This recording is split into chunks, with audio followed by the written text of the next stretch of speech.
Okay, okay. Hello, everybody, and good tidings. It's me again. I'm back with another stream. We're continuing where we left off in Trails in the Sky Third. You're gonna be here with me for quite a while, and it's me right back. So yeah, just sit back, put me on your second monitor, whatever. I'm going to try and read the dialogue for however long that I can, or however long my throat holds up. So yeah, I mentioned in my last stream that my throat's hurting quite a bit. It still is. I think I might take the weekend off if that's necessary. But yeah, what do you call this? I've been self-medicating, and I've been trying out some household remedies. Right now, imbibing on some what uh, ginger tea. Ginger tea that I've sweetened with some honey and lemon. So yeah. Uh, okay, so on the last stream we went through that Chloe memory. Ren's actually on the side note, Ren is actually that busted. She has everything in one line.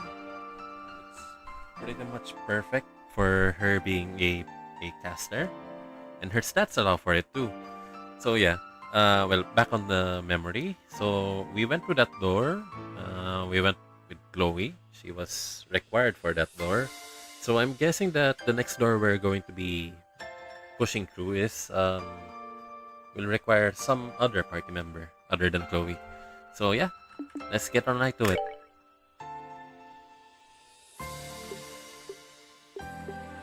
Wait, did I forget to save?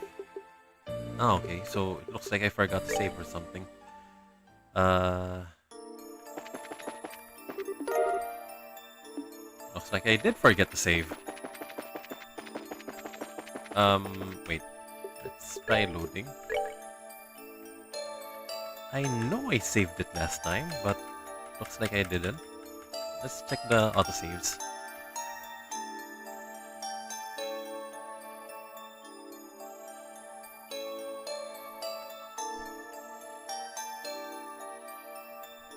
Yeah, I think this is further in than this file. So, okay, so here we go. I think we can wait. Let's check the browser return book if this is settled now.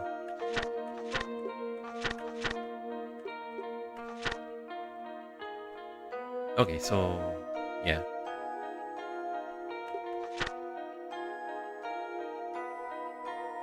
Okay. We defeated Philip. Let's check if we already did the door. Wait, I think we can base it off if we have the happiness store or whatever. There we go. Okay. So we already went past the store. Let's head back to the base area. Also, yeah, hey there.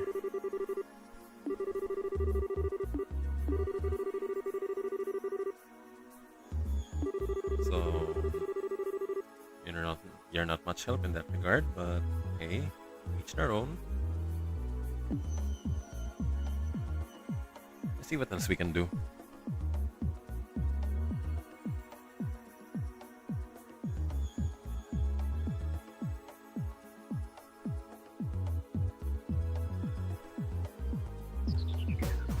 I'm guessing that since it's going to be the Ember door, I'm gonna guess what? It's going to be Zin. My guess would be Zin. So yeah. Actually, while we're here, let's fight this one.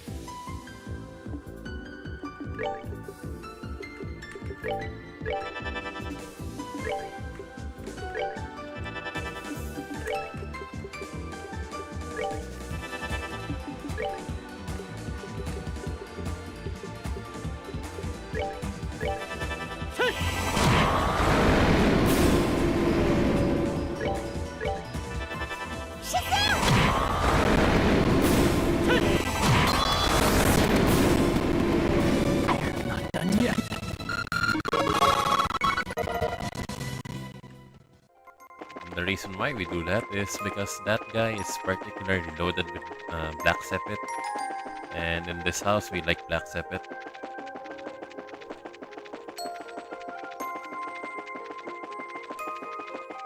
Wait, this guy again. Go for it.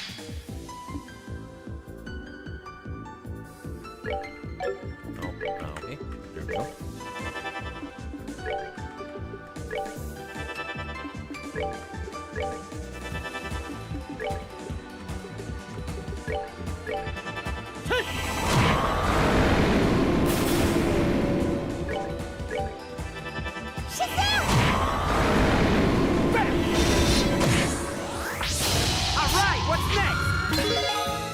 Oh, like, oh, so hopefully this gives us back what our old Lick Price had. So, back in the first game, wait, let's take this.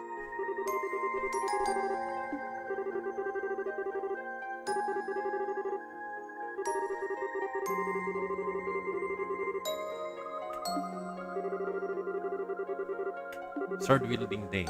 I think that's going to be Julia.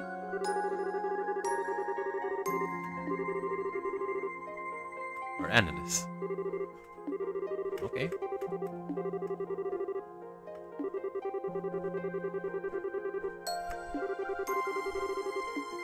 Okay, so pretty weird. I'm not all that used to Annalise's kit, but hey, let's go along with it. Bye, Chloe. We can put you. Roger. Okay.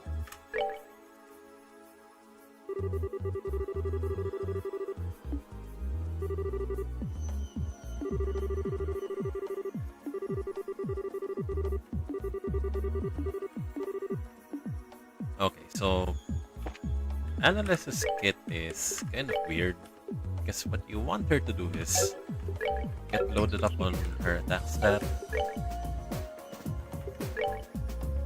which is actually kind of nice.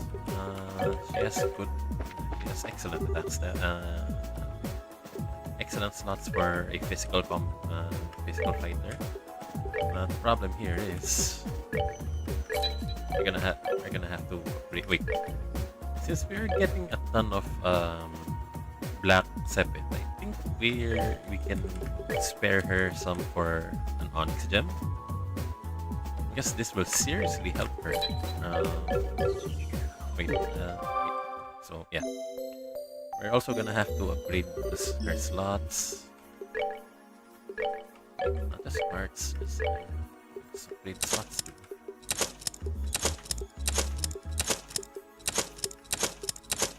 Thankfully, it didn't take all that much.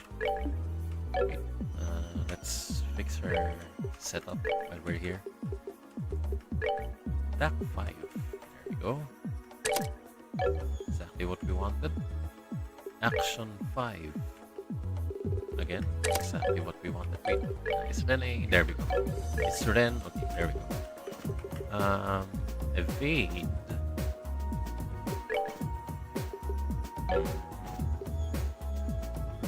Well, we do want that Earth Wall with us though. But it can be avoided. Let's see if there are any alternative parts we can put on the Earth slot. Because as long as we put this on, as long as we keep this on her. Wait, let's replace it with Mewtwo. It knocks her attack stat down. So there we go. That's a better option. What else? There's anything else that could help boost her?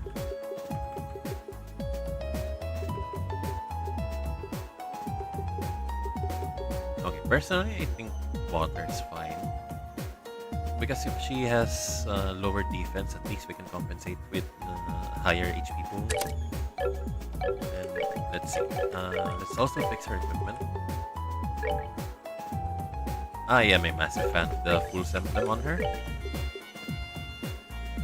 Carnelia Bracelet also helps her do her thing.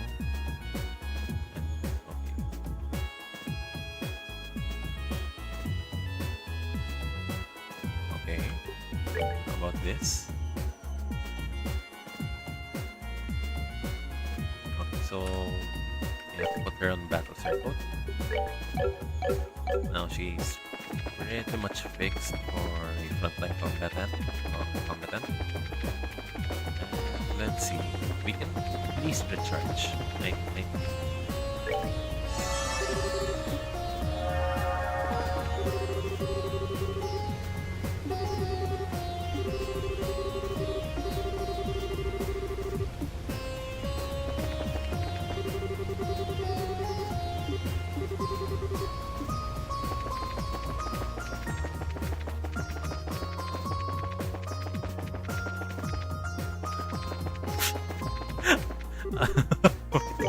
I just noticed something.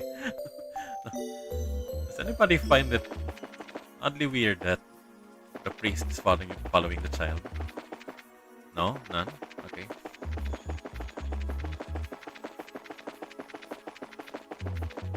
I wasn't implying anything, but if you think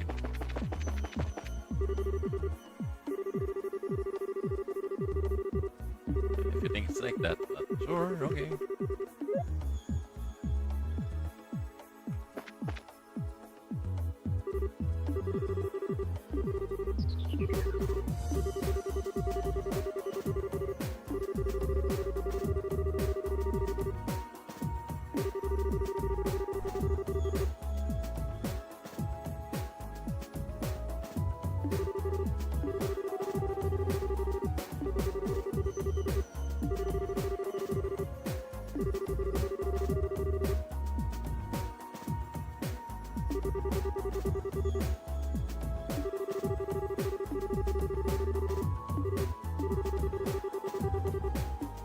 Okay. We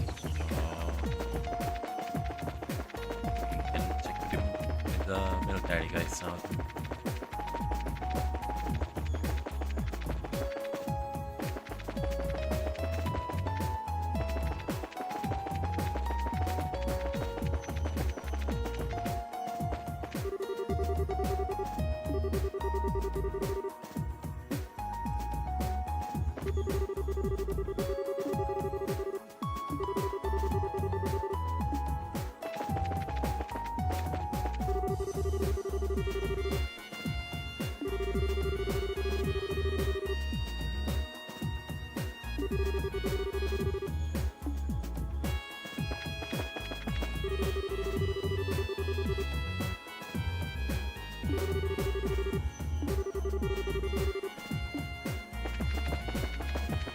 So where are the others?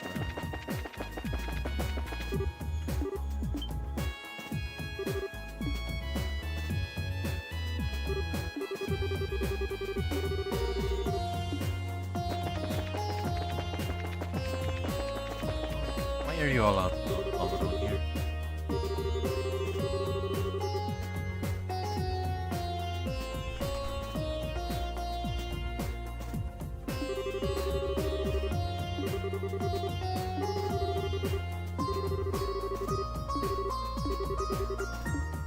Wait, where are ag agents in? On the topic of ag, wait, I'm curious. Does he have any better? Okay, so Sinna's Wild Rage 2 is actually very good. Yeah, okay. So if it comes to the point where we have to use Age, I'd be happy to use him as a deep burst damage machine again. He really knows how to pump it. Oh, there you guys are.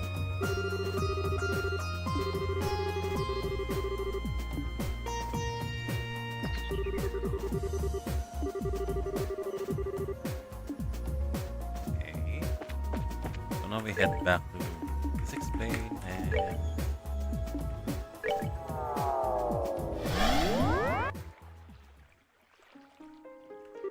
let's also check if there's anything better we can get for it.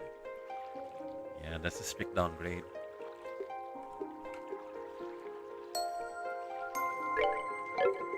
Oh, okay. So here's the thing. This can be for Annalise, but not for Joshua. Reason is that I really like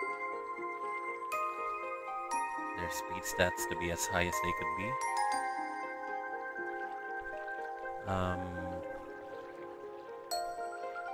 This is a definite upgrade for Ren, but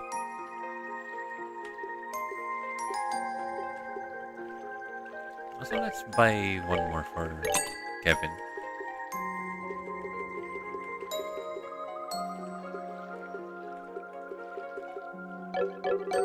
Okay, so super equipment.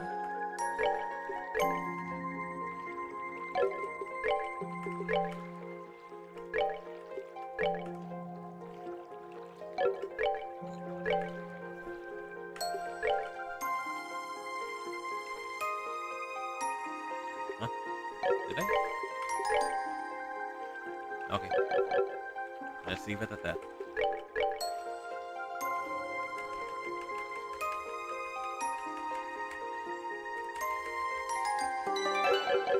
Let's not forget to save now. Wait. Oh, okay. So we don't have Yan Yan, so we have to put it on. I think Analyst. I think Analyst should carry some. Oh, okay.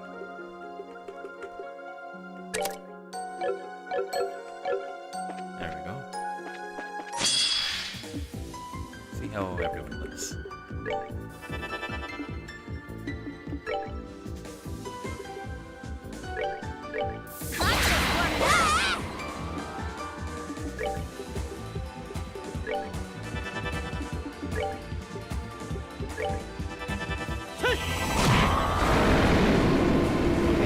See what you can do.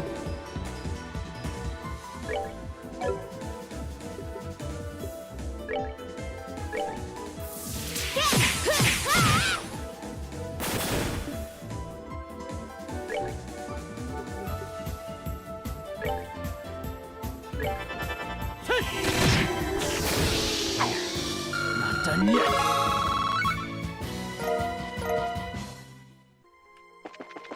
Looking good so far.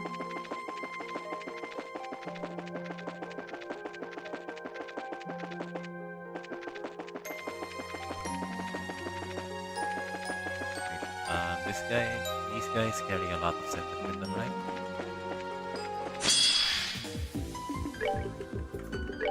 That's my metric on whether things are they should be fought or not.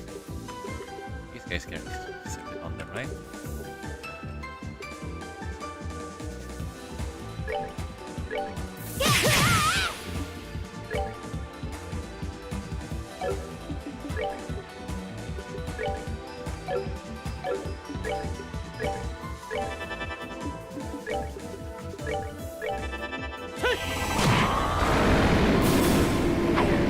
Not done yet.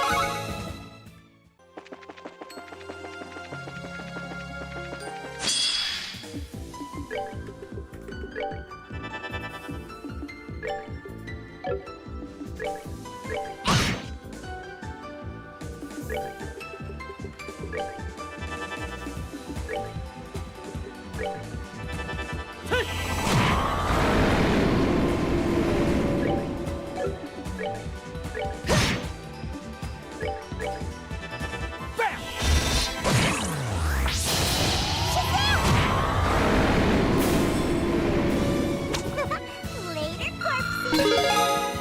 Ooh, okay. What is that one? 9 times. I'm gonna guess it's a gun.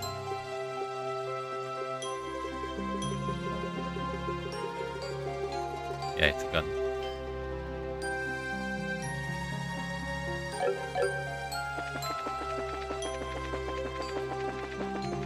Oh, how'd I figure that one out? Simple, it's music based, or it's a reference to music, so of course it would be Olivier's. Yeah, remember that I mentioned tea earlier? It's working wonders on me.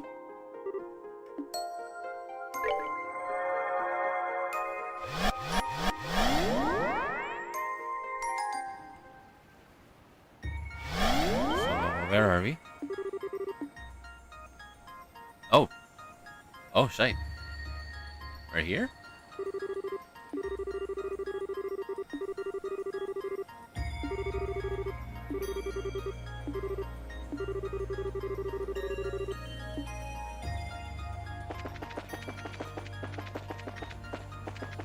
That's all as long as we're here.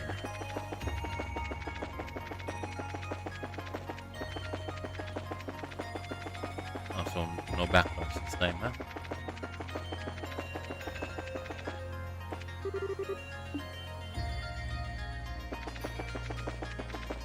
Oh, we're gonna have to go the long way around.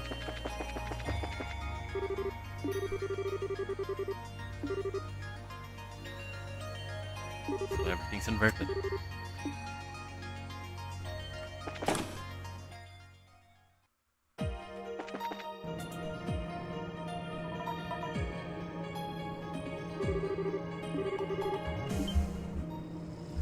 We're entering from the wrong side.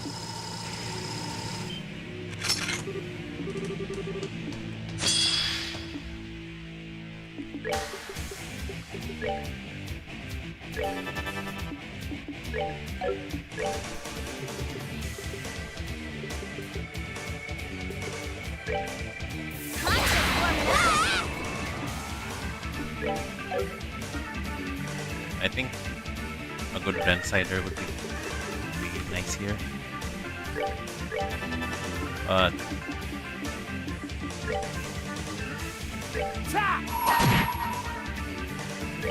May 1,000 thorns adorn your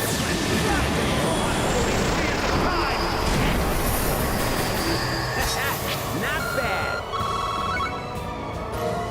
should do that more often.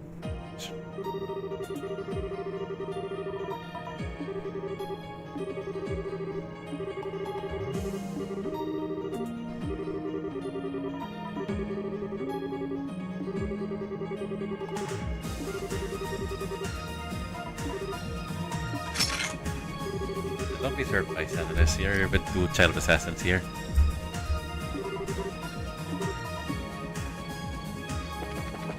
Okay. Slurs.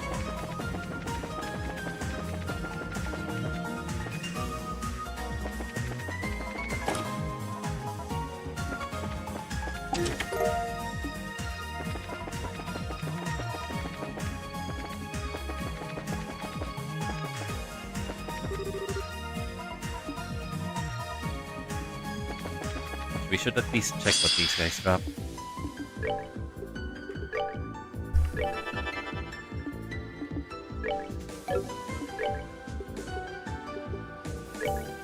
Is really that much stronger?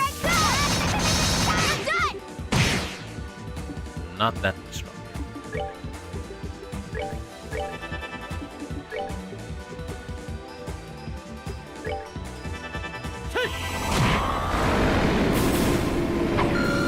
Not done yet. Or at least she should get stronger the more we level her up. She's not yet at her peak. Let's not go there just yet.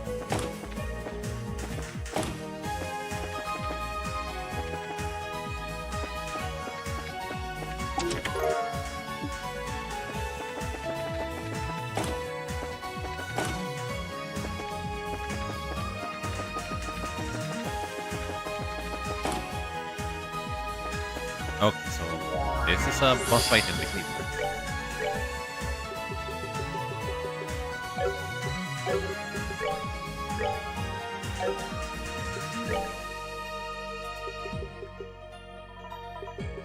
Okay, so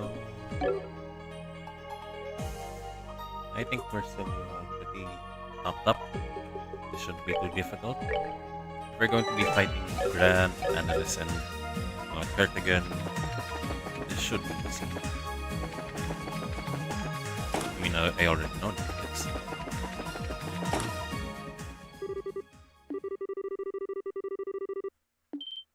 That's grand.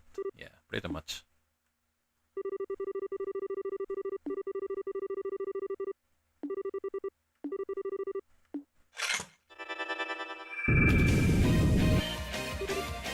And with Jaegers too.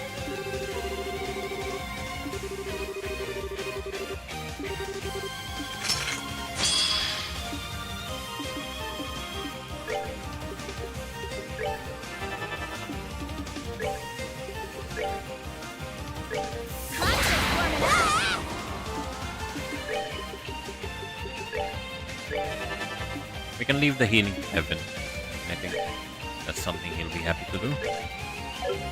Although, block up EX would be nice.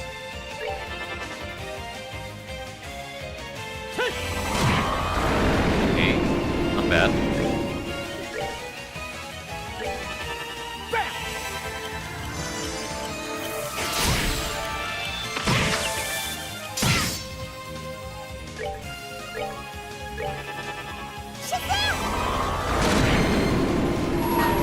And we follow that one up with this.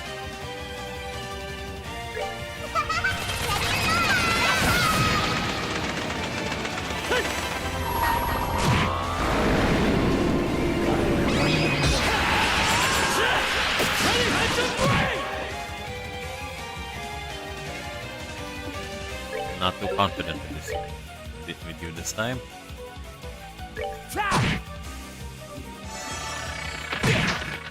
Do we have anyone with a bead? Nice.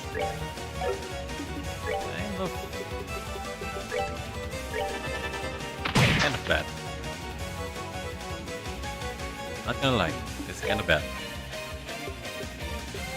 Do you have any bead on you, boy? Nope. Yeah, don't have any. Okay.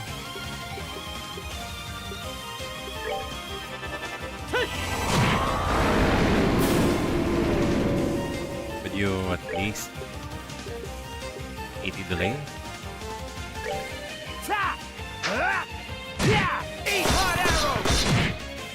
This is it's bad.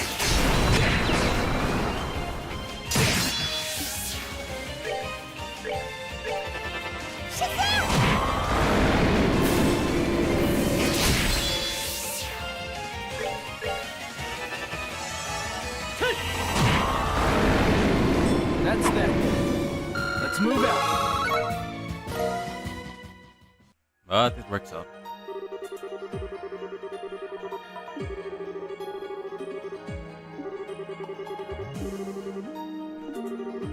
Looks like it, I'm afraid. Sorry. I've been scrolling past the I've been blasting through the dialogue without saying a word. So yeah, so we just fought Gran, and I'll bet you don't need too many hints on who you're gonna be fighting next. Said Gran. Don't go losing, okay? You beat me. You're gonna beat the others. And he's gone. Well, at least we managed to eke out a win. Said Father Kevin. Sounds like our next foe's gonna up the ante, though. Yeah, but we're gonna win next time. This. And we're taking. Oh, what the fuck?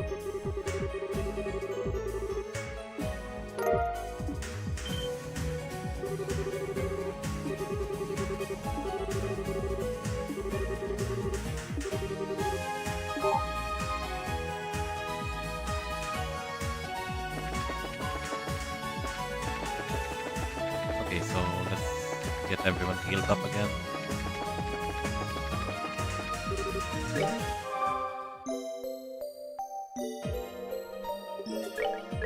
So we got the red card key, so we're still not gonna be able to open those other doors. But let's check all the same. I think we're gonna need a blue one and a green one.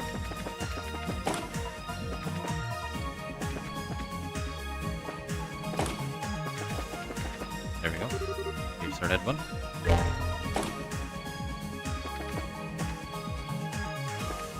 Oh. Damn.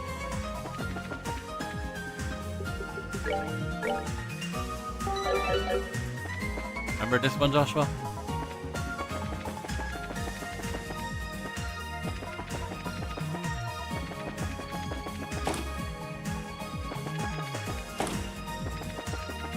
We can fight that guy again. We'll probably sweep. This one's blue. Let's check if the other side is empty. There we go. Omeji Tetsu. Is it any better than what you have now? No? Well, stat-wise, it's just a mere 50 points higher. I think it goes better on Alan.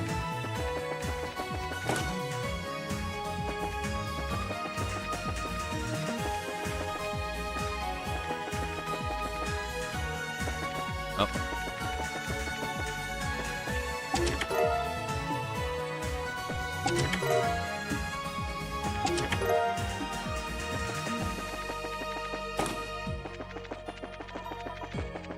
That's gonna require a green one, and I think we have to head up now. Anything here?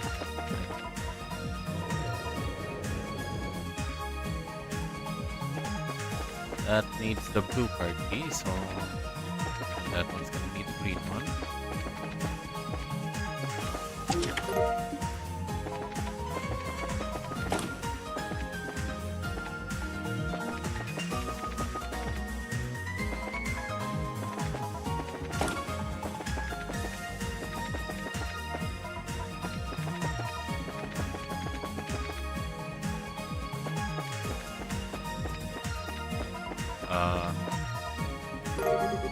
Okay. Damn, that's a lot. We can make a full kit for someone.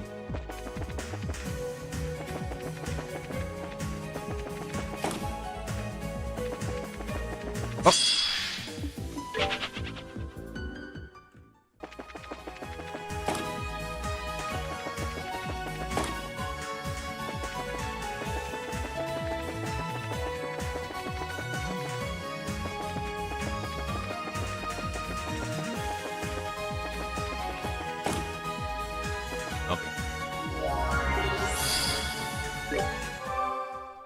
Next one is, I think, will be Karna.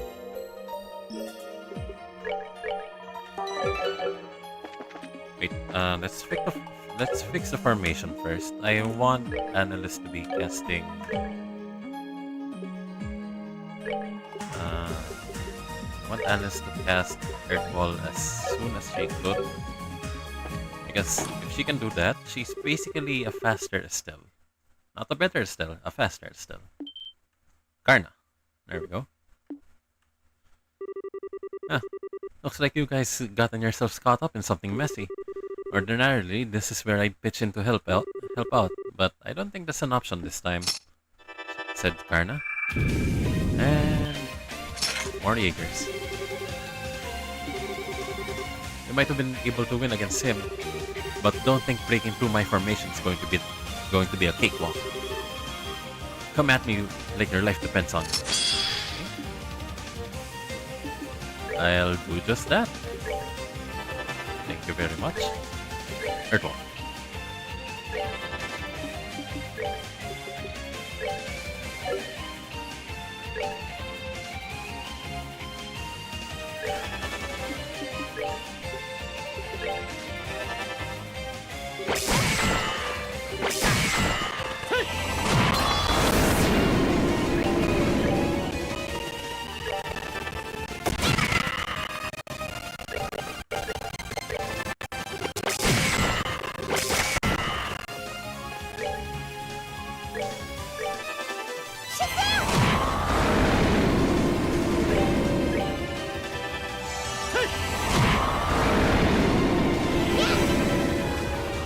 And there we go.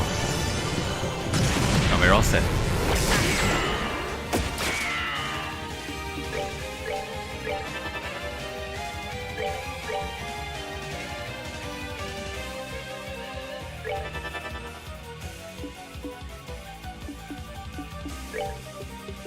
Let's settle for something smaller here. I want to set Joshua up to use his S-Break when the crit when the crit node pops up.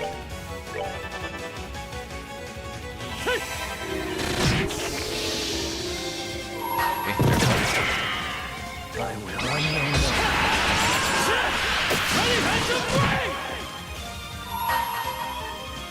May 1,000 thorns adorn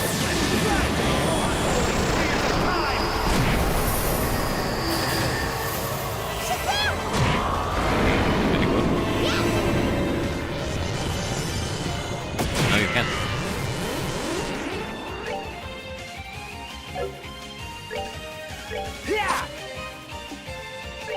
Oh, let's make this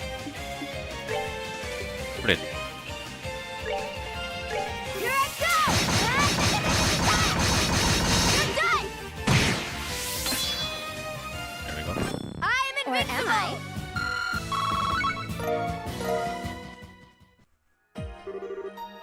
Ah, that's beaten. That's me beat. I was so confident in my battle formation too. You had every right to, admitted Annalise. You put up a heck of a fight. That battle was no joke, commented Kevin. I sure know how to give people a hard time with that rifle. I try. Anyways, you were able to beat me, so maybe you've got the shot at winning against the next guy. And it's gonna be Kurt. I'm sure you don't need me to spell out who that is, but when it comes to mid-range tactics, there's no one stronger than him in all of Flyburn. So make sure you give him your very best.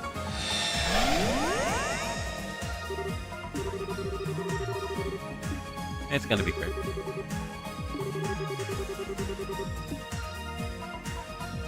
Wait, let's take the card.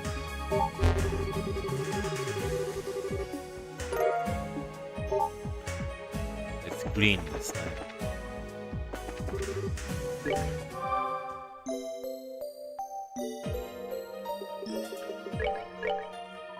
It couldn't be just warp. Wait. Oh, there we go.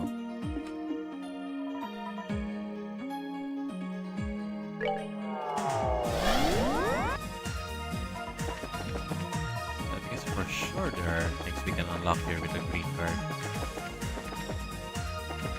Not this one though. This one.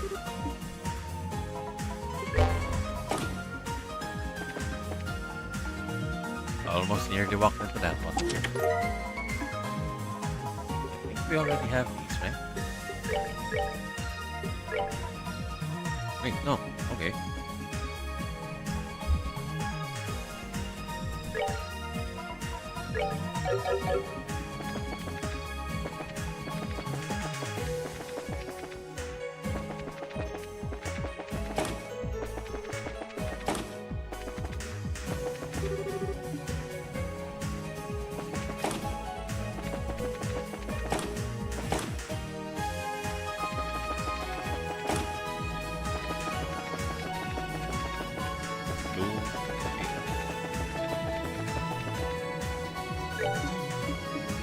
Let's warp again. See if...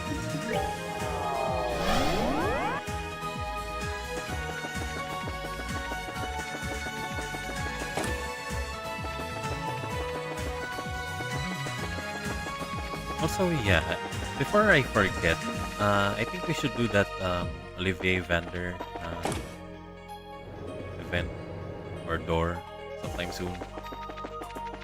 Maybe after this segment.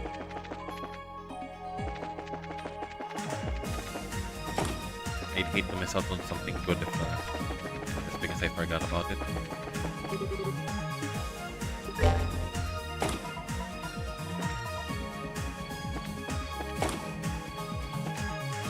Oh, here's the door.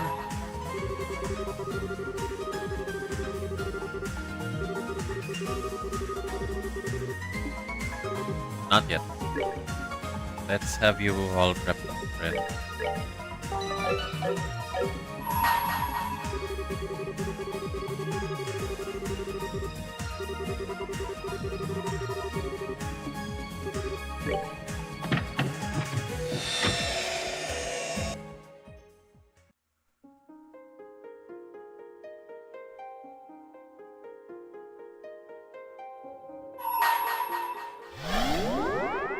Overcome the trial before you, then I shall grant you a memory fragment and my blessing.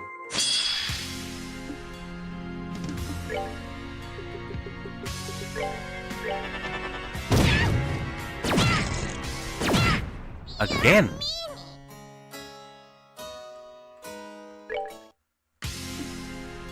But this time they have range.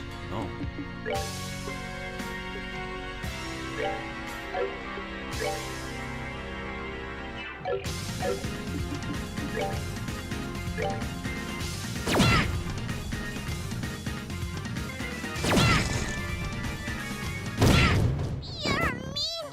Okay. Let's head back. This is pretty much impossible without the proper protections.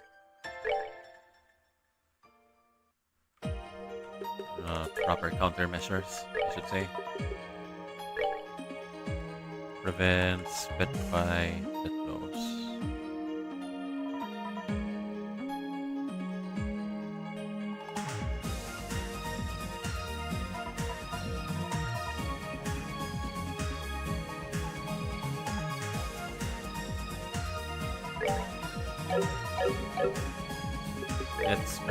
Let's try that again.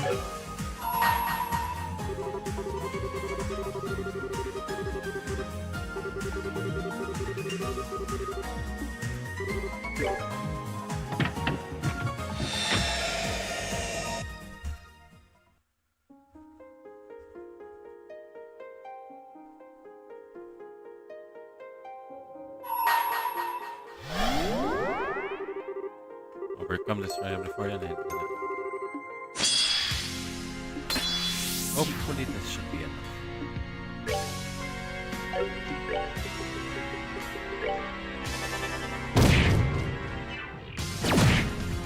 There we go.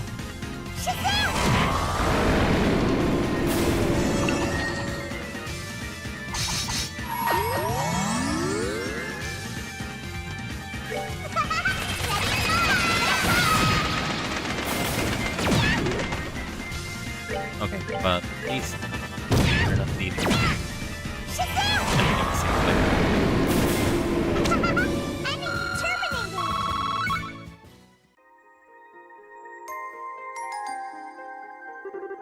You have overcome the trial, thus I shall grant you a memory fragment and my blessing.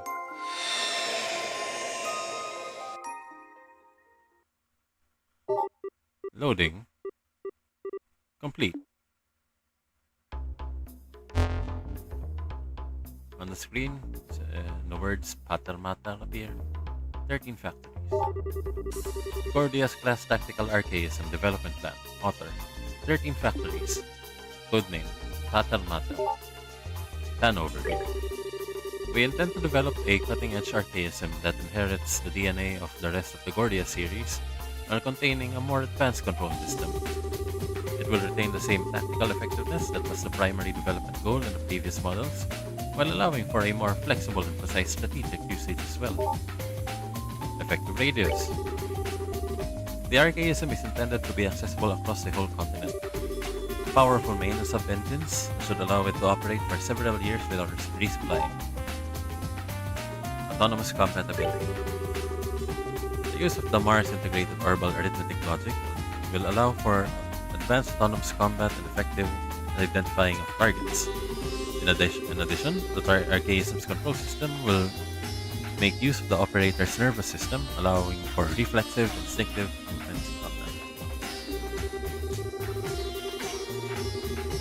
The operator will communicate with the archaism without being in physical contact with it.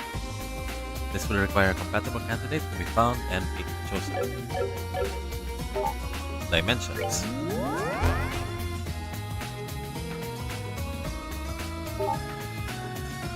Height and weight. Overall height 15.5 RK. Unit weight 5 thorium. 68 thorium and fully armed. Armaments. The archaism's primary weapon will be its orbital energy cannons, but it will have other kinds of orbital weaponry and even several gunpowder-based weapons as backup.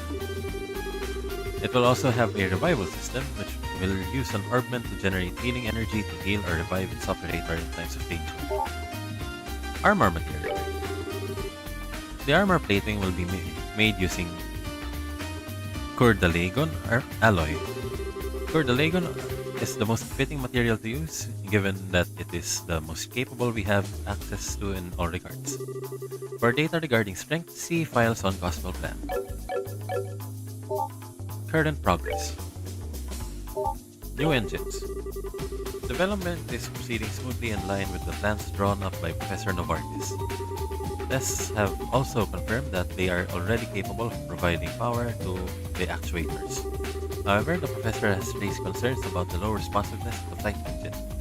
This is especially true for the anti-gravity Gen 8. He concluded that the engine as it stands cannot be put into actual use. The possibility of using boosters to provide additional propulsion is under consideration. Actuators.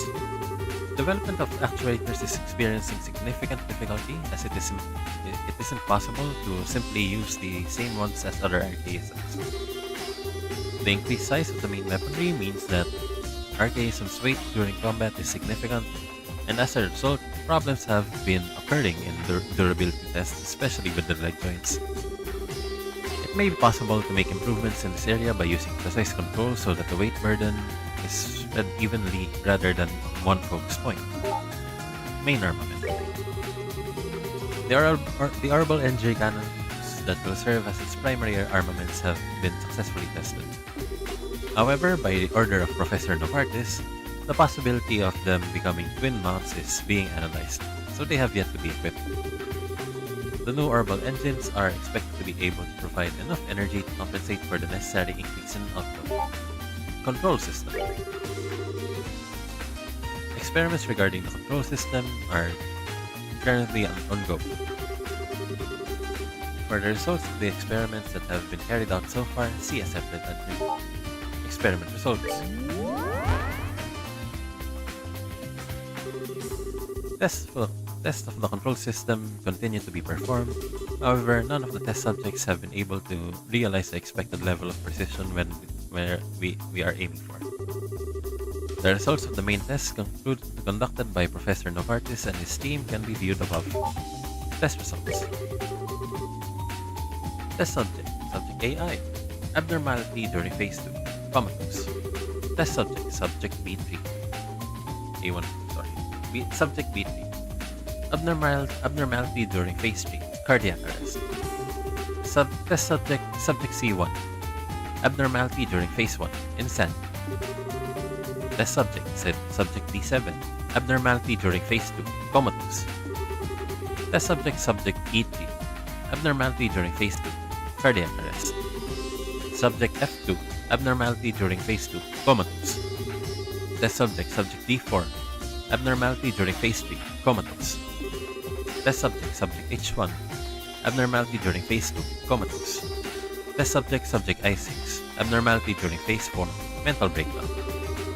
As can be seen, all of the test subjects failed to adapt to the control system. Nonetheless, the society continues to supply test subjects, and we intend to keep performing further experiments. Future development. We have received word from the society that development is to be temporarily frozen. Their reasoning is that the stability of the control system is in question. From now on, only test subjects carefully chosen by the society will be taking part in the connection tests.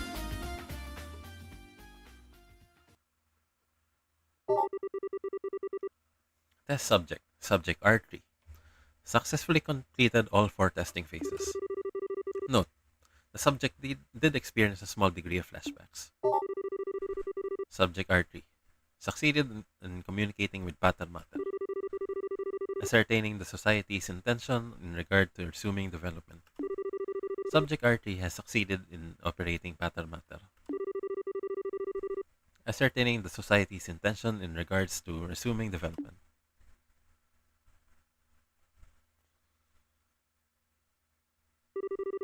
Side story. Gordia's class experiment report. Finished. 10,000 Mira and what else? Nothing? Is that it? Did you learn anything? Nothing? I'm kind of disappointed.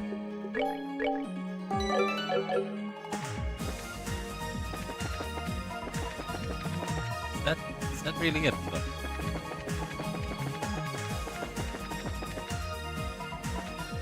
I mean, 10,000 is nice, but it's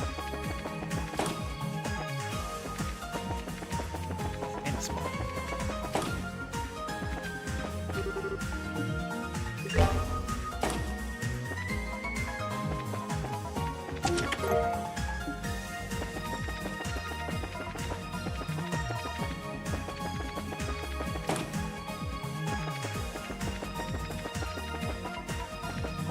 We also didn't explore the space too much, so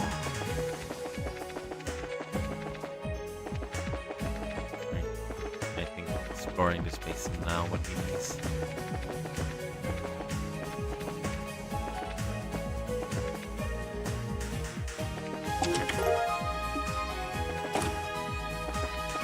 Mirage Gem. Isn't that the one that boosts EV?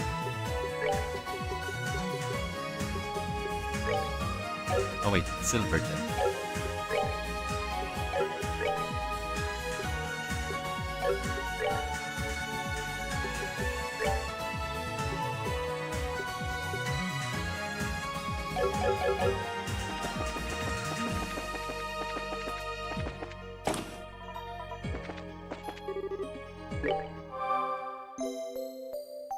Okay, so I think we explored this part already.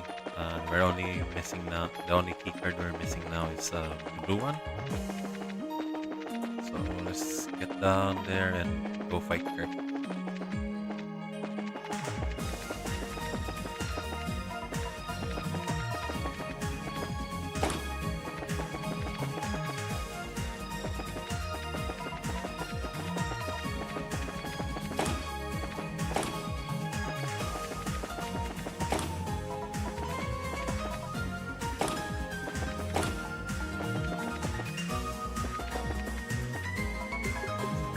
Save first. Okay, save big in this house.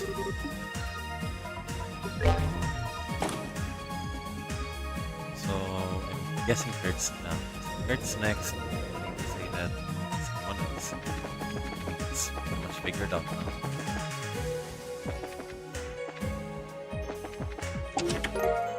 Water gem. We have a ton of those, please. Not that I mind.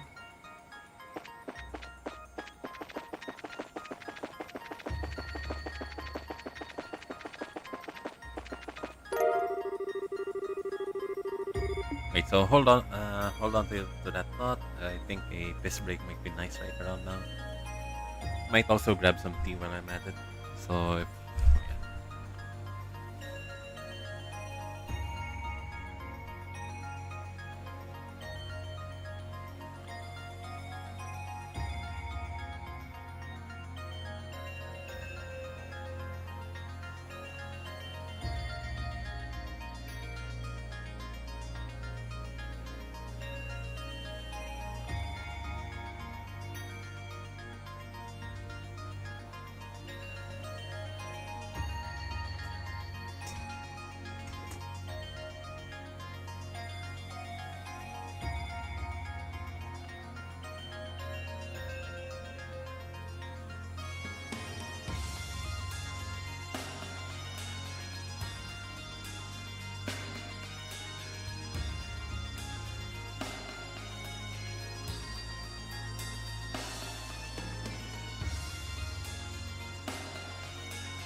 okay, I'm back. What did I miss?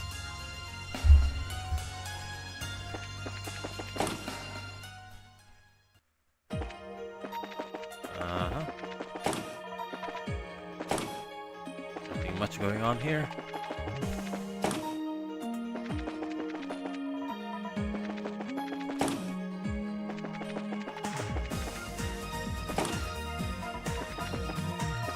Wait, while we're here, I feel like I should fight these tiny guys too.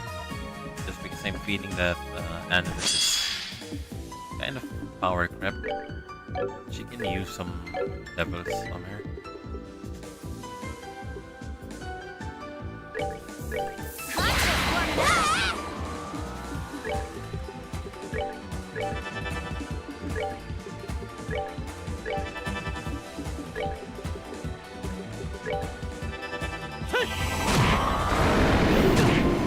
Oh, damn, okay. That's how you fight.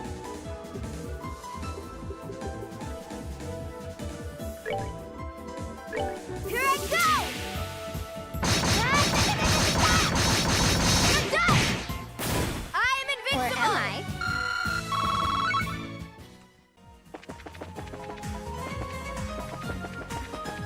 Okay, so I have to be careful with those things. Wait. Okay, so I think we were looking at another one. I don't remember this part. Well, I kind of do. So, here we go.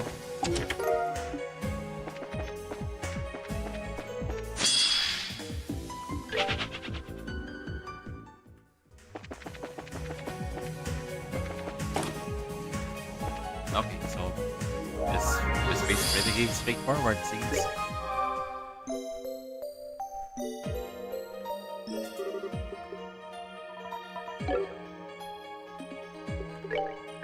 That's safe to be certain. A male voice calls out for them from the other side of the room.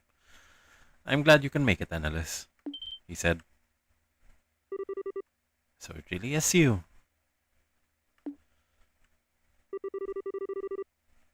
It's good to see a number of familiar faces among you, said Kurt. But what a cruel twist of fate that we should have to meet again like this. Oh, you're telling me. Hard to make with a happy reunion and the god is tanking like this, said Kevin. So you plan on fighting us for real too then? There's no way we could, talk you out of it? I'm afraid that doesn't appear to be an option, Kurt lamented. Since I first became conscious of my existence here, I've attempted to meditate on a number of occasions, but it appears to me before you lacks a sense of self, as it were, and so I am unable to go against the purpose for which I was created. Of course you try to meditate right away. You really are a special guy, Kurt. Well, don't think we've got any choice but to resign ourselves to the inevitable and get it on with it. I believe so. I look forward to seeing what you can do.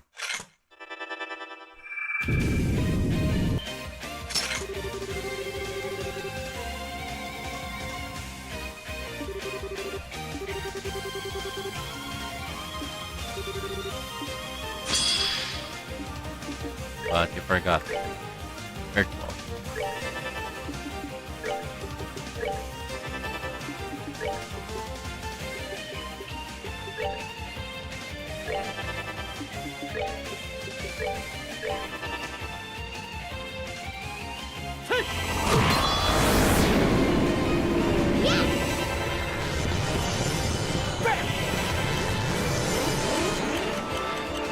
Wait, what you doing? Oh, so he's going for... Oh. There.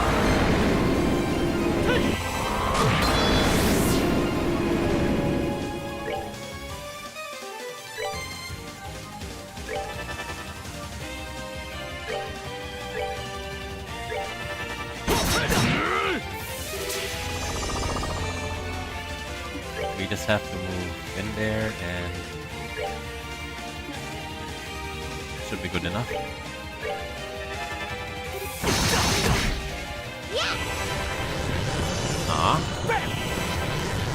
Never little bugger.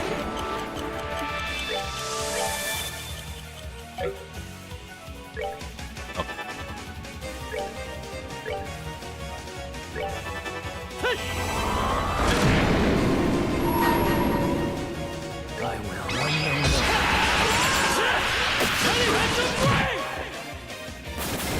here we go. It's just one guy. He's going to use our revive, so I don't think we... Go!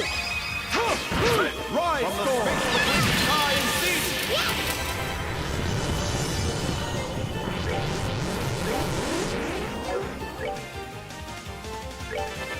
Bam!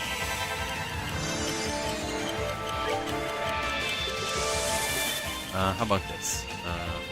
Wait. There we go. Suck him off.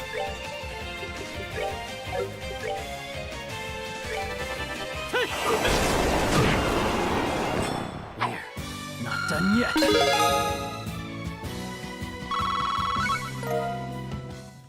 The ankle. So we got through that battle, and Kurt's here on the ground.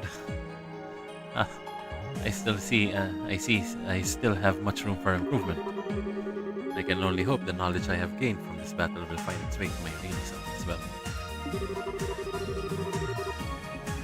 I don't think I've ever met anyone as serious about training as you, Kurt, said Annalise.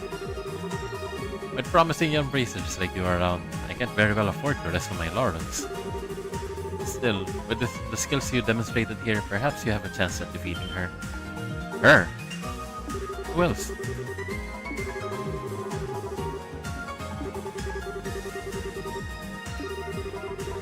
Her martial skills. What? Is it Annalise?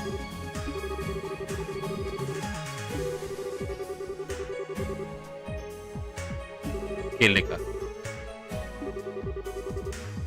It's Kilika. Oh no.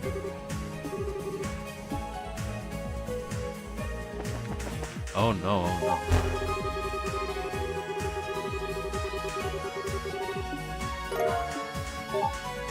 Okay, so let's warp all the way down to the first floor again.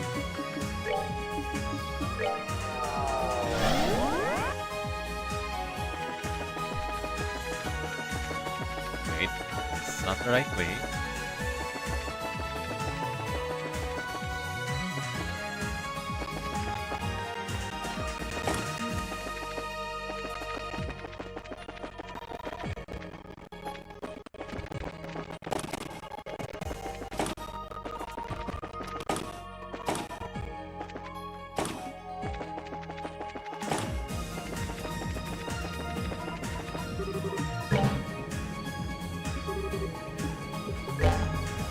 What's over here? A door. Those who seek to enter this door must first overcome trial. Should this fail to deter you, open the door and step inside. Let's heal up first.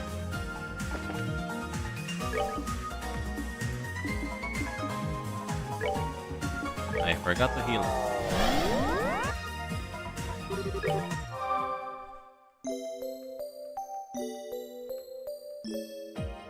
And let's head back.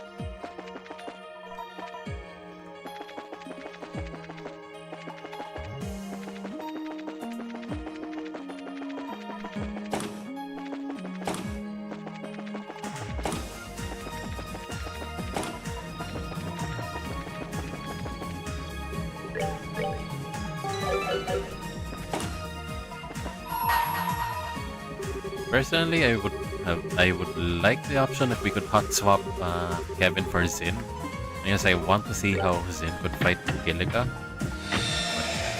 But we don't have that option. Joshua and Ren are carrying this team a little too hard, if you ask me.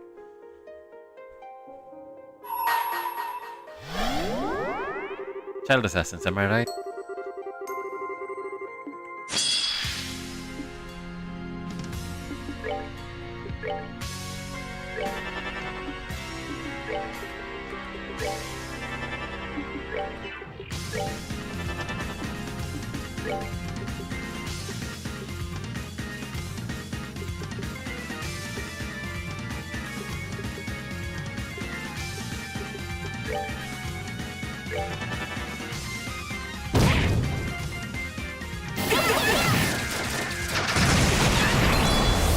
It's fine.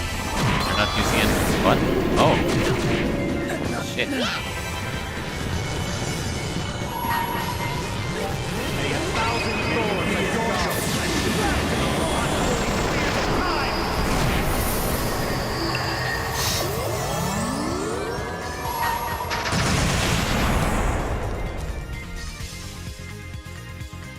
I did not expect that.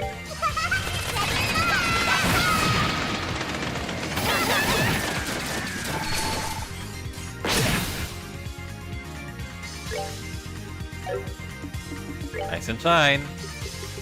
Wakey wakey, eggs and bakey, Joshua.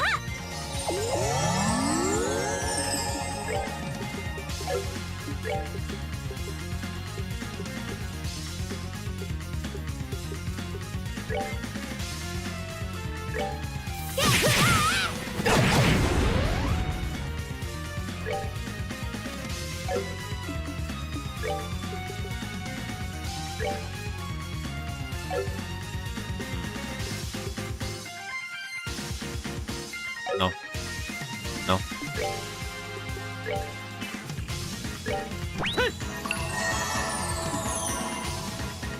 Kevin, I think we can make use of this. Not Garganero. There, take it. I'll save you!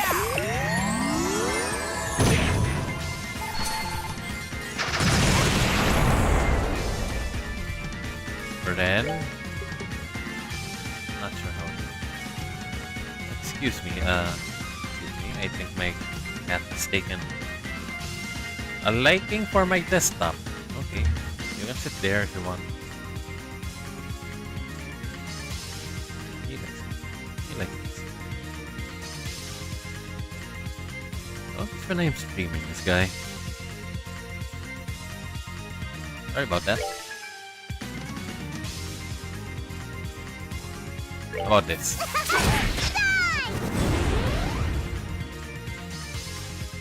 I don't know what I'm supposed to do with you. I think Solver on that guy makes sense. Then oh, this guy's doing one shot range.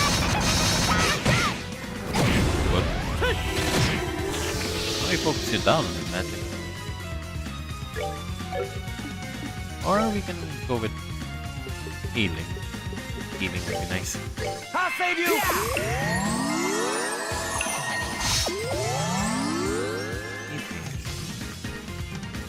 Don't click my mouse though. Okay, don't sit on my mouse. Oh, there we go. Don't sit on my mouse. Okay. Okay, there we go.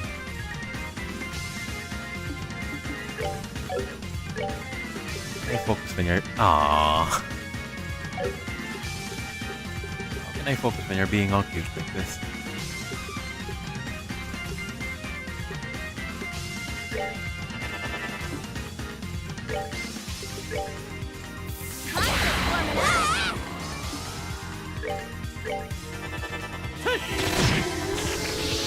Does 80 delay work on you?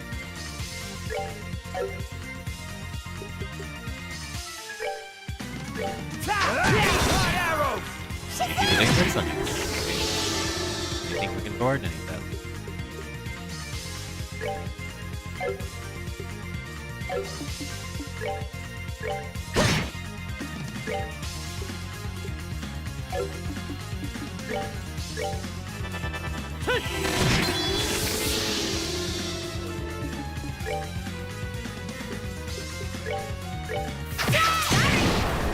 There we go.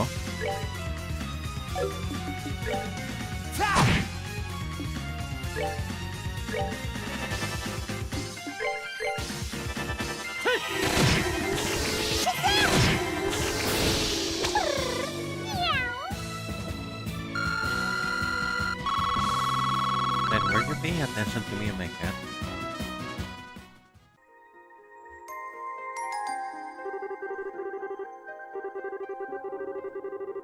Yeah, I'm not gonna put this one on the floor yet or on my bed.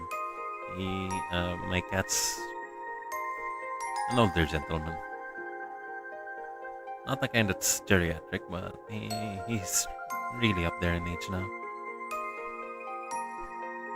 I remember when he was still a kitten. He liked biting hair. I think he still likes biting hair.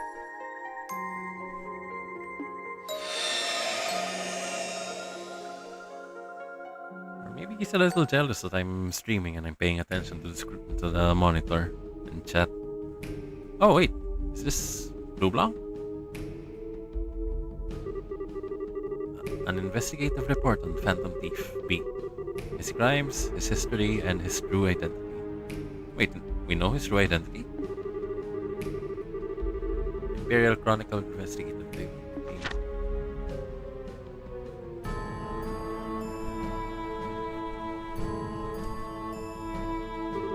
Phantom Thief B has had quite a lengthy and productive career in thievery in the Empire, as the amount of records we have been able to find on his crimes prove beyond a doubt.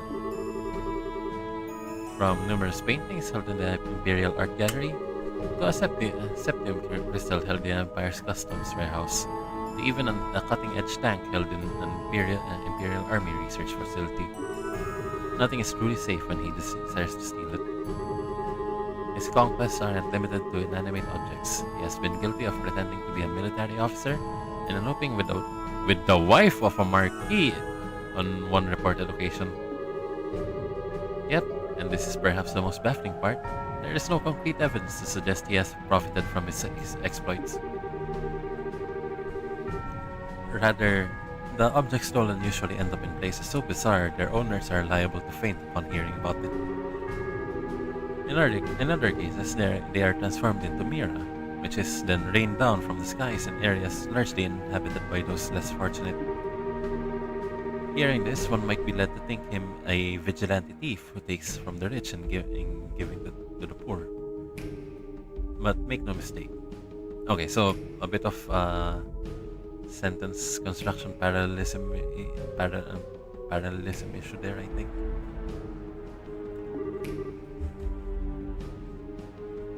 The truth is not so simple. The wife the Marquis discussed earlier is a fine example of that. As with this writing, it has been a little over half a year since the elopement took place. Since then, she has remained unaccounted for. Many of the items stolen by him may return to the public eye in some fashion, but not all. Between his eccentric techniques and bizarre behavior regarding the objects he steals, it might appear as though his thefts are purely whims and nothing else. Upon studying the overall picture and reviewing the objects and indeed people in play, you begin to see that they all have one specific thing in common. Take the artwork stolen from the Imperial Art Gallery, for example. Each of them are works of pure genius, painted by a master of their craft, but they gained a reputation for being too complex for the target audience of such works, the nobility, and were shamefully stored away instead of placed on display. Similar could be said of the septium crystal. Known for its unparalleled beauty, after being seized by customs, it was sealed away in the warehouse and doomed to never be admired by human eyes again. The tank, again, is one more example, with its promising development cut short. Rather than be put to good use, it was collecting dust. As an aside, the case of the Marquis's wife does contain some striking similarities. Despite marrying her, he devoted most of his attention to his concubines and barely spared a thought for her. In conclusion, we can see now that the underlying motive for his actions is finding objects of beauty that have been abandoned by the world and freeing them from their foolish owners. No matter how the world may see his crimes, his motive is clear. The truth of that is evident in the cards he leaves before committing crimes. This is his so-called liberation of beauty, mentioned upon each of them. Phantom Thief B steals not for money, but for an ideal he believes in. And that is, in fact, we believe, and it is in this fact we believe, are clues to his true identity.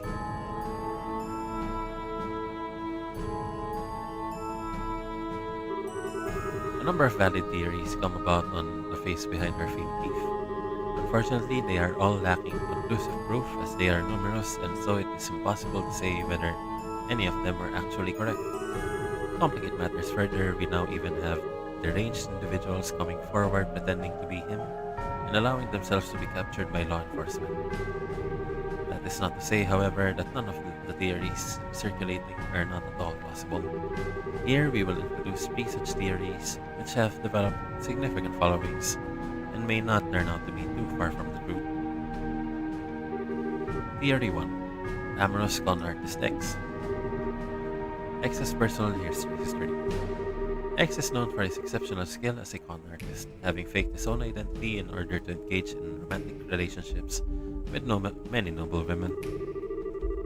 He was as handsome as he was capable, and he was exceptionally proud in nature as well. Born to a poor family in temperate South, he became used to stealing in order to make ends meet from a young age. According to testimony from a companion of his at the time, he was never once caught for his thefts. The reason X converted from being a common thief to a con artist is believed to have stemmed from falling in love with a noblewoman of much higher social standing than he. The rule of the aristocracy was absolute in the country he called home, and blessed romances between those of different classes unthinkable. With that in mind, he resolved to create a false identity in order to make his dream possible. Following his rousing success, he came to do the same on a myriad of other occasions, indulging in one forbidden affair after another. It was a mere 10 years ago that he was arrested on suspicion of identity fraud, but he performed a miraculous escape from prison. Ever since then, his whereabouts have remained unknown. Thoughts. Both X's fearless skill as a thief and his interest in forbidden romances with noble women sound remarkably like what we know of Phantom Thief B. Also worth noting is that despite using his abilities of deception to court those of vast wealth, he displayed virtually no interest in their fortunes. That is to say, he gained no financial benefit from his actions whatsoever. Instead, he simply lamented that he was unable to indulge in them because of something as trivial as his social class. We conclude that this attitude bears a striking resemblance to the thief's own views on beauty. Theory 2. Tragic Artist Y. Y's personal history. Y was an artist with a rather tragic past. Born to a middle-class family in the north, he was hired by an influential aristocrat to be their personal artist, producing many a stunning piece of work. However, it was later discovered that wasn't all he produced. On the contrary, he was also responsible for a number of counterfeit pieces. The one who hired him sought to profit through ill means thanks to his work, and so he created such counterfeits under the noble's instruction. One day, however, Y suddenly left the noble service. The reason remains unknown. This is where his tragedy begins. Immediately after leaving his client behind, Y received a terrible piece of news. His lover, a daughter of a respected family, had been killed in a traffic accident. While there is no evidence to prove as much, it is rumored that the noble may have had a hand in her death. Y was only spotted once more at his lover's grave before ever disappearing from the public eye. To those who knew of his story, he became known as a truly tragic artist. Several years later, the noble was murdered. Thoughts. The story of Y still has several unsolved mysteries surrounding it, and has invited much speculation, both of which likely led to the theory that he and Phantom Thief B are one and the same. Those aren't the only reasons, naturally. Phantom Thief B has been known, at times, to try and dispose of counterfeits, believing them to be false beauty. This has led some to believe that Phantom Thief B may be attempting to rid the world of counterfeits that he himself created. Lending further credibility to this is the discovery that the forgeries disposed by Phantom Thief B were indeed the works of Y. Theory 3. Skilled martial artist Zay. Zay's personal history. The story of Zay is significantly different from the other two potential identities we have proposed here, making this an unusual, but still plausible, possibility. Zay was born in the Far East as the son of a famed military family. He was an attractive, delicately built young man, but he was far more skilled in martial arts than his fame would have suggested, being blessed with great natural talent. He is also said to possess a keen, sharp mind, and there has a mild air of arrogance about him too. Zay was indeed blessed in nearly every way. A came from an important family, he had skill, he had looks. And as such, he came to feel bored with the world around him. He hardly kept such thoughts to himself, in fact. He often voiced his complaints with anyone within earshot. These complaints persisted until one day he oh, sorry. I tapped too fast. Much of this theory is based on the idea of genius as being eccentric by nature. There are some who say that fighting style of Zay has some resemblance to the peculiar skills used by Phantom Thief. But in terms of credibility, this theory is barely a cut above many other similar suggestions. Still, the idea that the man beneath the mask is one from the East is certainly an interesting and exciting one, leading many to wish it were true, even if they find themselves doubting it actually is.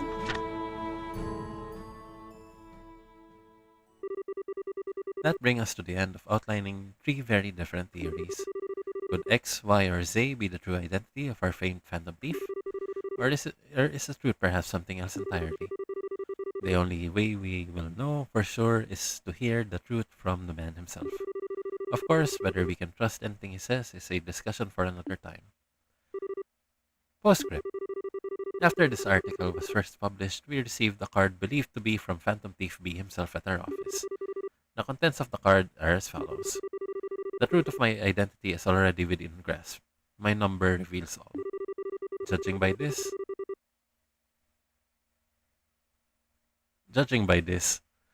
it is believed that one of the three theories proposed is the true identity of Phantom Thief B. That said, uncovering the meaning behind his words has proven to be a trying task. Will one valued reader be able to step forward and solve what we cannot? Only time will tell. Side story, Phantom Thief B report finished. Phantom Thief Escape. Okay, so personally I think it's X. It's candidate X.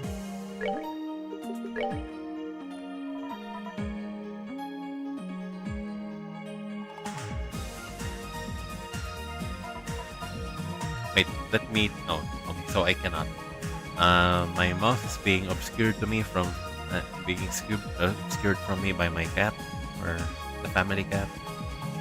And he has taken a liking to this desk. Turn off. Okay, so... let's see what we can do here. So with this door down, I think we can go on to the next.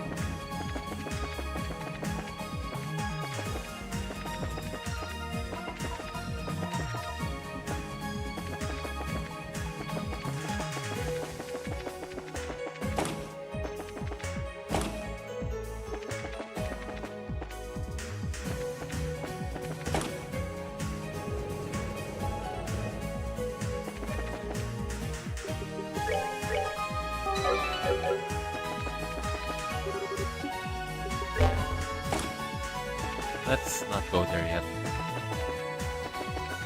We have to check the other doors first. If there are any other doors.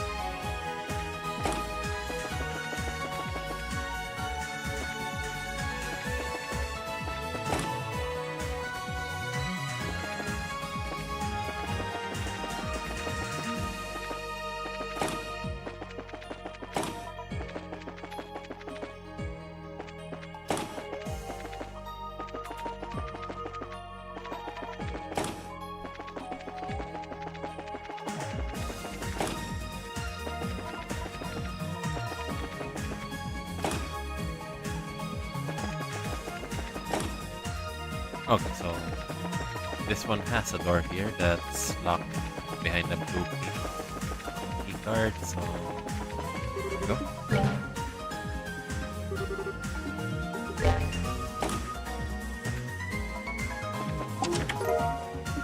That's it. Kind of disappointed.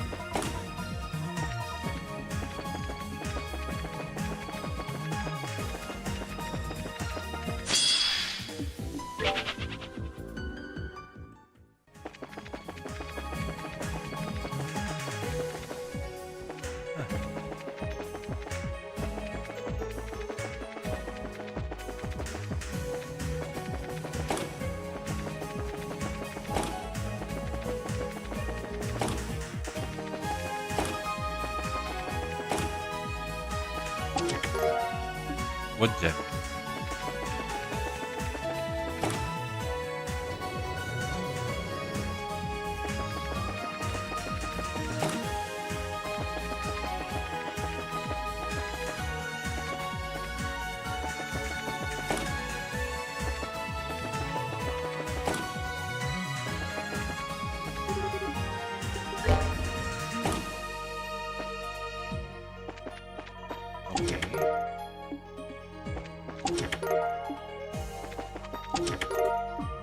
Tournament oh, okay, so tournament invitation. We can use that for the next one door or something. There's a door that we can use a tournament invitation for, right? Oh yeah, let's first heal up.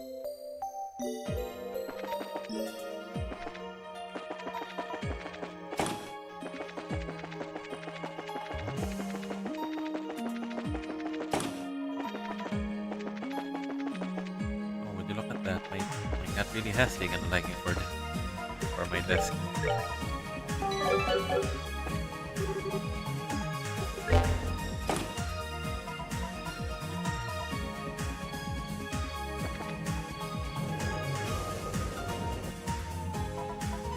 so what's going on with this bar? I know we're gonna be fighting Killick, but what fight with Killick? Would the fight with Killick be like? I haven't fought her even once before.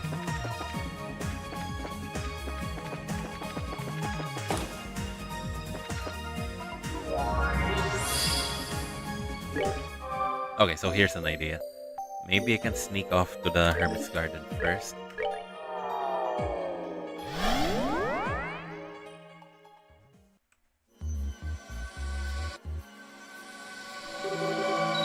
Welcome back, everyone. Wait, what? Is anything going on here? You okay, Renee? You okay, Ren? If you're feeling tired, why don't you rest here in the garden for a bit? All the others are here. You won't have to be alone. I'm not tired at all, said Ren. I just got something on my mind. Something on your mind? Asked Kevin. Like what? Well, I suppose it can hurt. Let me give it a try.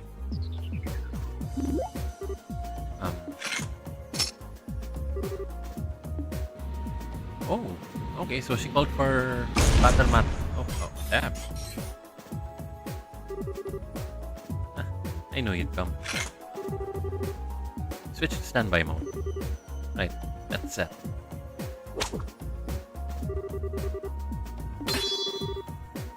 Yes, please. Set Pater Mater as friends SP. Then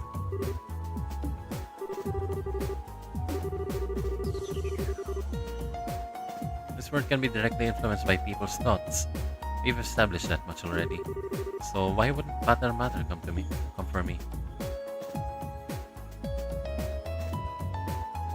Okay, so given where my cat is positioned, I think I'm gonna have a hard time playing Uma Musume later.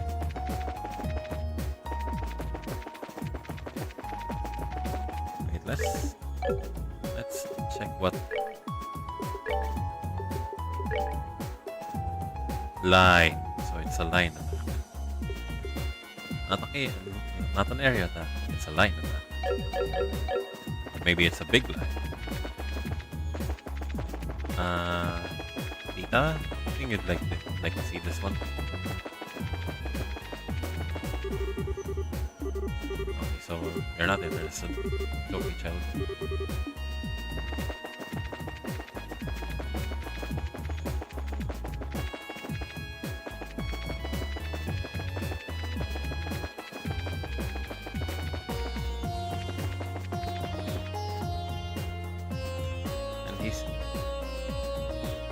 My little one here is a bit twitchy too, so I think he's having dreams right now. I mean, I'd like to wake him up if he starts freaking out or something. That's easy.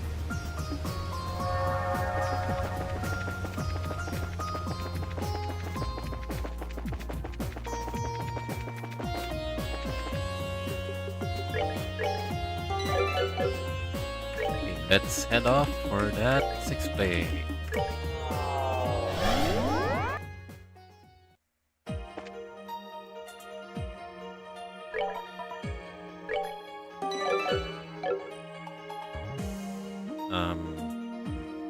Maybe let's check our parts first.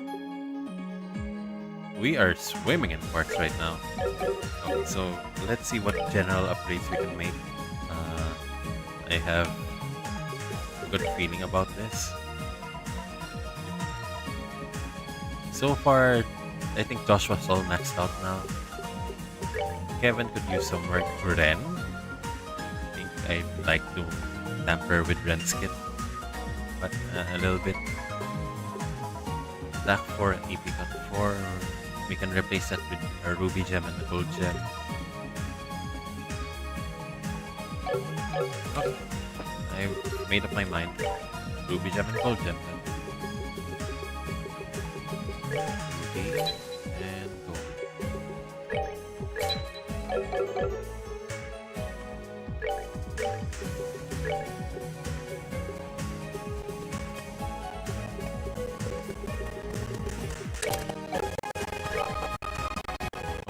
This little guy's switching a lot. Are you having a bad dream?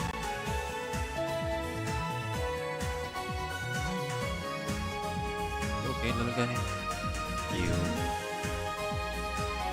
Okay.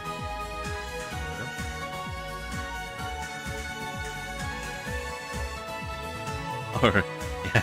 Okay, this guy's a deep sleeper.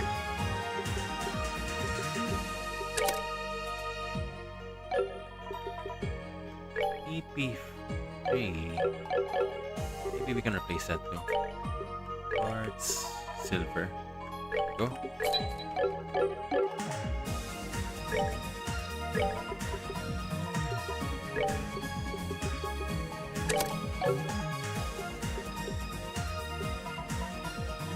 So if I'm not mistaken, I think we're very close to...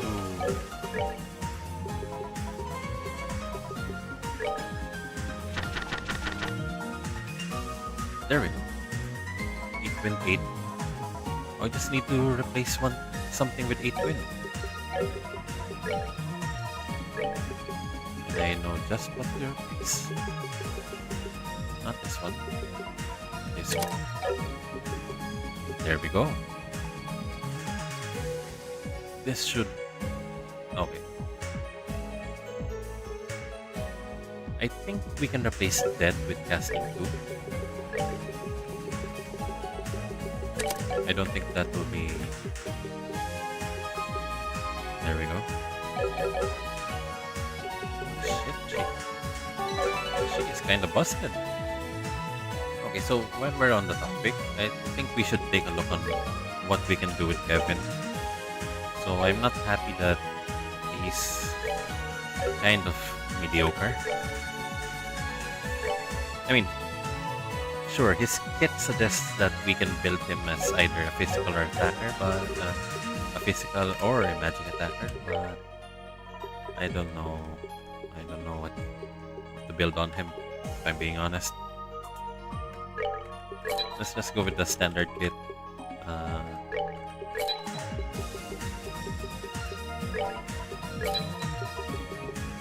Yeah, I think standard kit would be good on him.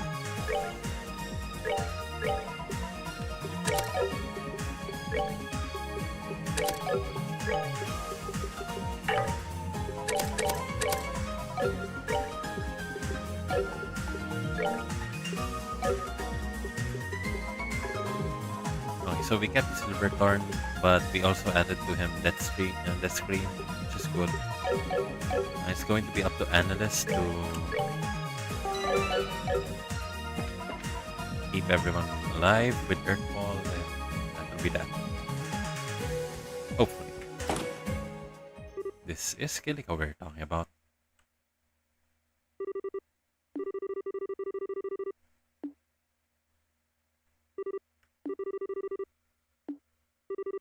Not technically. There's an area for landing airships on the rooftop. We'd probably better check there too, just in case. Take me out, why don't you?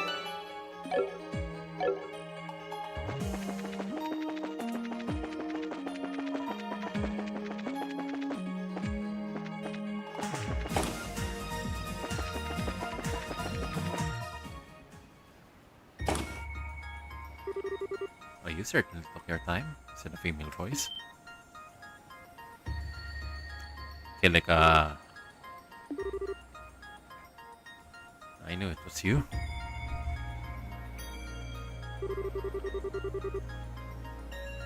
It's good to be reunited with so many bracers from Liberl in one place.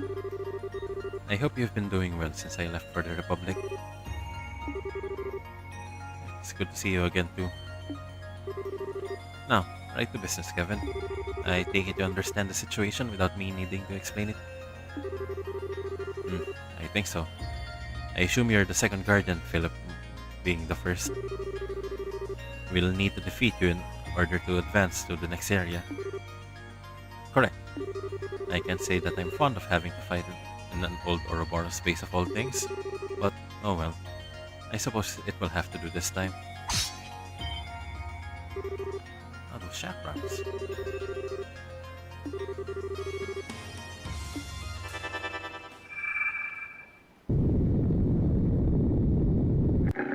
And what the fuck are these?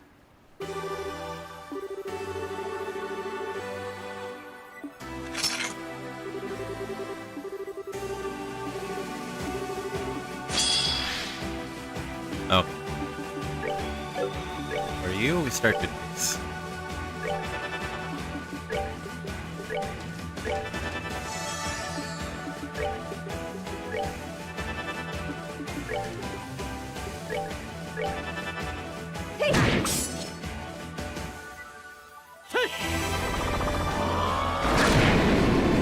We'll try and interrupt her after penance.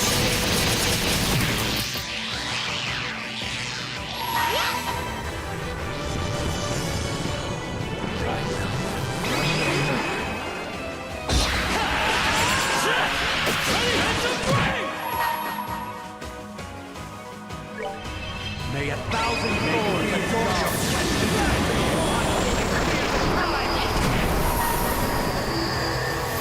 Oh, perfect. This is basically global already.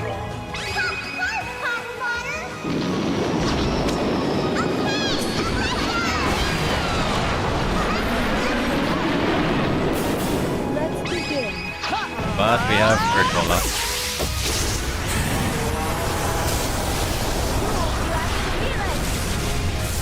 Yep. Let us cheapen the fight further.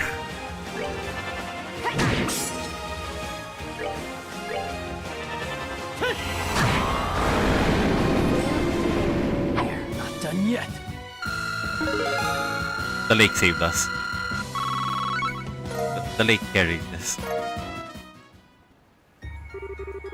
Oh dear.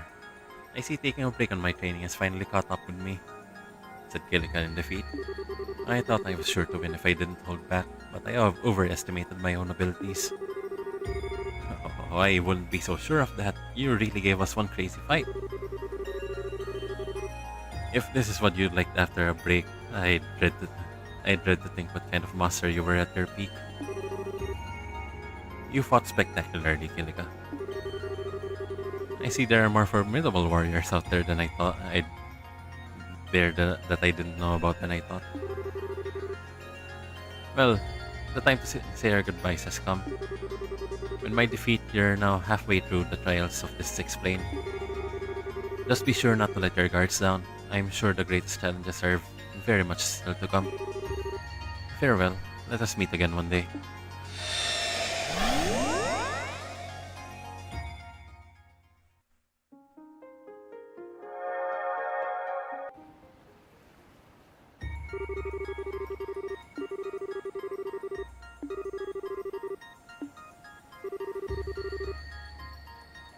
Anyway, we should be able to enter the next area now.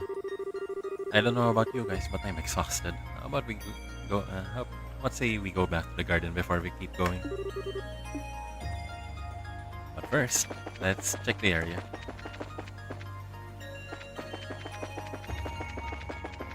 I refuse to believe there's nothing else here. Such a big area with a whole lot of nothing.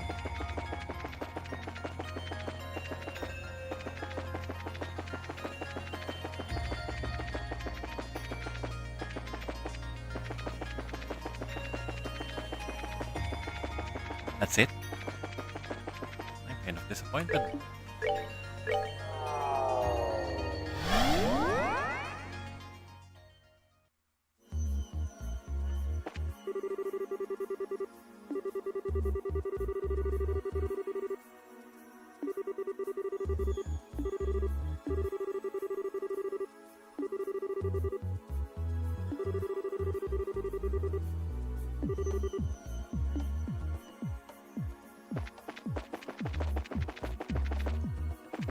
Oh, now you're rolling around. Okay.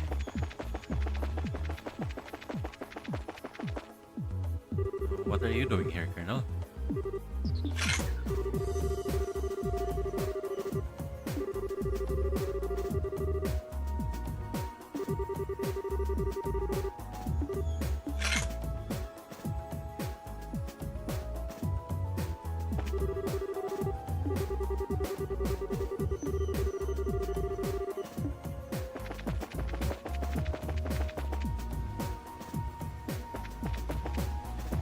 Okay, so as long as you're happy about it, yes, fine.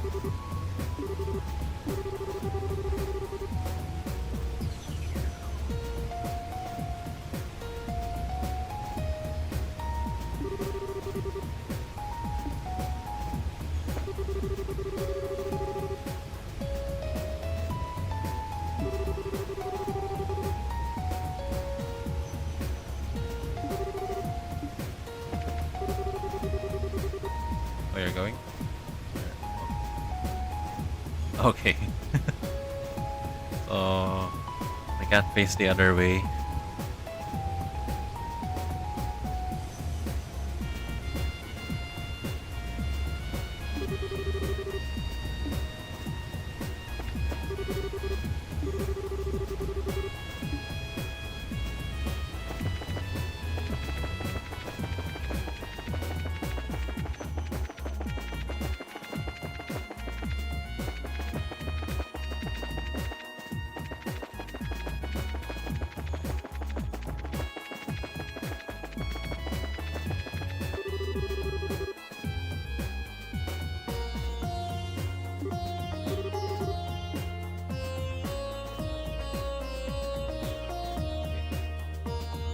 I'm on the floor with you.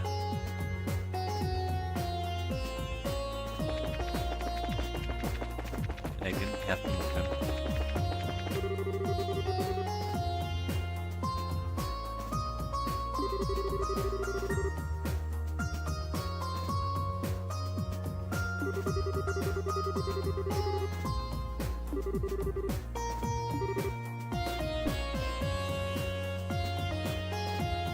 Okay, so at least there we go.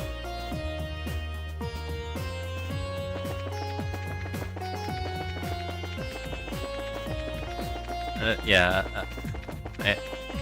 I was worrying quite a bit about Uma Musume because I think I'll have to play catch up with the event.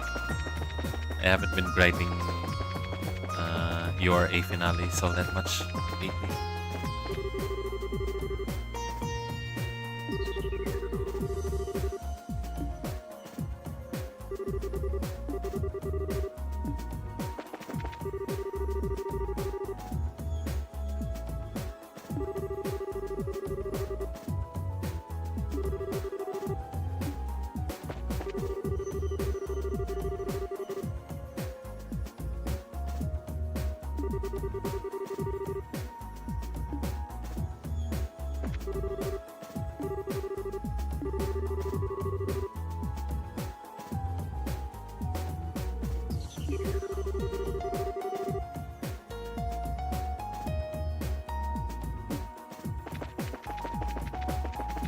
Why don't you take up that role, Zin?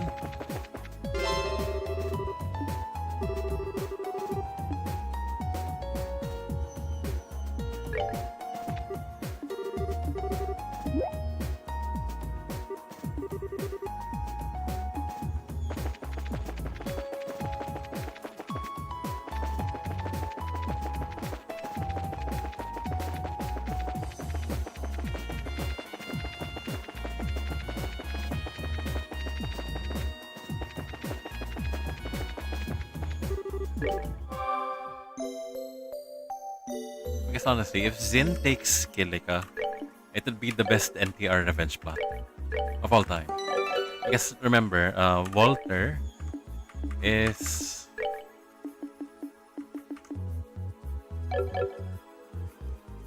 Kilika is betrothed to Walter, so yeah, I think you know what I'm thinking of.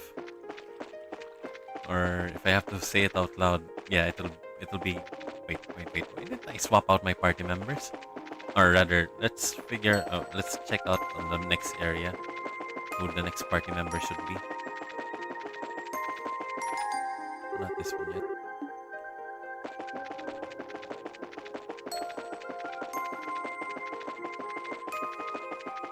I mean, if Zin takes Kilika, it would be one heck of a power move.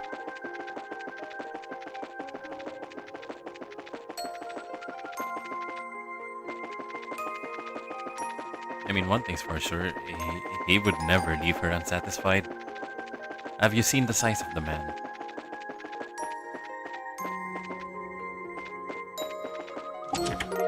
Like, he is absolutely massive. Look, he towers over everyone. He's basically like 7-8 feet tall. I haven't checked the wiki, but yeah, he's a pretty tall guy.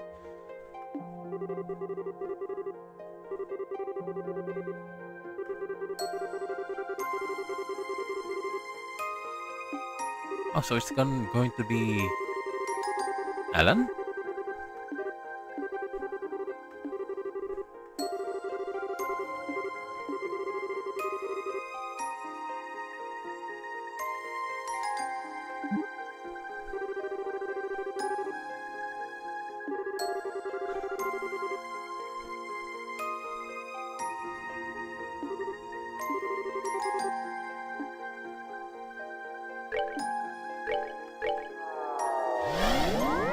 Ren is absolutely savage. And I like her for it. And I love her for it. Understood.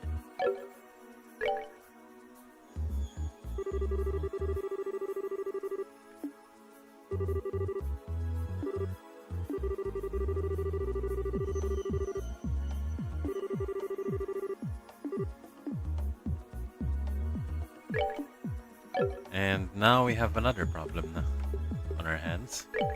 What do we put on you? Well, okay, this is interesting because you have good lines. Your equipment, well, let's see. I think you're supposed to be one of those faster fighters, right? So we have to put on you things that will boost your speed.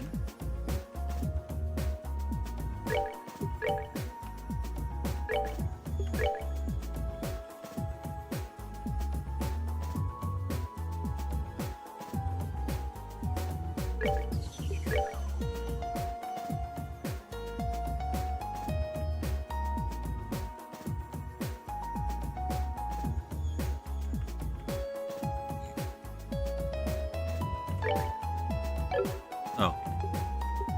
As for your orbments, I'm happy that you have quite a few good ones. Wait, let's check up on Kevin again. Take Silver Gem. Yeah, Silver Gem.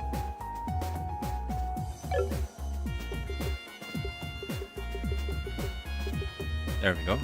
At least have Death Scream on you. Should be good enough.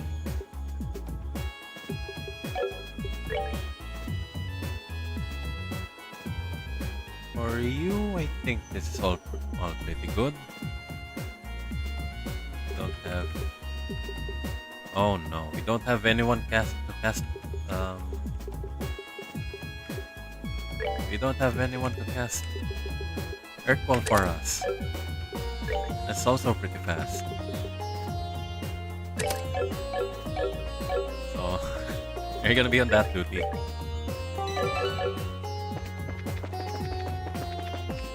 Gonna be on that duty, Mr. Richard.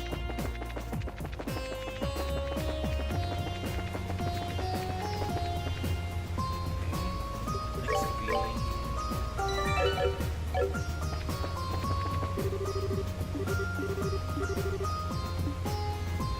Let's go there now.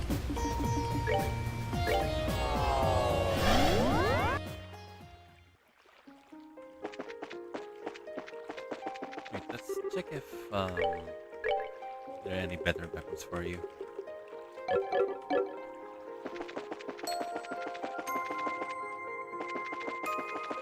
Oh. Okay. We have a problem here. We don't have any... Oh no. We're heading back. We're heading back.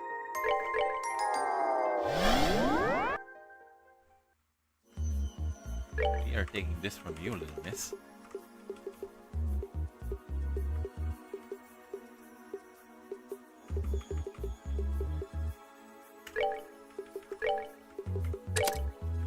Let's replace it with this. Find it in your heart to forgive us. When we're here, there we go.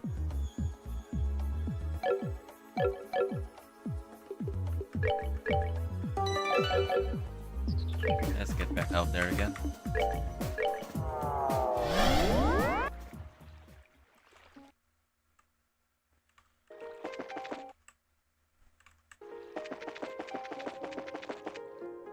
Nice, okay. So, as long as these guys don't pay attention to us, go. That's all good. So, what do you have to work with?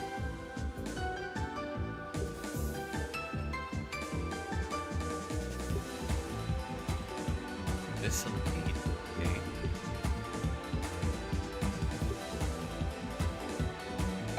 So, you're one of the fast boys here, huh? Okay. Happy with that.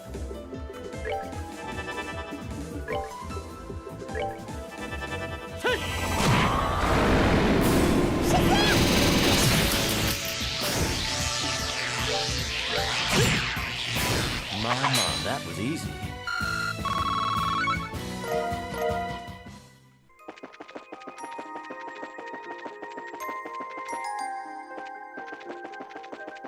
I think here is the right area. Right. Okay, so next is we go down, if I remember correctly. Hello.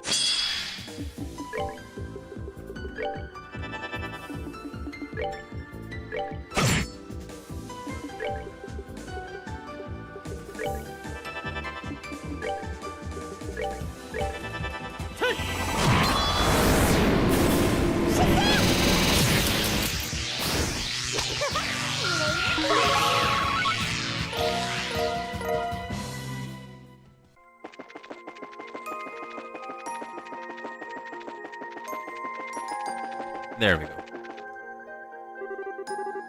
The Lord of Phantasma does decree, here lies the impregnable fortress, Leiston Fortress. Place your hand on this monument, the Divine Blade's successor among your numbers.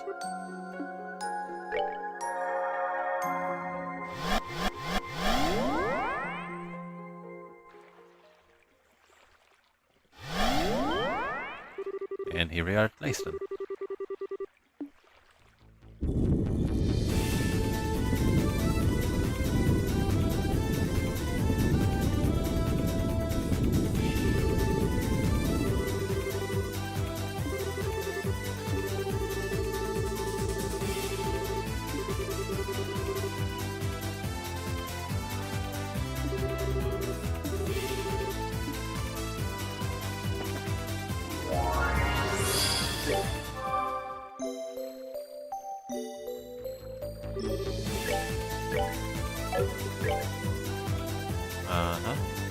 Don't have anything new, I suppose.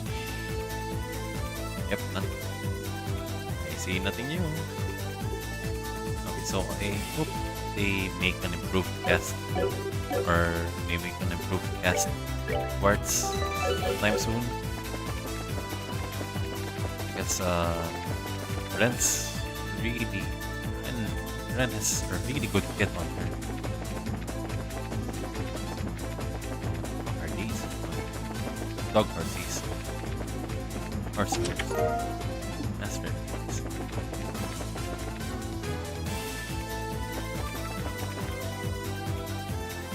I don't remember this area at all. Wait. All goes. So this is where we held.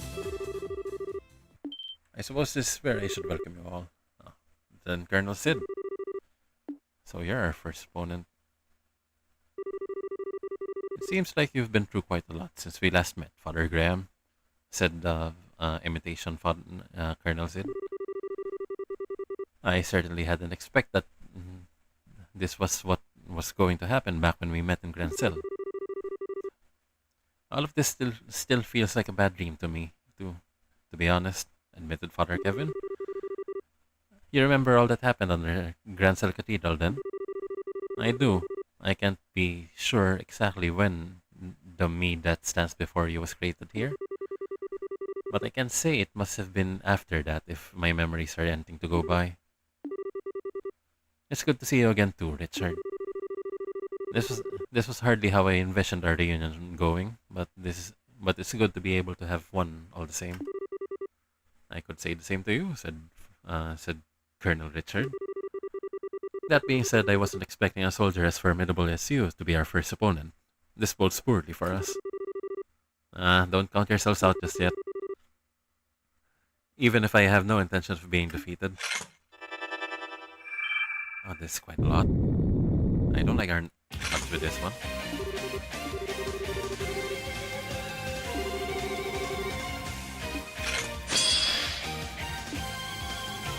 How about we go for this?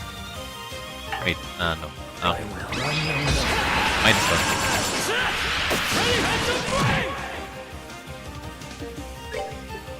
And your role, Major Sid, or rather, Colonel Sid, is this.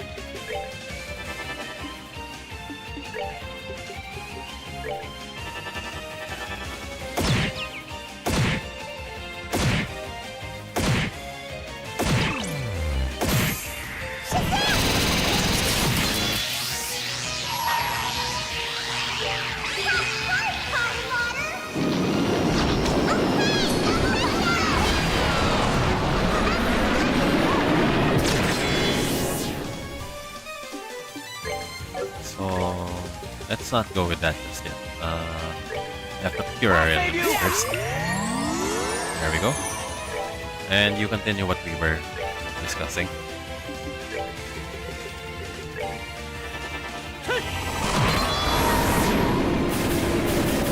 Good.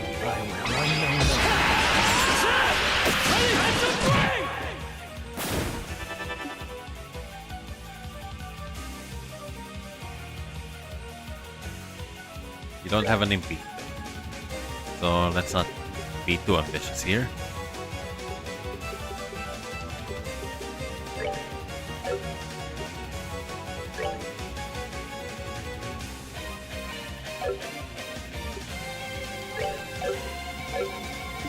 Let's move a tiny bit. There we go.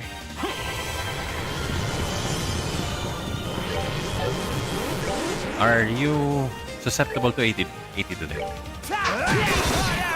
Resist. Oh. Are you susceptible to knockouts? Probably not.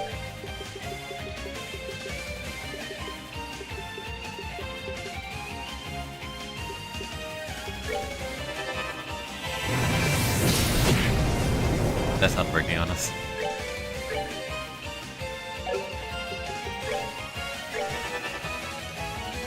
You move your ass over here. Go. Perfect.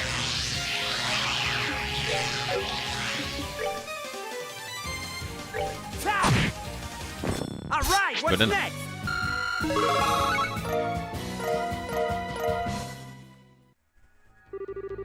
I expected no less from you, Richard. With the Knight of the Grouse Ritter on your side, my loss was likely guaranteed from the start. Not at all. Breaking through your defensive formation was a real challenge. It's clear you've already surpassed me as a commander. Oh, hardly. I've still got a long way before I can say that with confidence. And while I wouldn't ordinarily tell you as much, I won't waste this chance fate has granted me. I still deeply regret that you decided to leave the army behind, Richard. Ah, that was how I felt about Brigadier General Bright, and I'm sure you remember where that led me. Our paths have parted, but we both inherited at least part of him. I have the path of sword, and you have path of soldier. While they may differ, we can both work towards the same goal. Yeah, so you're right, I suppose. Take this. Barracks keys.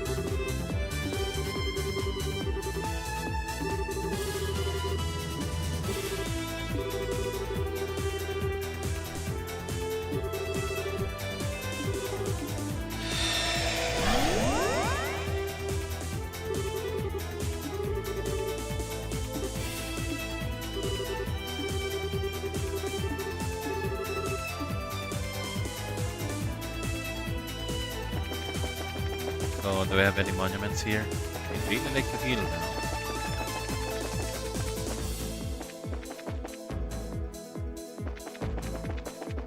Tough luck, we don't have any camera doesn't rotate here though. Like this.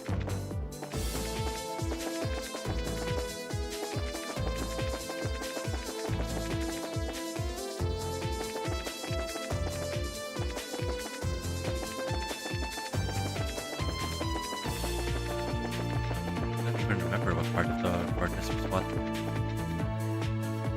But I suppose we're still pretty much top down.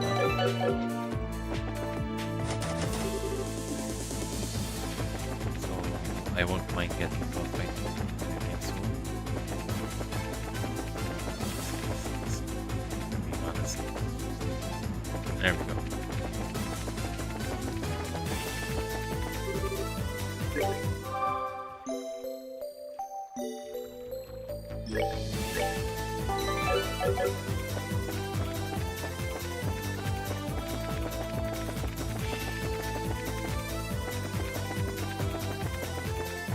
So we can rotate the camera up here. See what else is going on here. That sounds like E. Everyone spread out.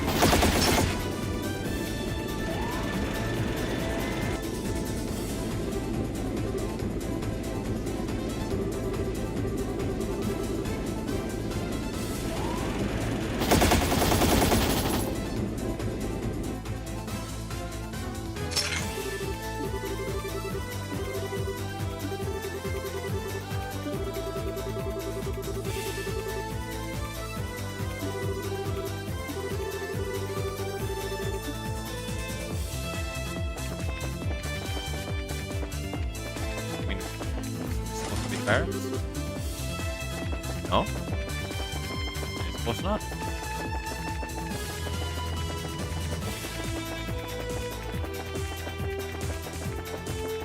Is this the barracks?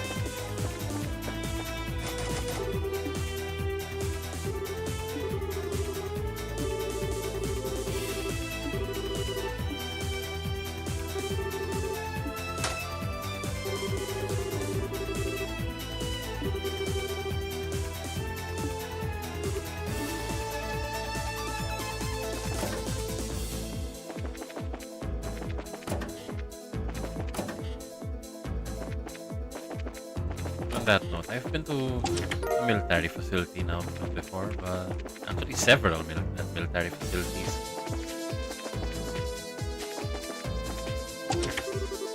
And they are really big.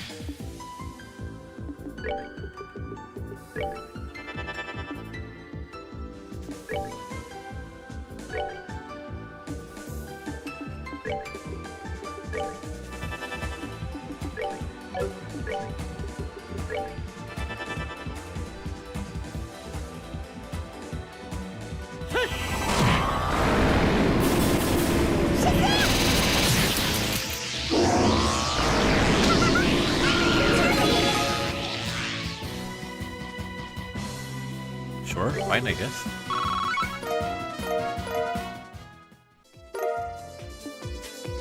BO1. Let's VO1.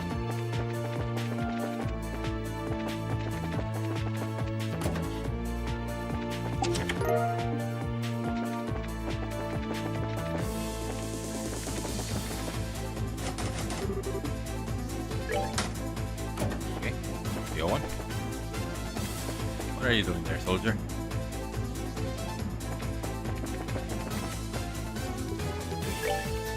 Guessing by the red lights, this is a boss fight. It is.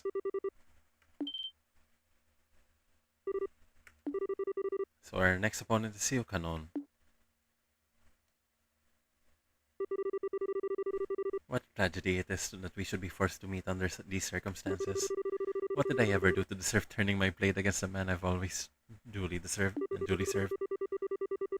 But please, never doubt, even for a second, that I'm doing this against my will. I would never even dream of fighting you if I had the chance, if I had the choice. And I understand perfectly well, Kanon. But if I may, I would rather you stop calling me Your Excellency. There was never a fitting title for a mere colonel to begin with, and now I don't even have that. I would rather you simply call me Sir, like you all usually do in the office. I've grown very fond of it. Oh.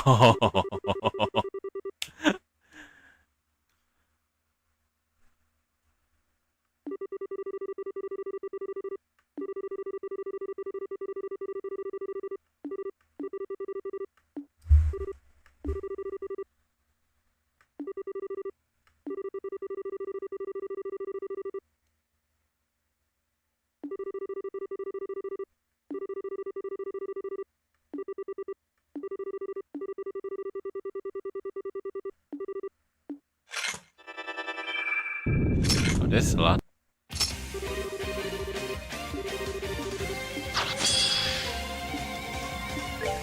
You can scoot over here. We're getting to fix our formation.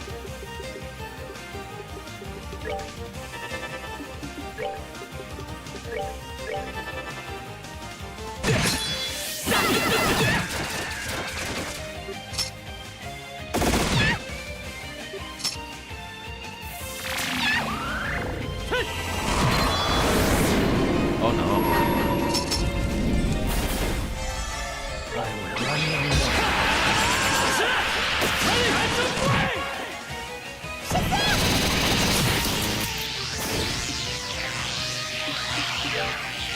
Earthwall, that is your job.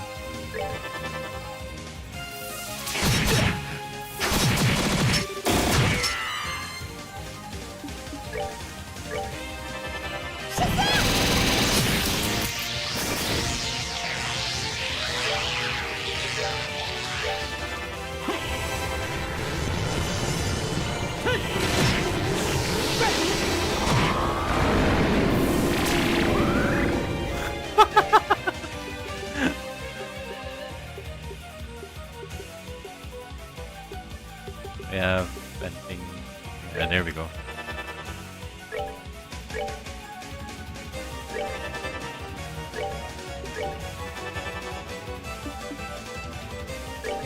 Are you susceptible to 80 today?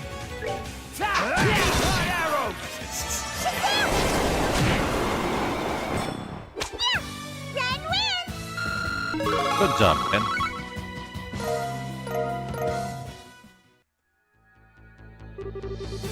I knew I wouldn't stand a chance against you, Your Excellency. The rest of you fought passably as well, I suppose. Ah, thanks. You put up quite a fight yourself. That was fun enough. All of you should make sure you don't get in His Excellency's way in the battles ahead. You'll be facing the strongest warriors in Liberia.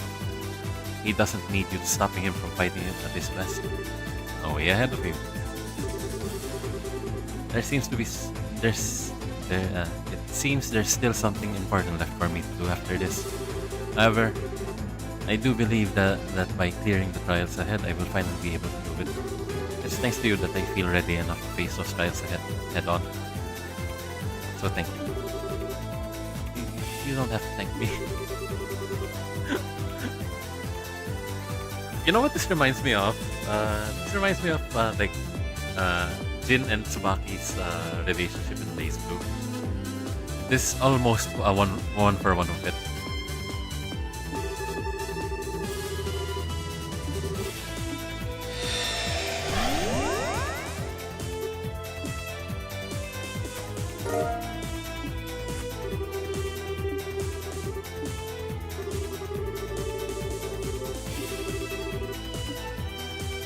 But before we do that, let's check everything else the fortress has to offer.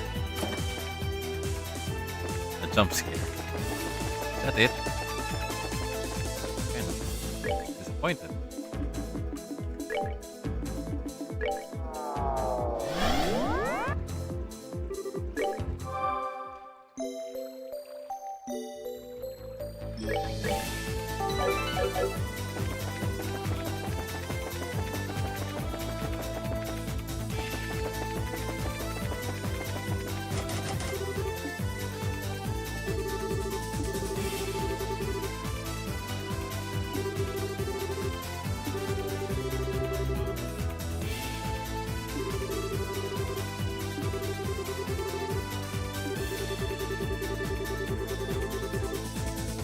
One of the doors in here will lead us to the staircase leading up. Okay, thanks. Alright, shall we continue?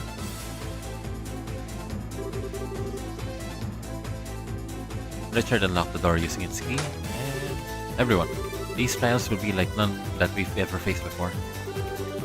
And there is but one clear path for us to take. So I must ask, are you with me? It is only when we fight together that we can overcome the great wall that stands before us and attain victory. Yeah. Yeah. Yeah.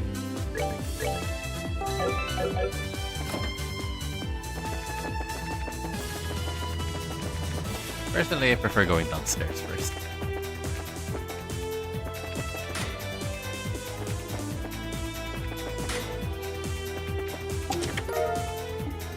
Go past Jim. EP charge speed. Whatever is in here. Rooty Temptation. And CO1 key. Perfect.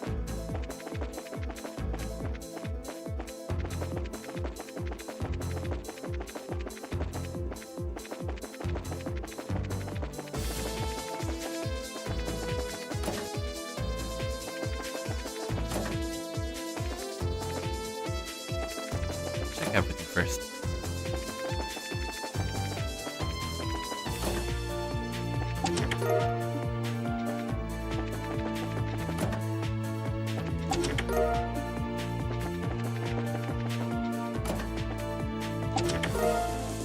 Blind. Oh, door. Oh, this is Richard's door. Not yet. Let's save first.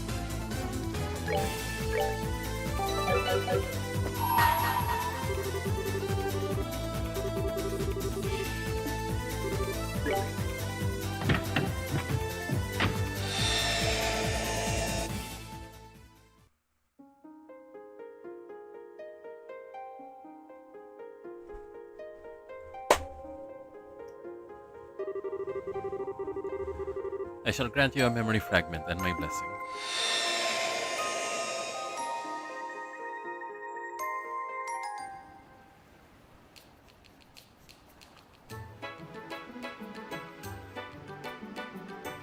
City of Ruan.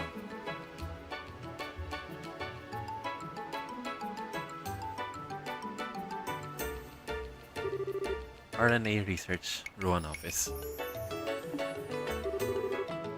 Mirana. Oh my! Look at all this. I hope it will prove useful. Mirano. But I heard that name before. I see, you sure found out a lot.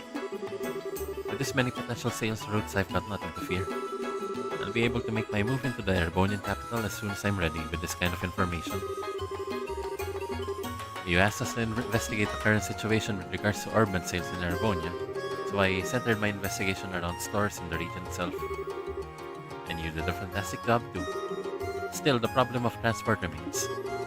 After all, old Borden's got his grubby hands all over the international liners already. It's true that the Borden family has preferential access to 40% of the load capacity of international airliners, giving air liberal for Erabonia. However, they are no longer the only available option. There are now private carriers as well.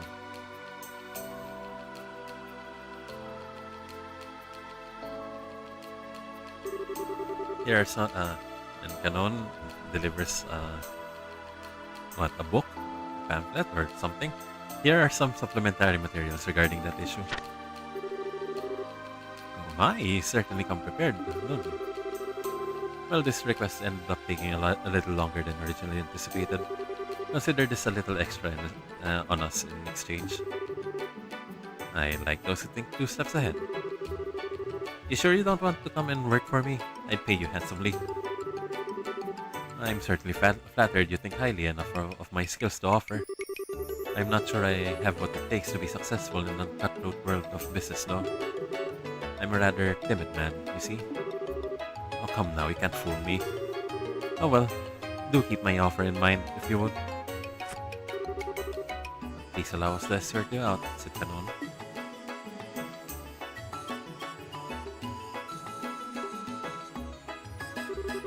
Oh, since I have you here, maybe I should give you one more thing to look into. I've already had Simon get started, but I'm not sure he's up to the task. I'd be happy to help if I can. Will this be another request to research a foreign market? It certainly will. Oh, look what you have. Oh, look what you've got over there. Perfect. Phone. No, a map. This place right here. Orange State? Asked Richard. That's an unusual choice. It's quite a small place.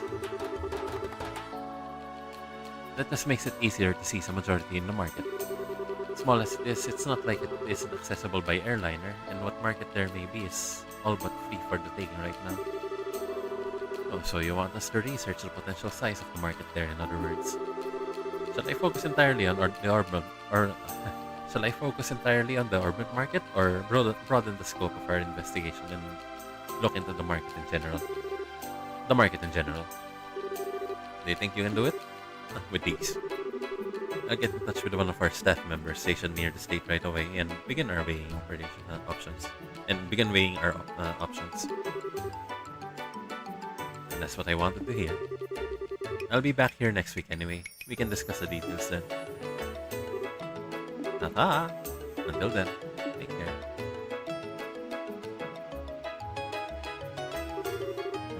Or it's quite far in. Weren't the Rain brothers in that general area of the continent? Yes, they are, Canon agreed. I'll get in contact with them later. Thank you.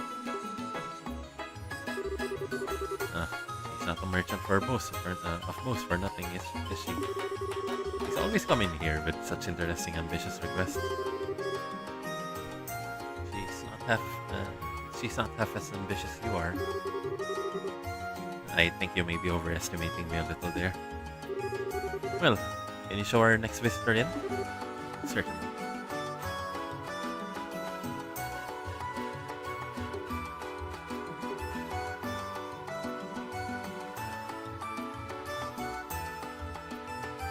Is this the mayor? Oh, hey there. Hello there, Alan. Sorry for dropping in on you again. I just wanted to get your input on another little something regarding the city's finances. Oh, that won't be a bother at all. Please, take a seat.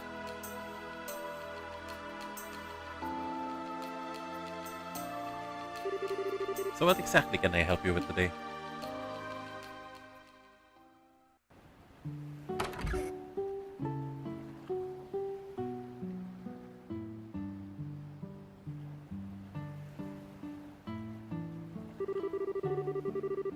All seems to be going rather well with the business now, don't you think? Indeed. Although I admit that it's taking me time to adjust to my days to being so peaceful. I do miss having a sense of tension in my life. That's something you'll just have to live with, I'm afraid. Consoled Richard. We're civilians now, not soldiers. True enough. In any case, it's an honor to be able to live and work with you in the city where you were born, Your Excellency. Kano. I really would prefer if you address me as sir now. My apologies, sir. There's no need to apologize. Well, I think we should probably go inside. I'm not sure I like the look of the sky.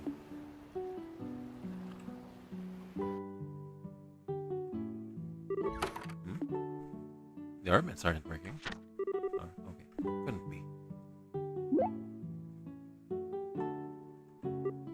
Sir? Is something the matter? Oh, it's nothing of much importance. I just noticed that we seem to have mistakenly received another letter intended for Mayor. It's understandable that it keeps happening given that this building was previously his, but it's a tad troublesome nonetheless. I suppose I'd better go and deliver it to him.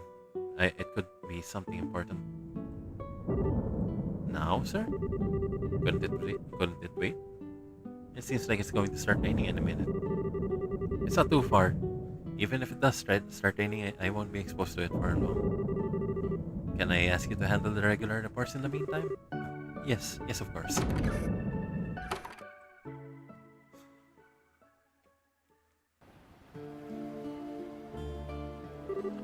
Ugh. There's no mistaking it.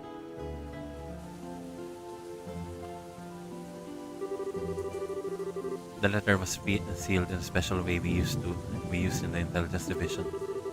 The letter itself is a meaningless decoy. The real message is concealed in how the envelope itself was sealed. It means, come to the landing port. Someone from the intelligence division is calling me in hopes of speaking to me.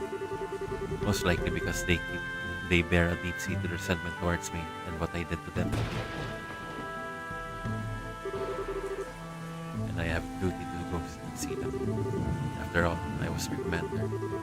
I was the one who pushed their life off the rails and ruined their future.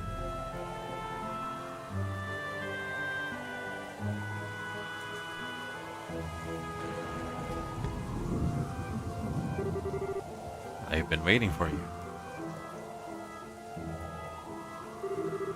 So it was you, Sender. Indeed, it's good to see you again, Colonel. I'm pleased to see you're still well. I'm not a colonel anymore, Sender. Though I feel as though saying as much has become a hobby, no one around me seems willing to correct themselves. Oh, I'm aware, but today I intend to address you as Colonel nonetheless. I called you here because I have something I need to ask you. I hope you can forgive me for forcing you to come out here with the weather so poor. If I can answer your question, I will. Don't feel as if you need to hold back on my account. If you can't accept something in the answer I give you, by all means say so. Then I'll get straight to the point, said Sender. Why did you leave the army behind, Colonel?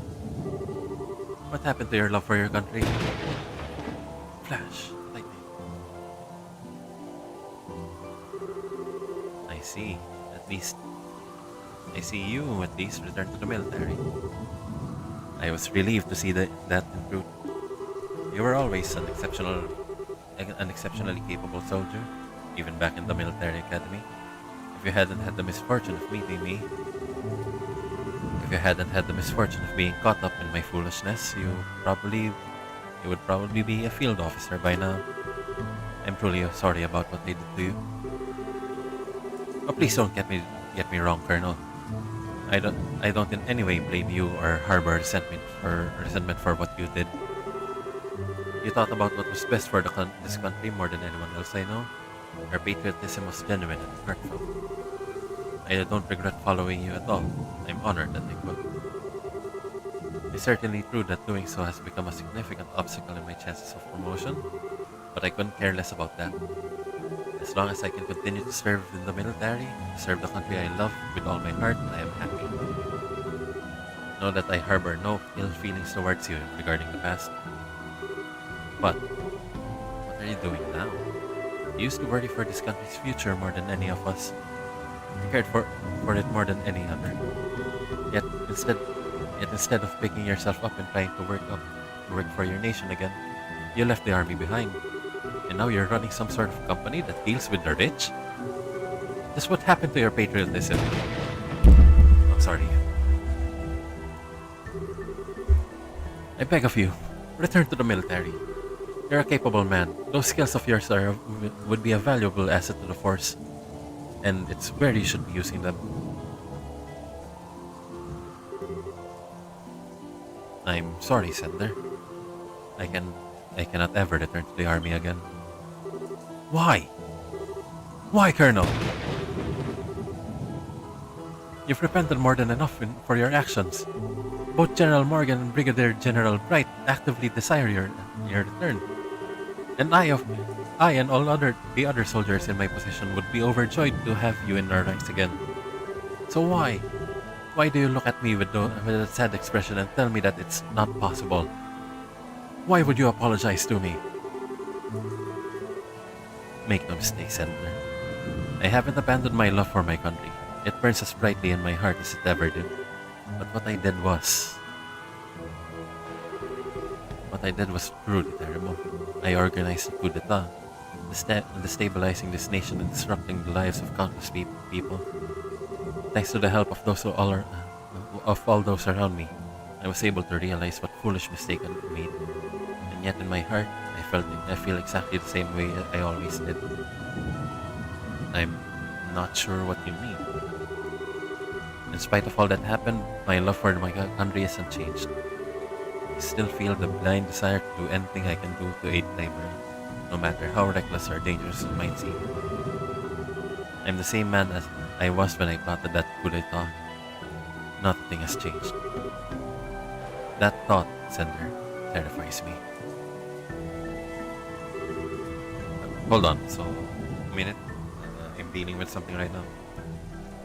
For a moment.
Hey, I'm sorry for the delay. I had to grab some more tea. I had to treat my throat for a little. Okay, so then you didn't leave the military because you had lost your love for your country.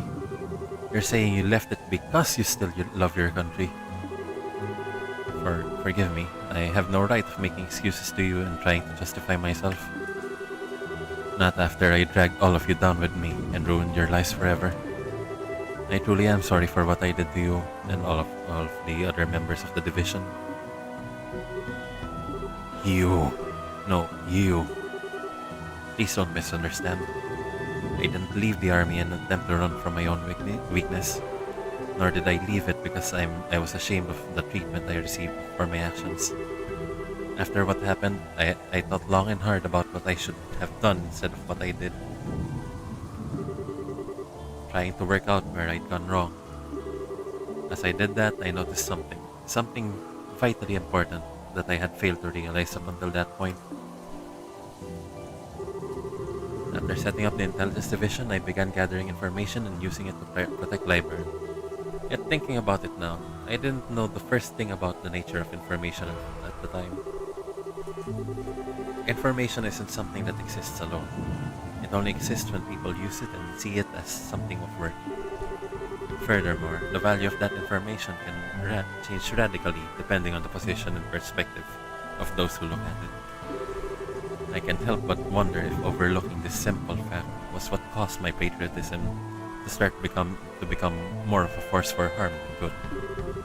Somewhere along the line, I started to believe that the only information I saw was as valuable was of any importance.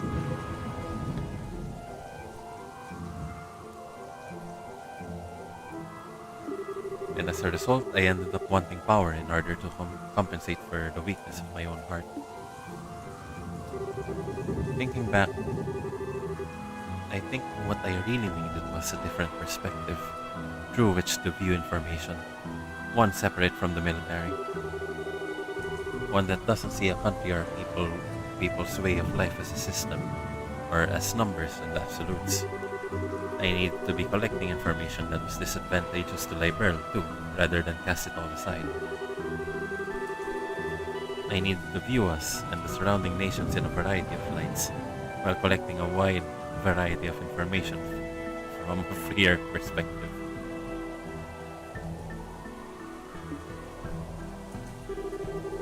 So, you believe the company you are running now is capable of doing that? Yes, I do. I can say for sure that this will allow me to avoid repeating my past mistake. Perhaps there was something more important that I should have been doing instead, before giving thought to any of this to begin with. But in the end, I came to the conclusion that Liberl needs a fresh perspective, and I then resolved to leave the army. If it needs a means to gather intel, it can make with another intelligence division. That is for Brigadier General Bright to worry about, not me. Still, the civilian population has no group or organization. It never had one. I doubt anyone in the civilian world has ever thought to create one in order to gather and accurately analyze information either. That was why I, a civilian like every other, chose to establish RNA research, believing that I am the right person to be the first to do so. You truly don't have any intention of returning to the military, do you? If I said there wasn't a part of me that longed to return to my days as active service, I would be lying. But I'm hoping that through this, I will be able to become another eye by which to support this nation. And I see my current occupation as a new way to show my love for my country. I wonder if that makes any sense. You're a coward. No doubt every word you are saying is objectively correct. That's how you've always been. There's never been room for rebuttal in your arguments. But Colonel, you're also no longer the man who swore to forge his kingdom's future with his own two hands. Goodbye, Colonel. We will never meet again.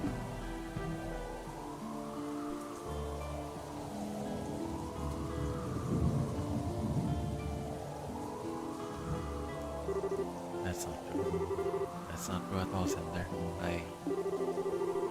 I've chosen the path I will now walk believing it to be right, certainly. But even I don't know for sure if what I'm doing is correct. Even now, I'm terrified of the possibility that I might be making the wrong choice.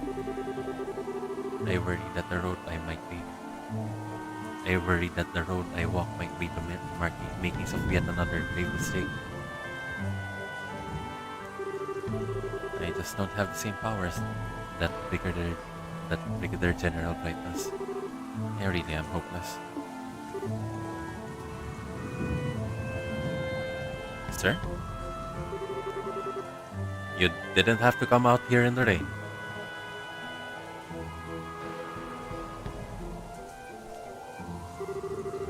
We should return to the office. You'll catch a cold staying out here much longer. Canon, I'm sure he's just having a little trouble coming to terms with his new life too. You just can't forget the fervent enthusiasm of the Intelligence Division, as if he doesn't feel like he belongs in the world that's come after it.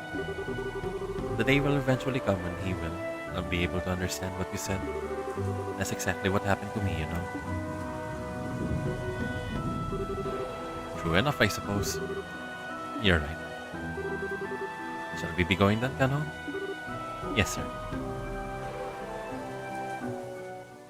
Just fucking have kids already, you two. I wasn't expecting to end quite this so. Are you alright? I'm fine, don't worry about me. This actually brings back fond memories of the survival training I underwent back at the academy. I do think you should go get changed into some dry clothes though, sir. A little rain has never hurt anyone. I don't believe I was half bad at my own survival training, you know. Even then. Huh. An encrypted call? Dylan did mention he had some information of interest in his report earlier. Perhaps this relates to that. Sounds possible. Which would mean that something has happened in the Republic.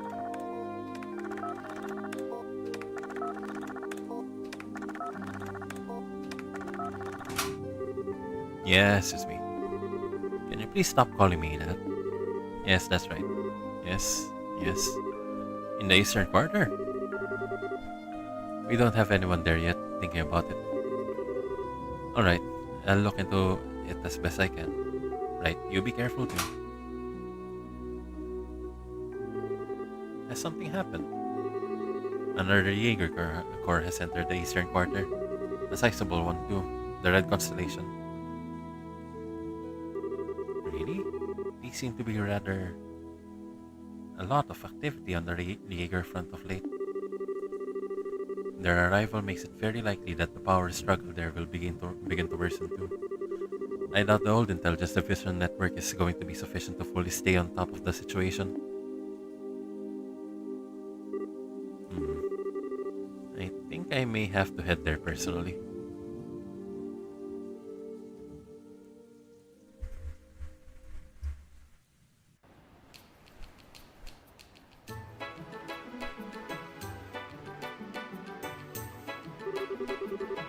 I still have doubts about what I'm doing. Nothing about my love for my country has changed. Nothing at all. So is it even possible for me to find and walk the right path this time? Is it truly possible for any mortal to forge the correct path through life? I don't know. But all I can do is try and follow the path I believe to be right in hopes that I'm not mistaken. Believing in those who would have supported me and worked to right my wrongs. Sir? Is something wrong, sir? Oh, you're here, Canon? I did tell you that you didn't need to come and see me off, you know. You did, but I'm afraid that simply won't do. Seeing off their superiors is the duty of the subordinate. Perhaps in the military, but that is no longer the world we live in. There's no need to act like a soldier anymore. Oh, and one more thing. Please do take good care of things while in the office while I'm gone. I think the odds of any large request you'll struggle to handle without me coming in are fairly low, at least. Oh, leave everything to me, sir. I'll be sure to handle every request that comes in in with care and kindness. I'm well aware you always look forward to taking on small requests too, so they will be given the same high standard of service as any other. You know me too well.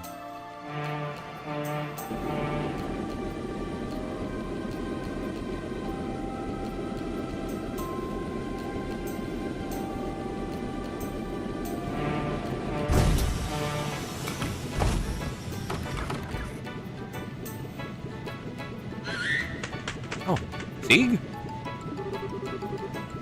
What on earth is Julius Bird doing here? Screamy. Just sit on His Excellency's arm as if it's your own personal property. Glare. Scream. Please, Ganon. There's no need to glare at him like that. Also, please stop calling me Your Excellency. Scream. What's this? It's addressed to me. This looks like a letter from HQ. It's in military HQ. Why is the Royal Guards carrier Falcon bringing a message to me? Who knows? This writer is a real slave driver, you know. Thank you for delivering the seed. Let him know that I accept his request.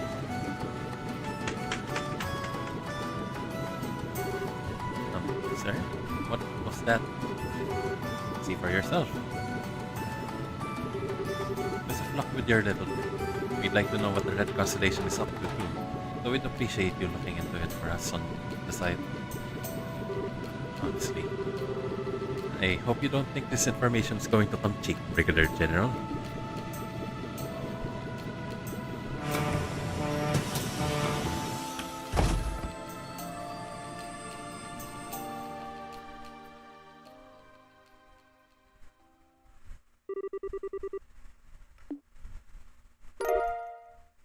Covert. What is covert? Would it make you less targetable or something?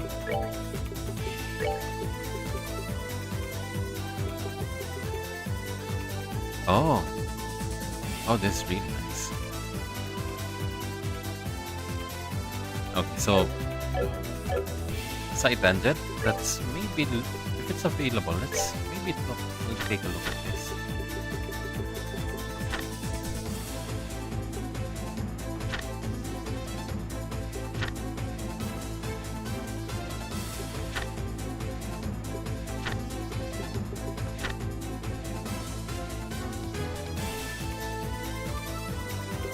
Memory. Lecture. Nothingness. Oh. Nothingness is crazy. Swiftness is crazy too. Carnage.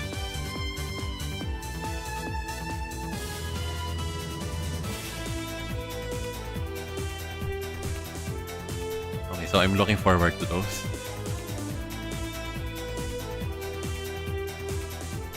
Okay, so sorry, something's bothering me again.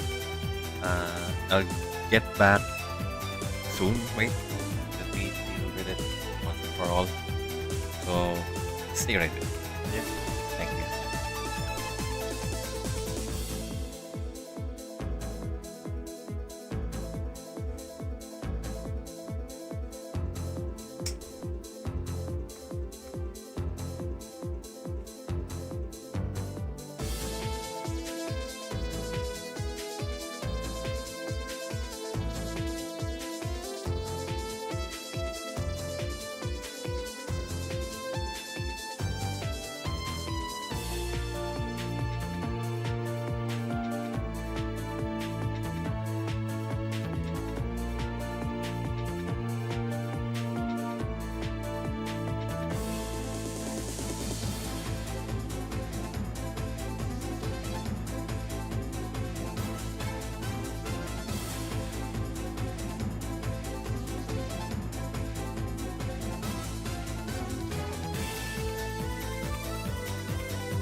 So sorry for that again.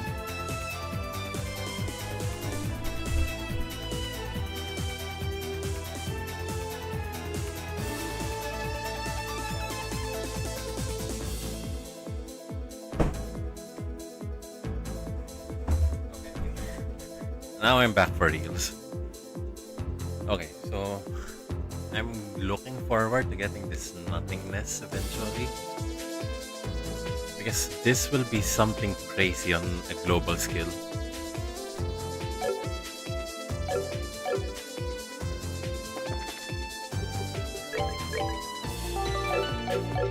But while we don't have it yet, let's proceed with the story. Oh, if you're curious about what I was dealing with, it was something like a mad itch that was coming along. It kept bothering me. So yeah.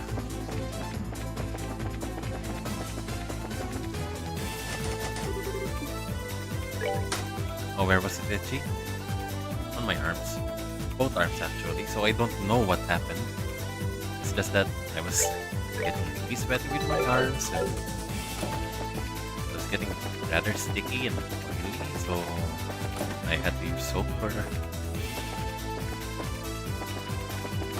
I had to wash it off and then came back. So this time I tried using a deep wash, scrubbed it hard with loofah. Next time, if the itch comes back, I'll be using steel wool.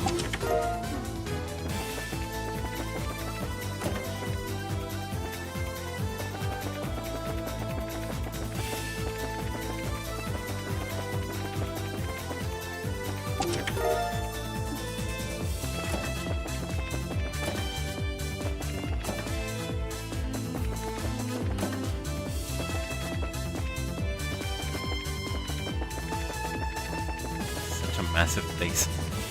What are we hiding here?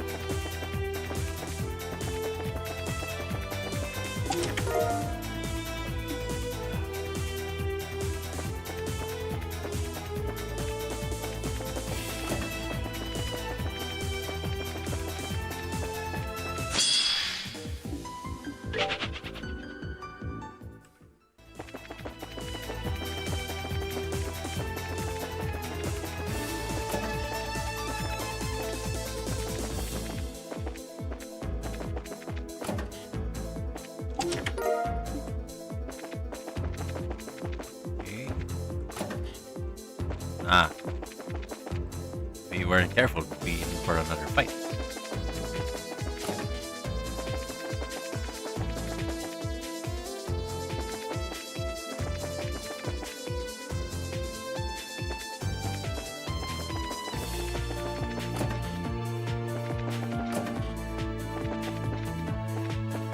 Okay.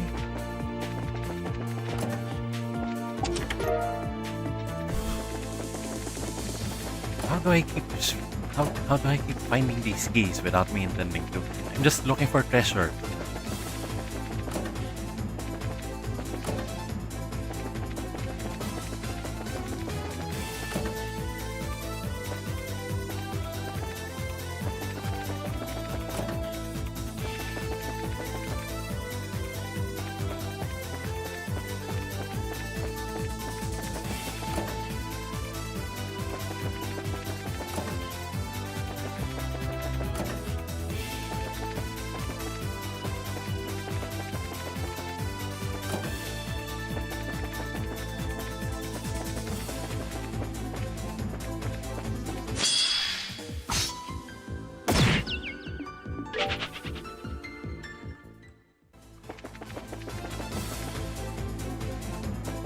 No. Not yet. We still have places to go find. We still have treasure boxes left to open.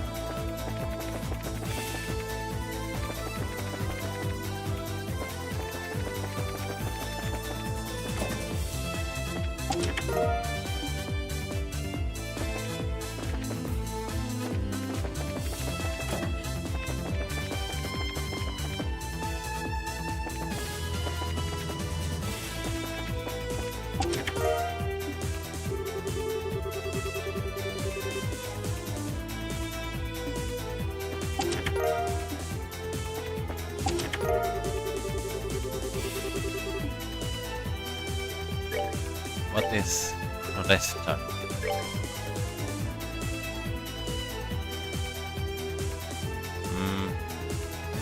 Not enough.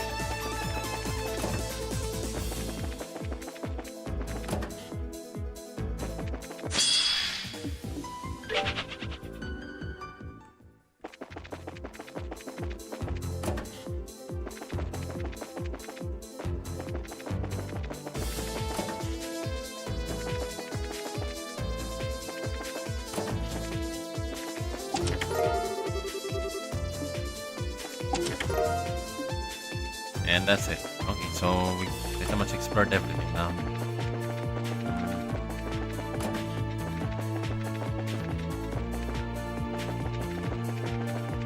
Gonna go along that path again, and if I remember correctly, it's over here, right? Long corridor. Very long corridor. Now we save. This might be a boss fight.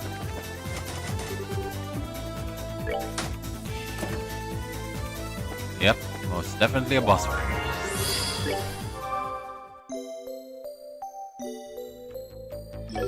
Okay, so let's go. What time do you call this? You're late, all of you. What?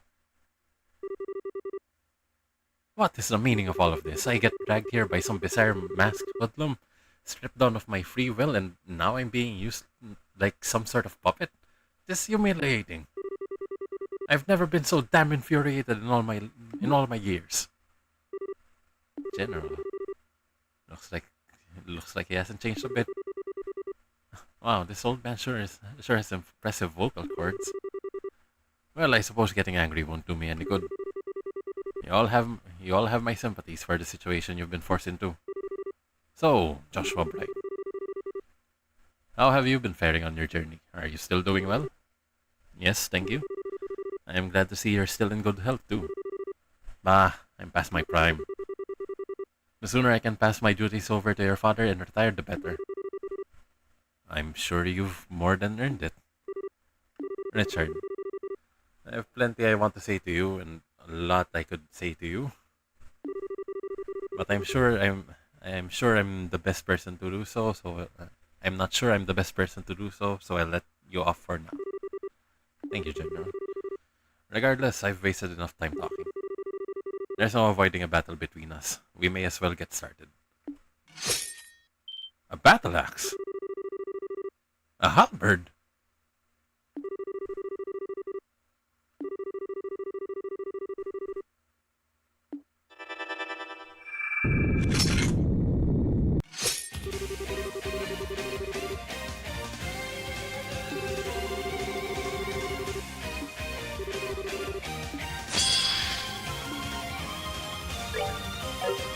So, go at this like we usually do. I really ought to calibrate your settings.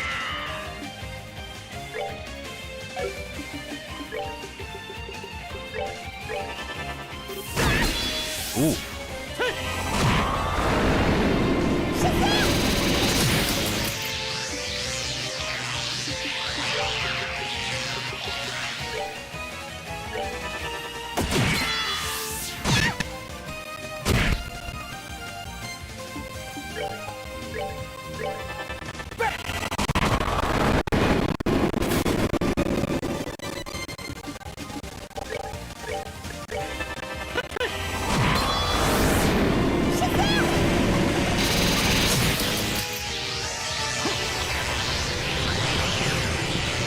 All well and good, but we have to heal. I'll save you!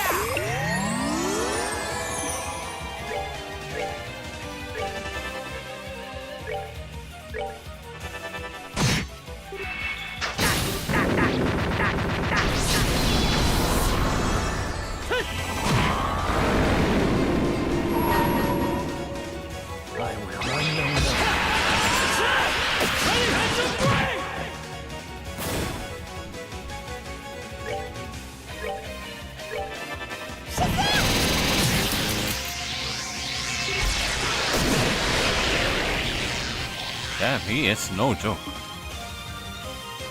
What are we going to do about it then? Or wait, yeah, we're rolling red. About this. How are you that tanky?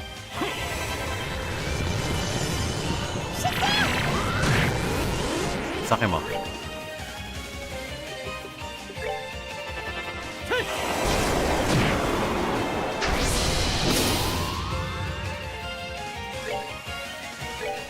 Keep sucking him off.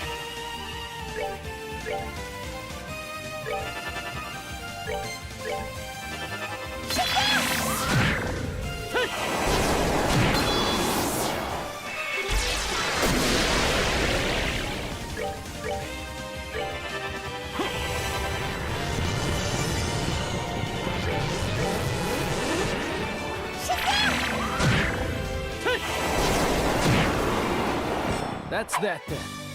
Let's move out. Suck him off and set him on fire.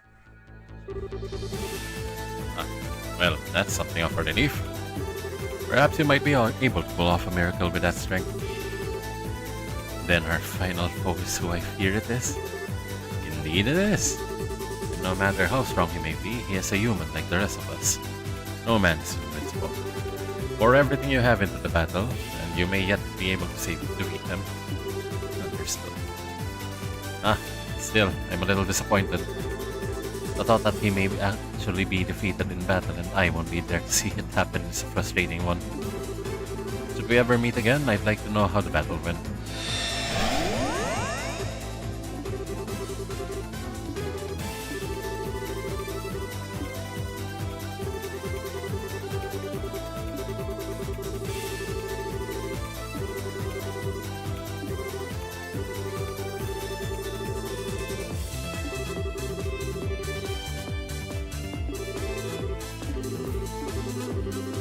What I wouldn't give to kick Kevin out of the party and put the still in.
Is this a Pokemon gym? Why is it structured like this? Is this a Pokemon gym now?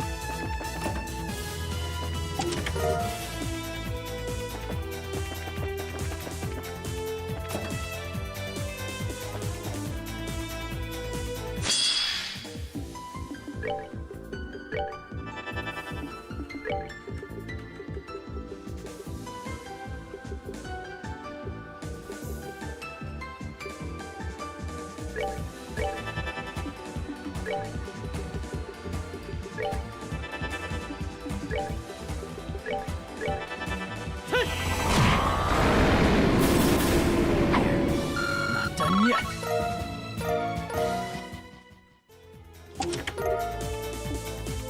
Ano rin yan?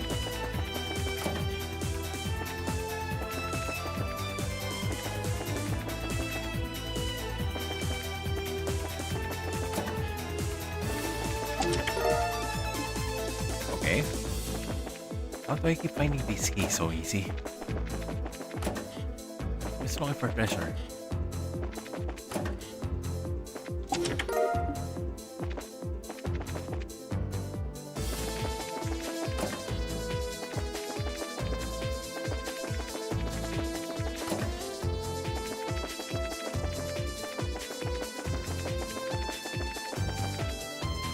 Nope. We're heading back. Yeah, wait. Maybe if it leads into a save point. Oh yeah, that's definitely a save point. Okay, so we can come back here later, but first we have to... Let's maybe use a shortcut.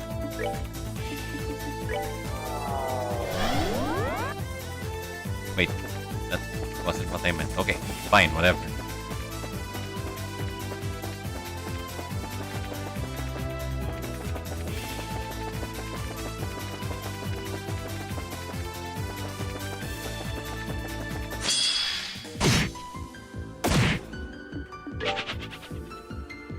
So as long as nobody dies, it's fine.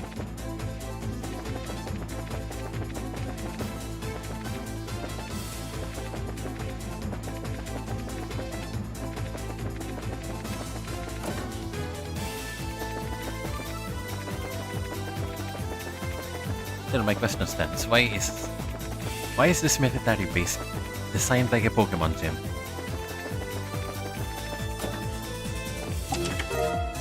Oh. This is very valuable. But enough about that. Let's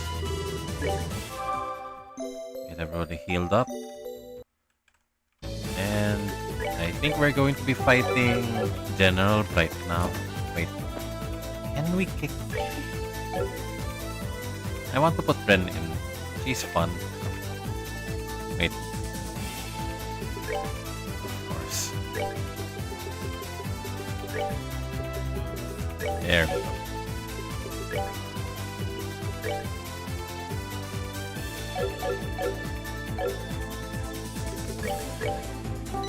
But I want you to have your closure too, Alan. You're a good guy. Brigadier General. Dad. I thought the ordeal revolving around the Oriole was over, but it looks like it was premature of me. I doubt even Ragnar saw this coming. What about you, Grossritter? Kevin, did you? Nope, it took us completely by surprise. Although I can't say for sure whether the bigwigs at the top of the congregation for the sacraments had any idea this might happen. I do wonder. Well, I suppose there's no point in debating that now, anyway. Let's get down to business. Wait. Let's get down to business. Okay. As you know, I'm the third of the Guardians. If you defeat me, you can move on. If you can't, the road ahead will remain forever closed. Of course, you already know that much, don't you?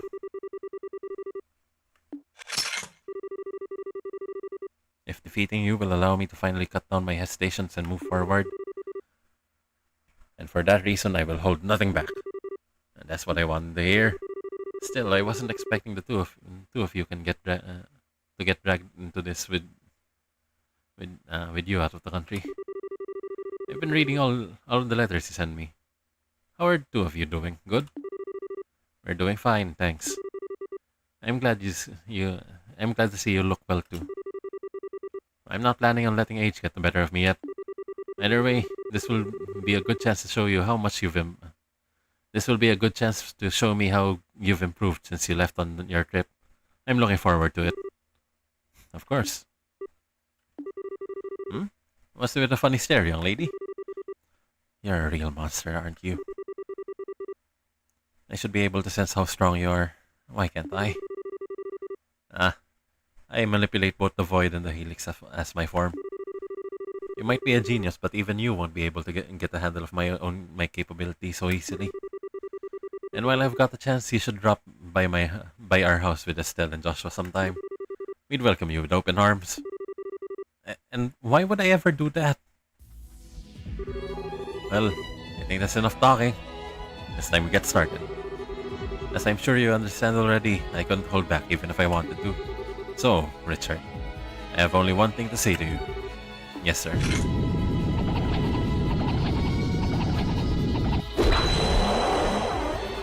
Defeat me.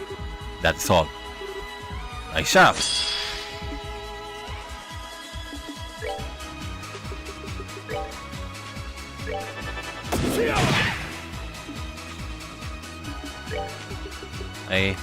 I think this is manageable, but who knows?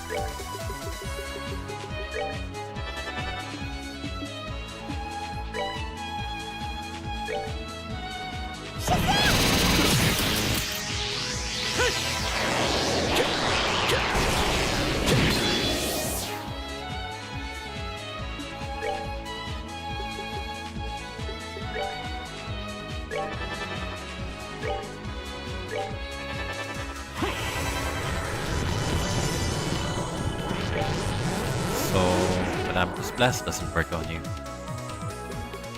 Okay, this is kind of to be expected. I am not upset at all. Not at all.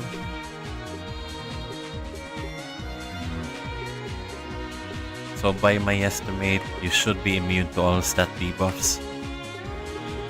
So our best way to take you down would be brute force.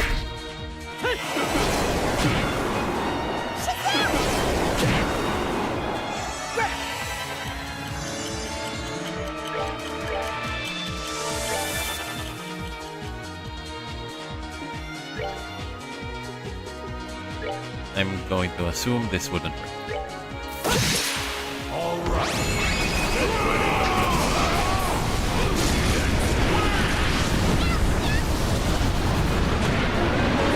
Oh, that's brutal.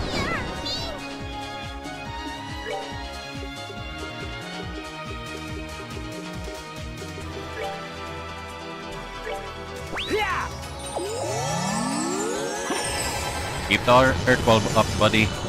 You're gonna need it.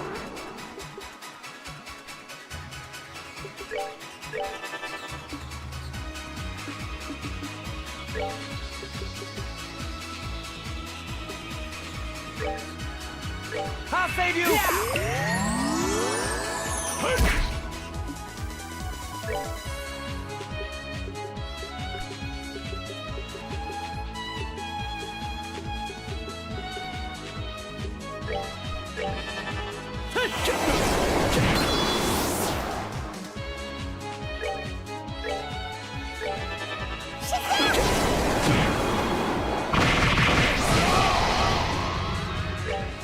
Maybe I should consider getting two people to cast Earth Wall. If I fail this, I'll do just that.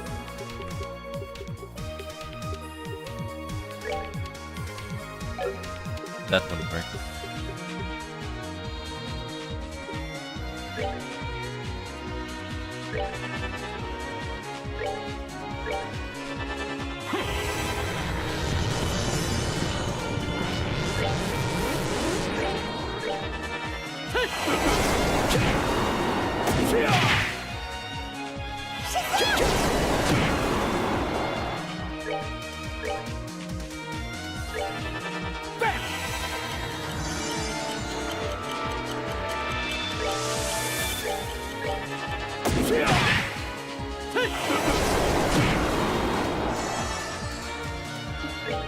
Your heal for your heals.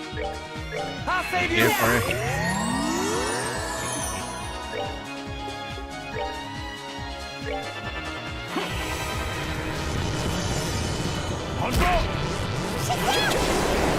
Still, I'm thankful this isn't like the low fight in the first game.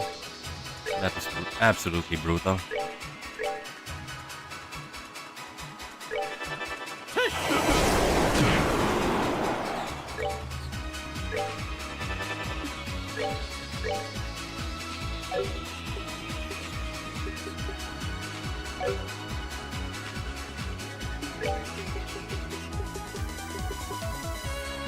I mean, even if you kill Kevin, nothing of value was lost.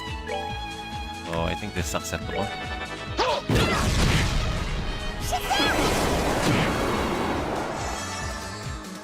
Nothing of value would be lost if you kill Kevin.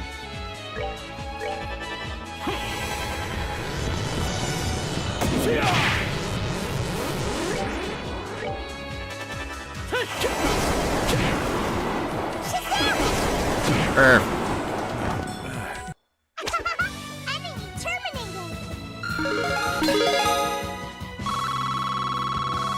What the heck is with that output? Ooh.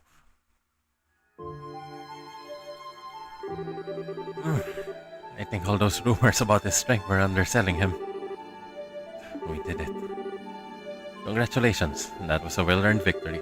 So, Richard, have you finally been able to clear aside your hesitations? I believe so.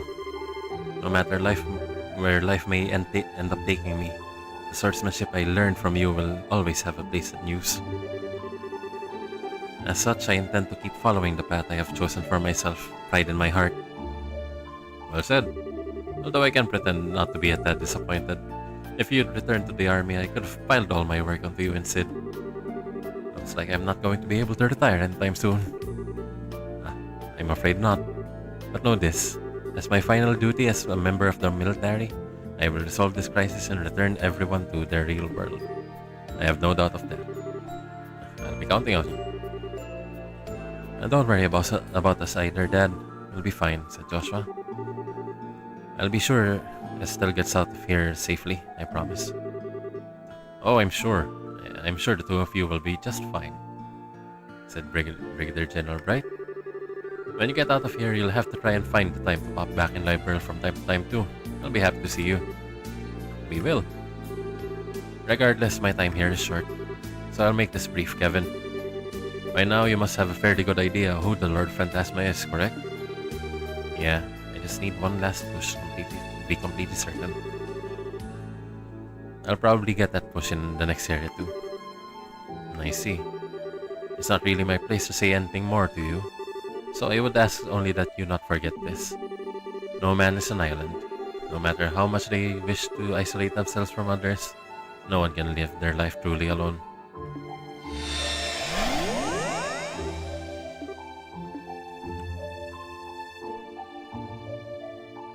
Next area.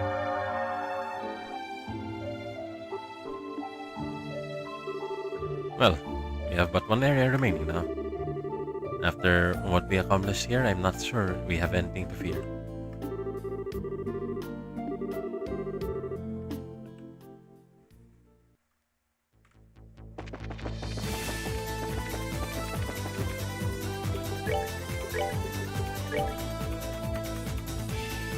Oh, damn. That is one nasty book. Okay, so it's not as potent as Crimson Eye, but this will certainly be something I can put on someone like Estelle.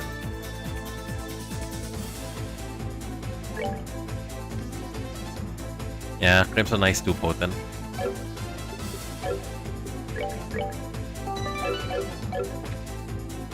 Oh, time to move out. Wait, maybe we can try and check the checkpoint.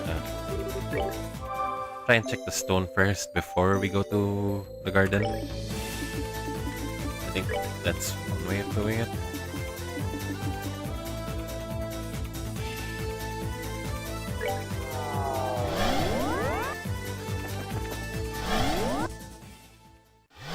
Okay. So from here we head on up, I think.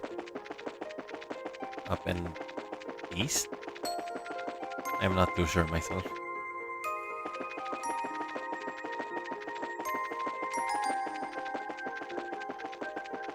Okay, so that's not it.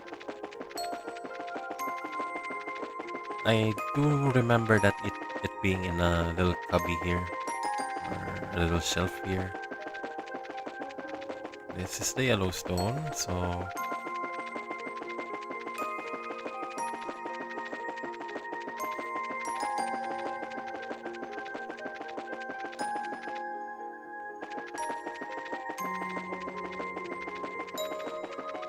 I don't remember exactly where everything is. I get turned around too easily. Okay, here we go. In my large place, I, the Schwarzritter, do decree, here lies the black mark. Place your hand on this monument, the orphan of the lost village among your number. Joshua.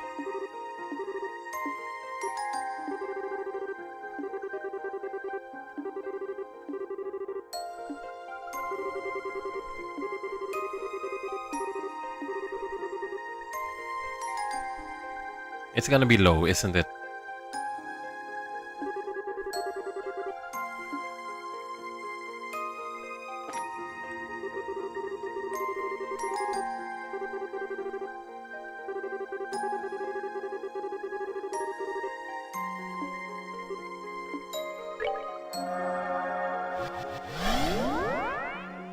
But we will be swapping out Richard for... Oh. Curious.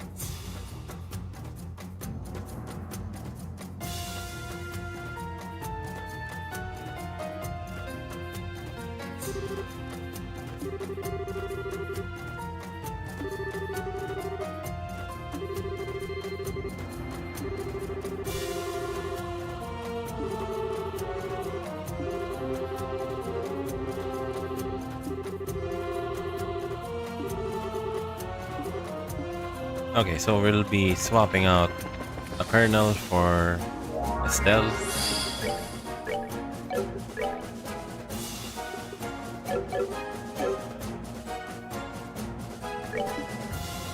I haven't been skipping any doors now, have I? Wait, did we?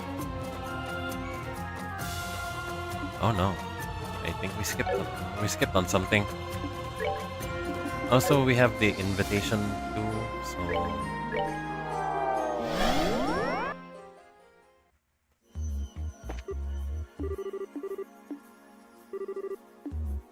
Okay, so swap out members. Thanks for coming by. Piece of cake. There we go.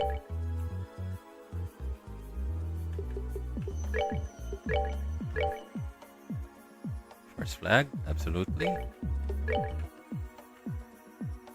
Maybe not a one of those, but okay.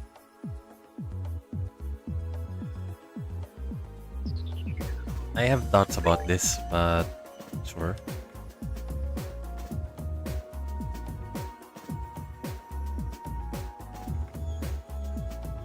This is certainly something to use on you. And then, well, I really do want to boost up your speed. We don't have a lot of options there, do we?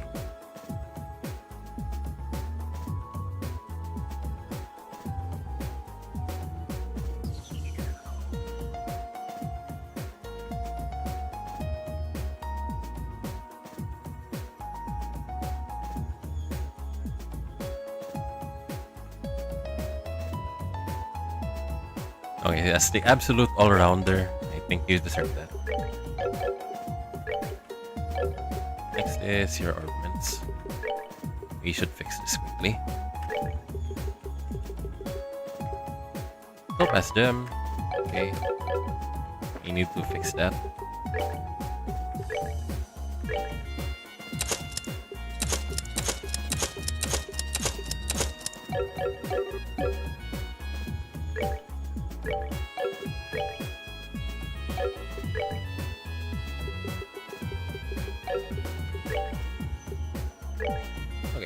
First is Topaz Gem, next is Gold Gem, we don't have one.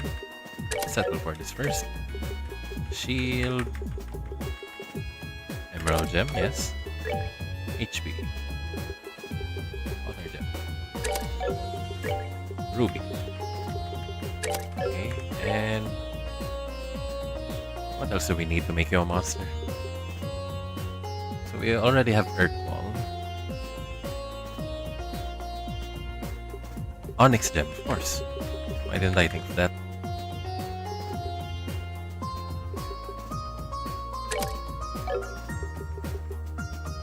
And then... Silver Gem might be nice.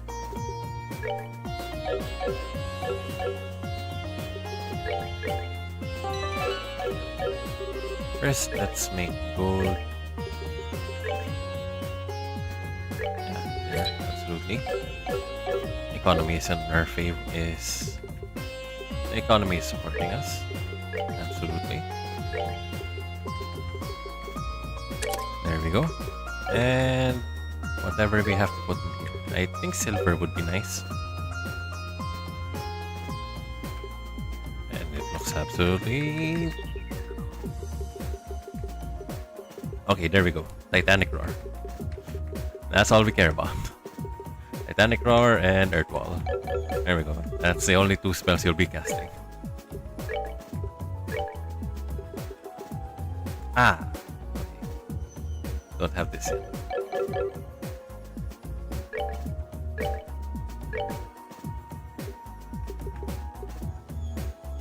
I think we'll have to settle for this first for a while. Or rather covert. Yeah, I think this will work. We don't have Haze on our team, so we need you to carry that. So, how's everyone? Oh, they've moved around, I guess.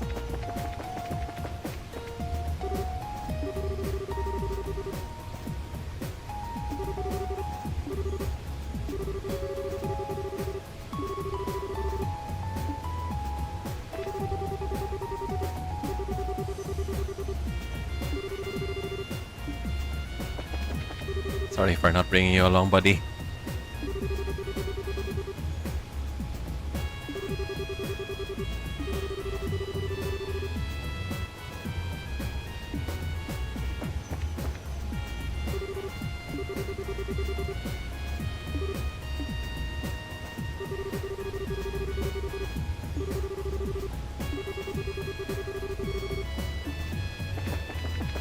Wait.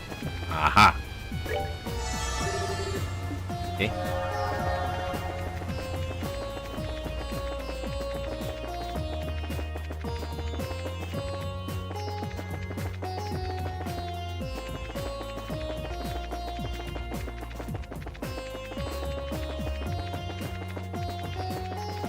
Oh, hello, Josette.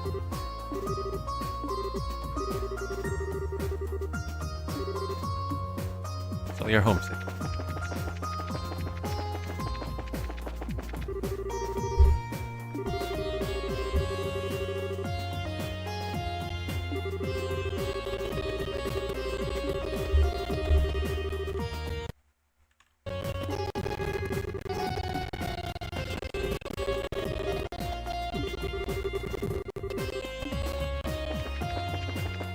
Okay, so given how books spawn in there based on what you want or need, did you ask it to explain to you anything about like Phantasma or what? Or a biography about Kevin if you're really that interested?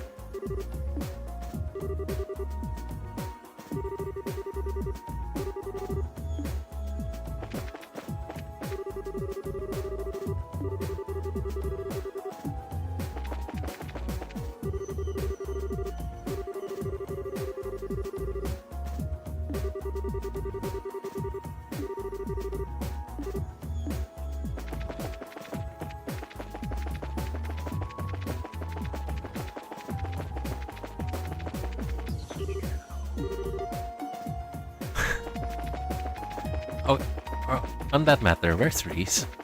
I haven't seen her.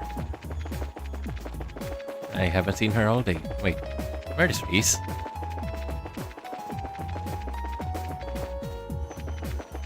Reese? Where are you, girl?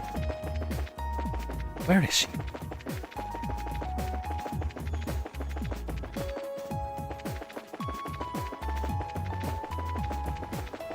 Reese? Huh? She hiding somewhere? Oh, there you are.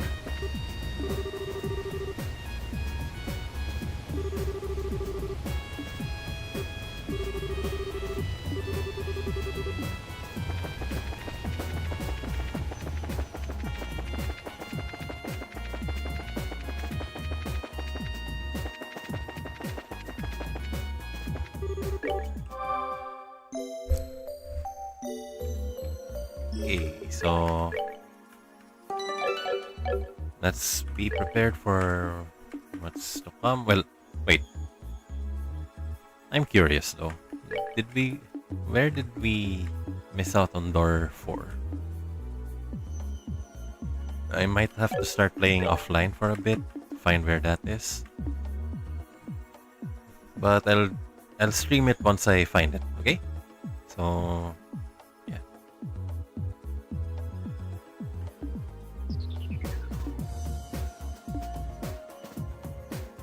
Door 8, we have to bring Olivier and Vander.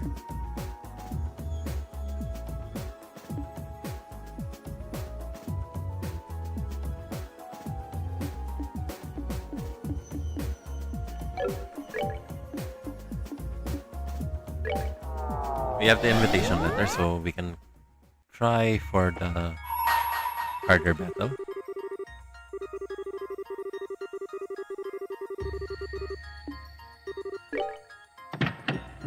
I think we can try for hard mode now. We got the invitation letter.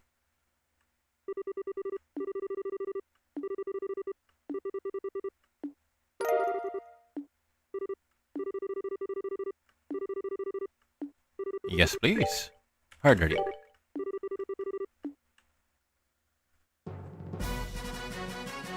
I love the art here, by the way.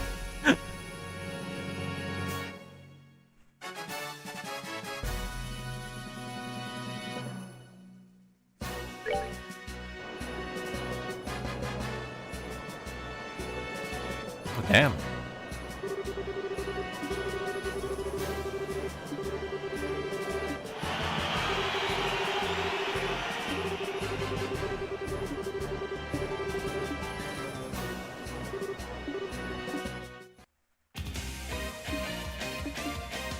Okay, so first up, there we go.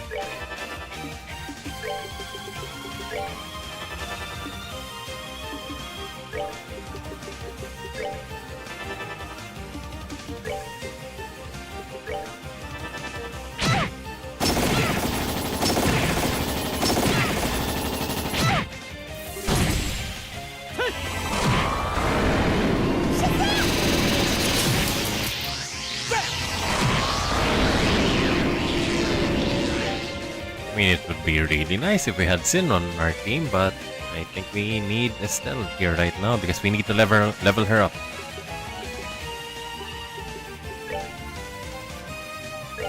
We're good to go.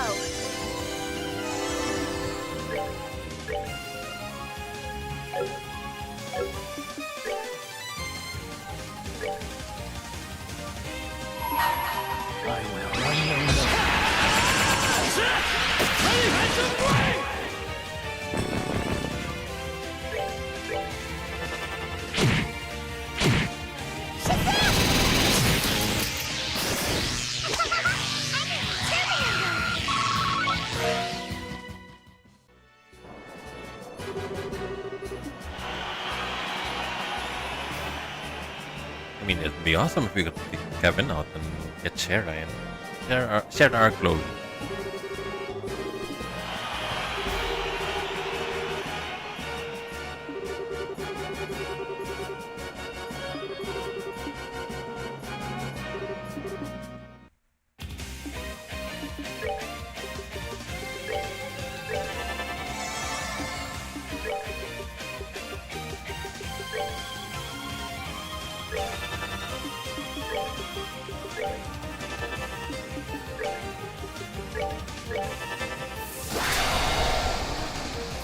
Okay, what happened?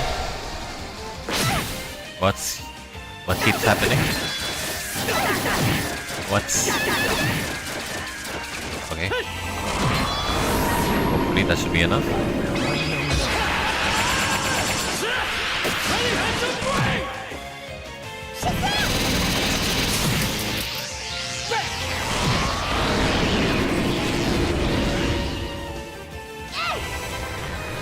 Okay.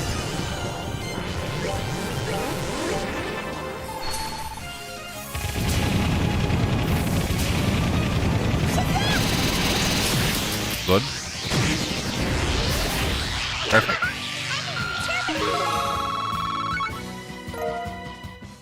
Okay, the slippers. This will be... This is good. Okay. Oh no.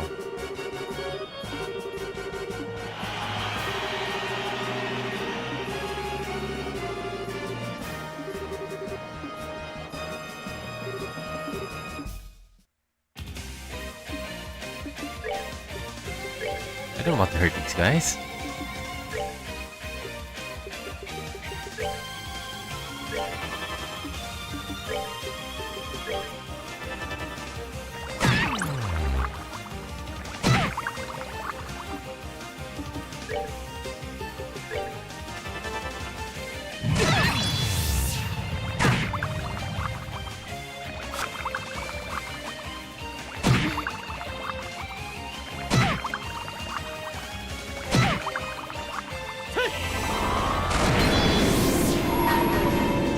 It's a guaranteed hit, right?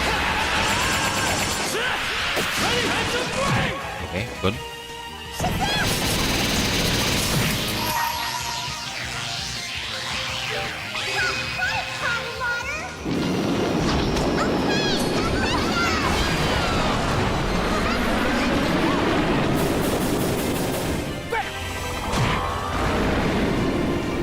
So as long as they're dead,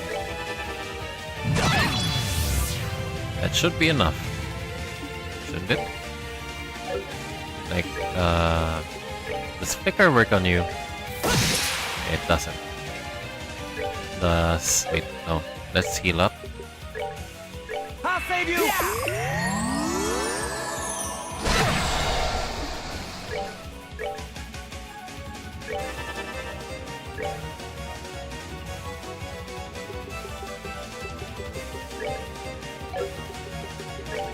Are you weak to any element? Okay, none. So we shouldn't be picky with how we do this.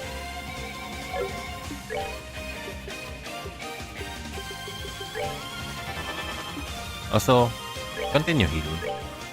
I'll save you!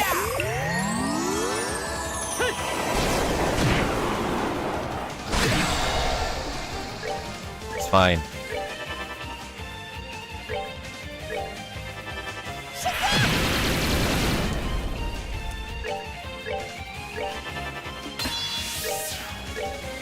I'll save you! Perfect. Not done yet.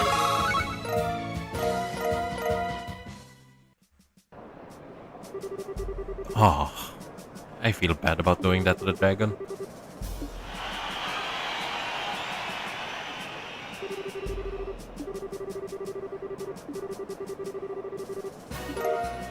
Spiritual, 10,000.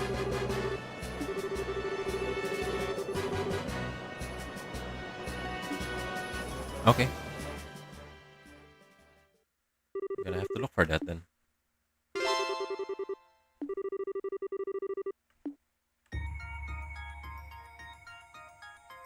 What is spiritual?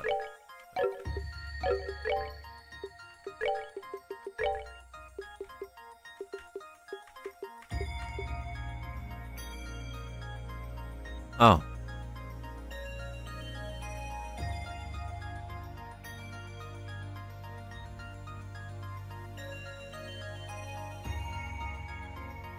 Wait, wouldn't this work good in tandem with knight armor?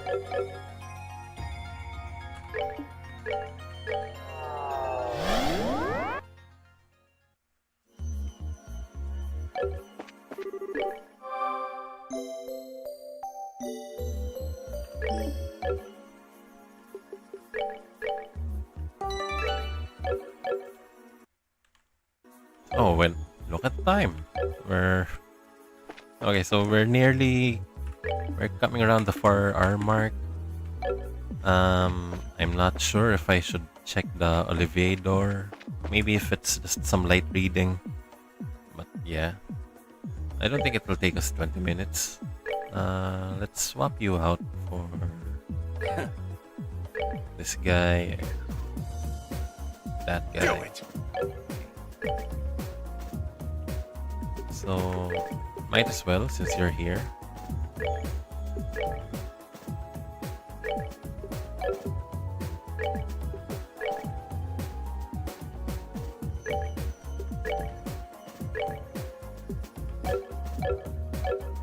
I'd like to upgrade your quartz, but yeah, we'll do that some other time. 8.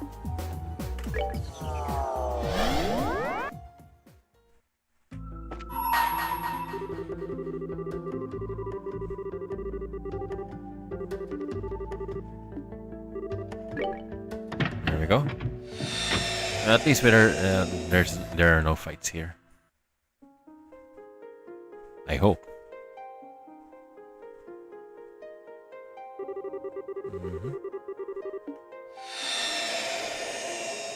There's gonna be another reading sesh.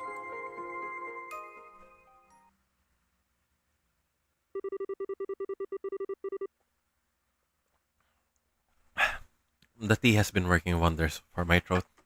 I actually want to grab another cup, but yeah, I could leave it for tomorrow.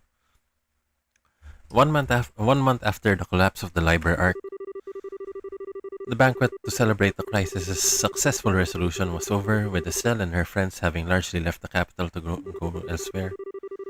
One of them, however, Prince Olivier Raisi Arnor, sat rather comfortably at the ambassador's office in Grensel's Erebonian embassy, his work in the country not quite settled. Man's voice. I can't believe you. I mean, my deepest apologies for not noticing that you were His Highness Prince Oliver Tsuner. It's Kavanaugh. Oh, I'm not surprised you never realized. I may be a prince, but my mother was a commoner. What point is there in bothering to remember my face? It's not as though I often showed myself in the palace or attended high society gatherings. Knowing me certainly isn't going to help you in moving up the ranks, my friend. Krena. There's no need to be so humble, Your Highness. Besides, I'm actually rather grateful to you, Ambassador. You gave me all kinds of useful advice during my stay here at the embassy that I'm sure will be to my benefit in the future. Well-meant words such as act like a man of the Empire for once in your life and stop idling here and go home and try doing some damn work. Your Highness, Your Highness, I think you've tormented him enough for one day. The ambassador behaved in the same way any other sane man would in his position. If anything, I'd say he has every right to be angry at us for keeping the truth from him for so long. But Mueller... I suppose you're right. I spare him any more teasing for now. Actually, I wasn't joking about being grateful to you, though. You truly have done admirable work over the past months. I have? Acting as a pipeline with the Empire, checking with the safety of the Erebonians residing in Liberl, helping the international liner to resume. And those are only the tip of the iceberg. You've done so much more. And you have my deepest thanks as the Prince of the Empire. I'm not worthy of such praise, Your Highness. You, however, deserve the utmost for braving the danger you did in flying up to the Liber Arc. All of what happened seems to have caused quite a commotion in our homeland. So the people seem to be rather relieved now that they know the danger has passed. It's all thanks to your courage that they are able to rest easy. Oh, there's no point in flattering me, Ambassador. I just did what I could, nothing more, nothing less. And I couldn't have done anything alone. All I was able to accomplish was thanks to the help of those around me. I'm fairly removed from the stereotype of Erebonians as stern, strong, and self-sufficient, if I do say so myself. As rude as it may be to agree, perhaps you're correct. And yet I believe your willingness to be flexible most definitely helped rather than hindered you here. I believe people like you are exactly what the Empire is going to need in the future, regardless of how I may feel about His Excellency the Chancellor's approach. Ambassador. Well, this is a surprise. I was under the impression that you supported the Chancellor. Then again, you are a noble. Does that lead you to oppose his reformist policies, perhaps? I may be a noble on paper, but I'm only a baron. All in all, I generally fall in favor with his reformist policies. Be that as it may, while this may be the result of being in Liberl for so long and being influenced by the ways of these people, I do sometimes find myself being frightened of his hardline approach. I was gonna read that as hairline. I can't help but wonder exactly what direction he's trying to take our old nation. Interesting.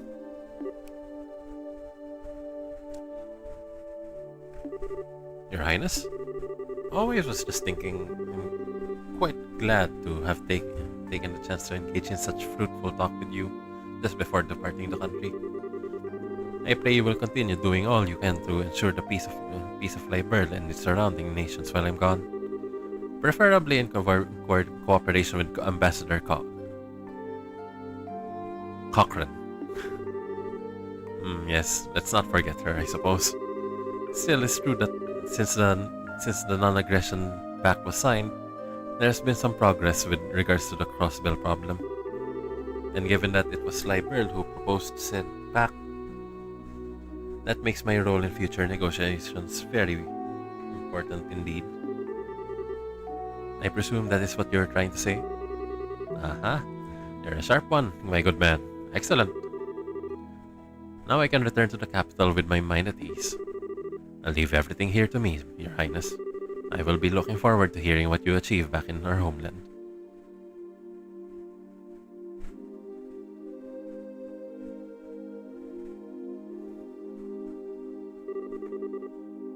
This truly is a country like no other, said Prince Oliver, staring at the window.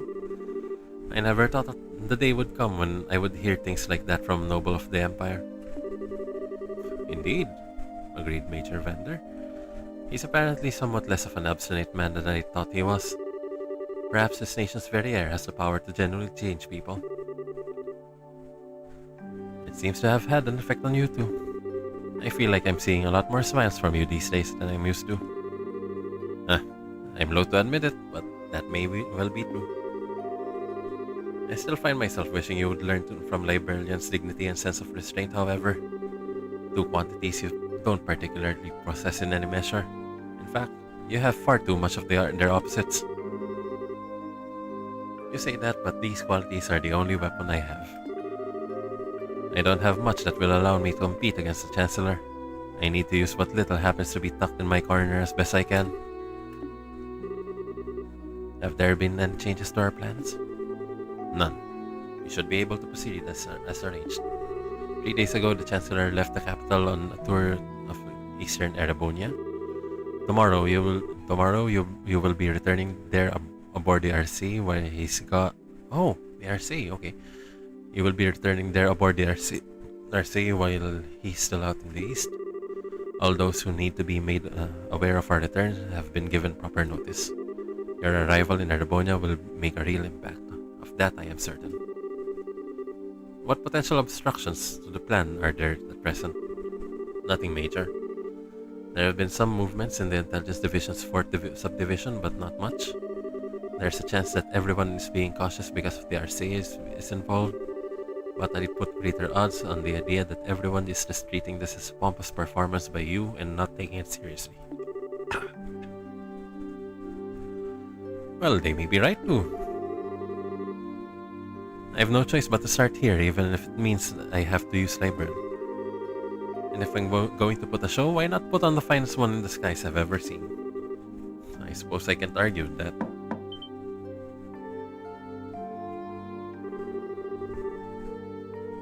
Young man's voice. I'm sorry to trouble you at this late hour, Your Highness. A message has arrived from you from Heimdallr. What would you have me do? Really? Alright, come in. Pardon me. Wait. Is this who I think? Oh! Well, if it isn't Lecter. I was wondering where you'd been. I haven't seen you all day. Lecter, you've been busy.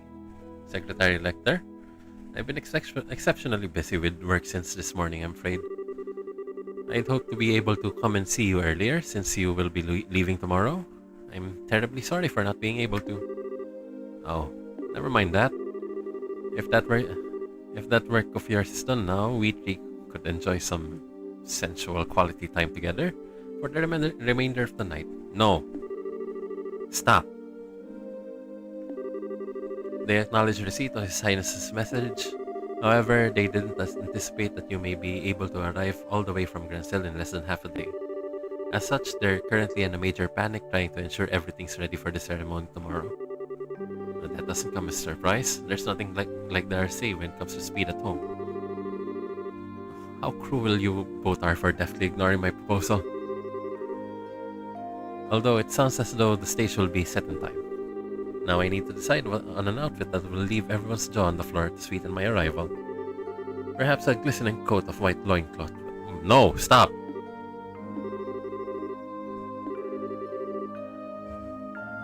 I almost wish I could go along and see it myself. Please don't encourage him.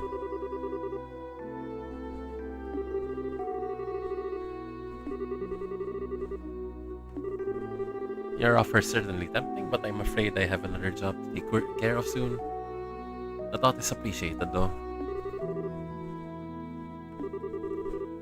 Good luck with that next job of yours. Thank you. Well, if you'll excuse me. Nectar, I didn't expect to see you so soon.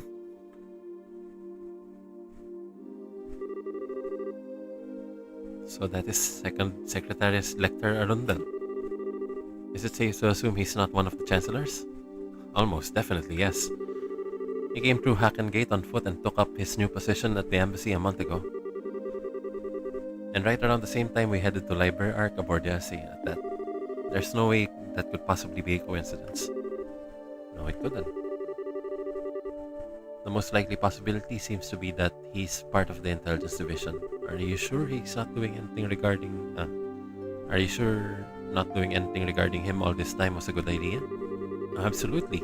We need some way to find out what the Chancellor was up to, after all. We'll probably get some kind of reaction from the Chancellor, though, and through his reports at some point.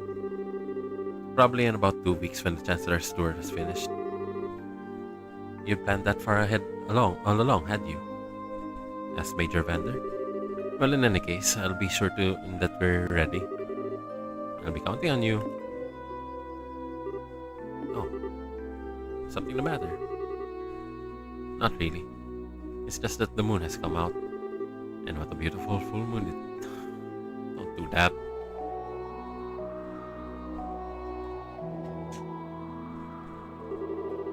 It's strange to think that this will be the last time we'll see the moon from here. Truth be told, I'm going to miss it.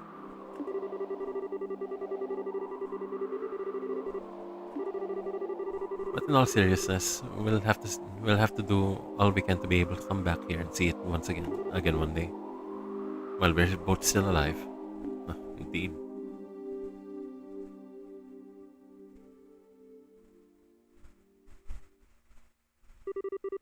The next morning.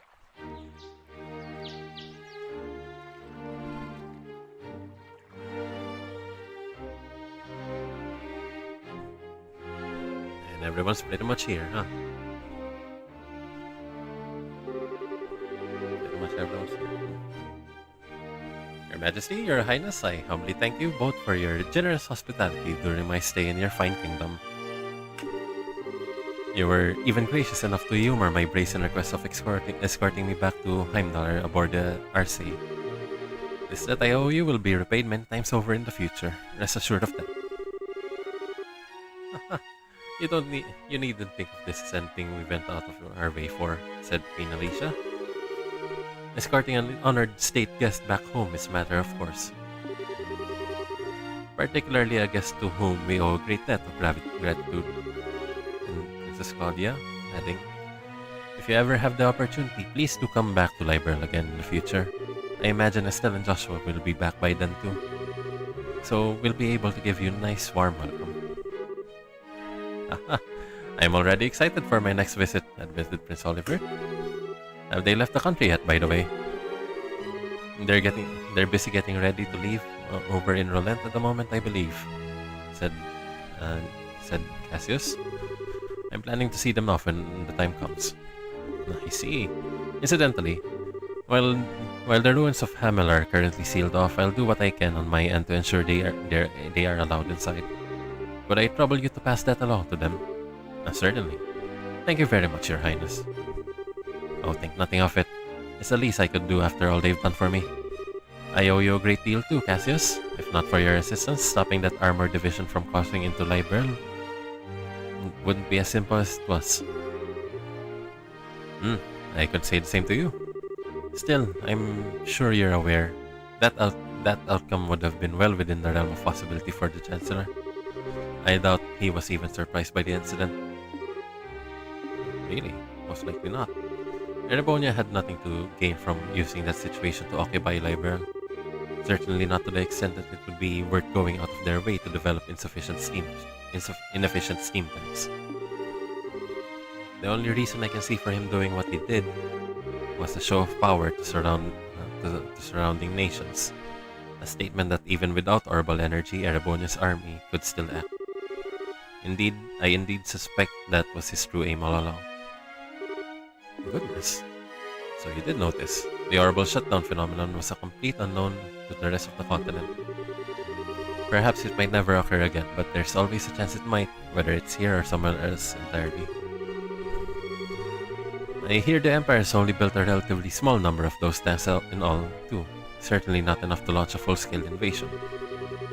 By the sound of it, they were just put together in Reinford's factories using parts intended for standard Orbal tanks. But it stands, the know-how to put together tanks like that only exists in the Empire.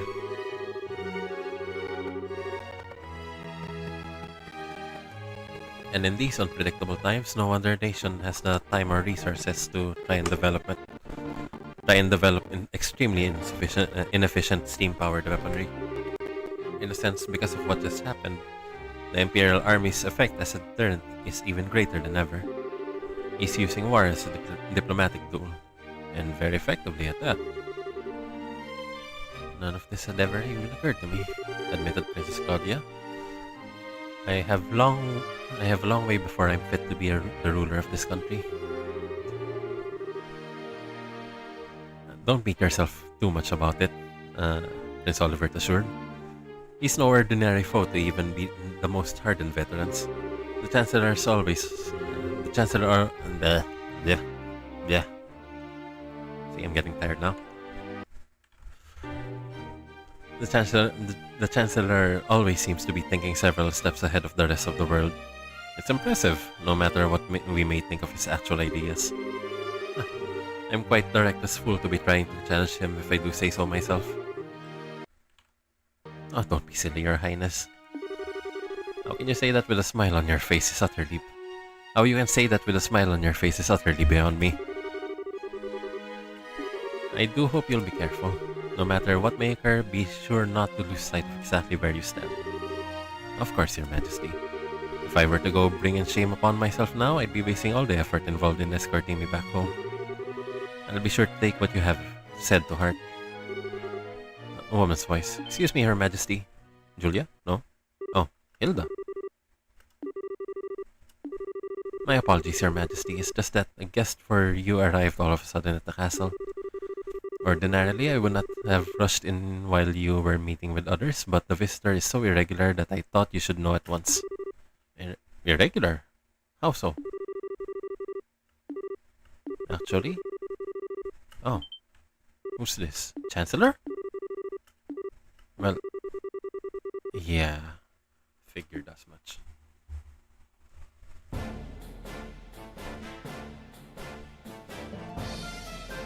So this is who you are.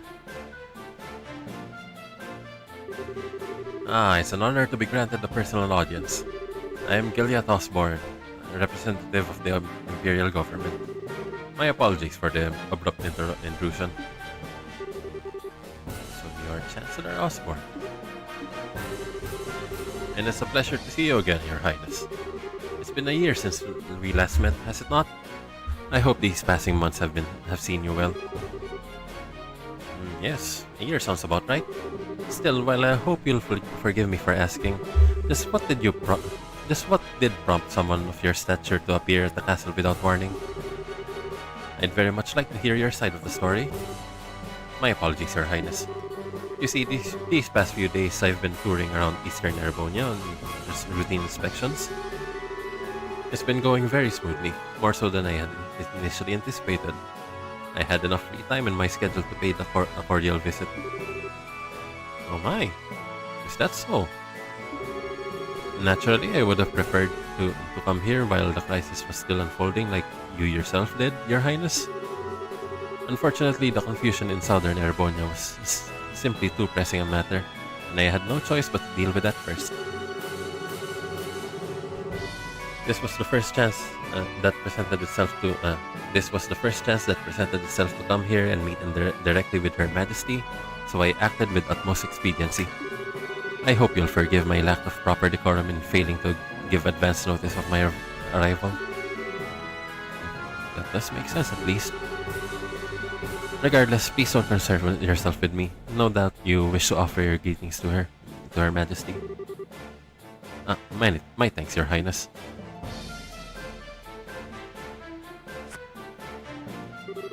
Chancellor Osborne bowed deeply. Well then, allow me to extend my most heartfelt greetings to both of you, Queen Alicia and Princess Claudia. It's abundantly clear that the crisis that unfolded here has been quite the ordeal for yourselves and your nation's people. You have my deepest sympathies for the hardships you have endured, as well as my commendation for bringing the situation under control. I thank you for your kind words, Your Excellency, said Princess Claudia. If anything, we should be apologizing to you for the fact that the southern side of your nation was caught up in what should have been our problem, said Queen Alicia. We should be the ones going to you rather than having you trouble yourself to come all the way to Liber. I beg you accept our apologies together with my deepest thanks for coming here today. I would never ask for apologies. I've heard what happened was the work of a shadowy organization stirring up trouble within your borders. While I meant well by sending a military force to aid you, I wouldn't have done something so careless had I known the truth of the matter. My actions were rash, foolish even, and I was rightfully reprimanded by His Imperial Majesty for them. Oh my. Fortunately, His Highness the Prince was able to act with all due haste to put right my misstep before even greater harm was done. I owe you a great debt of gratitude for that, Your Highness, and congratulations besides for your part in bringing an end to the crisis. Oh, I did nothing of the ordinary. I had a lot of help from Her Majesty, Her Highness, and Brigadier General Bright here too. Bright, you say? It's a pleasure to meet you, Your Excellency. Humble Cassius. I am Cassius Bright, Brigadier General in the Liberian Royal Army. Haha, the pleasure is all mine, I assure you. Your name is rather well known, even in the Empire. Not as much as yours is known here in Liberl, I would imagine. It's an honor to be able to speak with you in person. It's certainly a surprise to be able to, though coming here on a whim can't have been easy for a man as busy as yourself. It sounds as though I may have underestimated just how capable you truly are. Not at all. I was greatly impressed to see the Royal Army's effectiveness in dealing with the tumult here. Your forces have proven powerful yet flexible, capable of dealing with emergencies ably and decisively. I might go so far as to say it embodies an ideal that the Imperial Army, with its swollen ranks, would never hope to realize. You flatter us, Your Excellency. For your part, I hear you were responsible for the establishment of the Royal Army's famed intelligence division.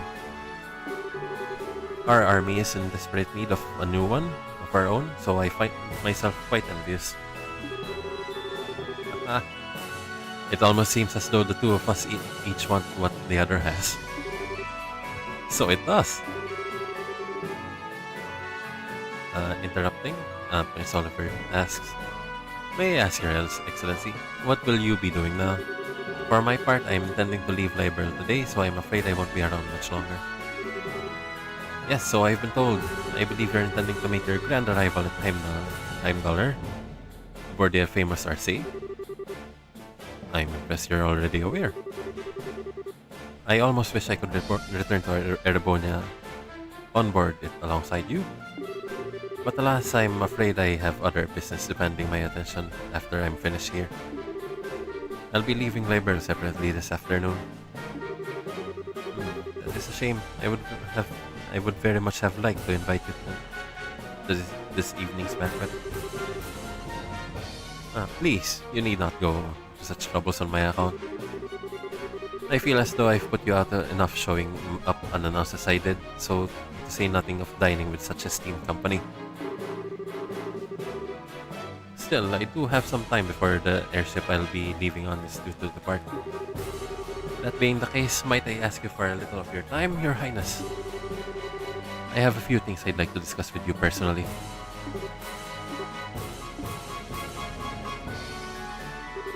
Very well. I have some matters I'd actually like to discuss personally with you as well. What fortuitous coincidence.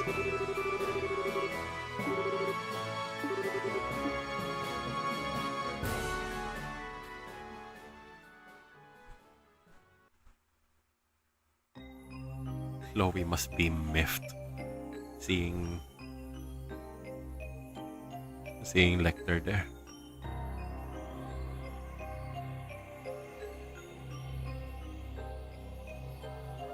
Okay, so tell me what's going on in Erebonia then.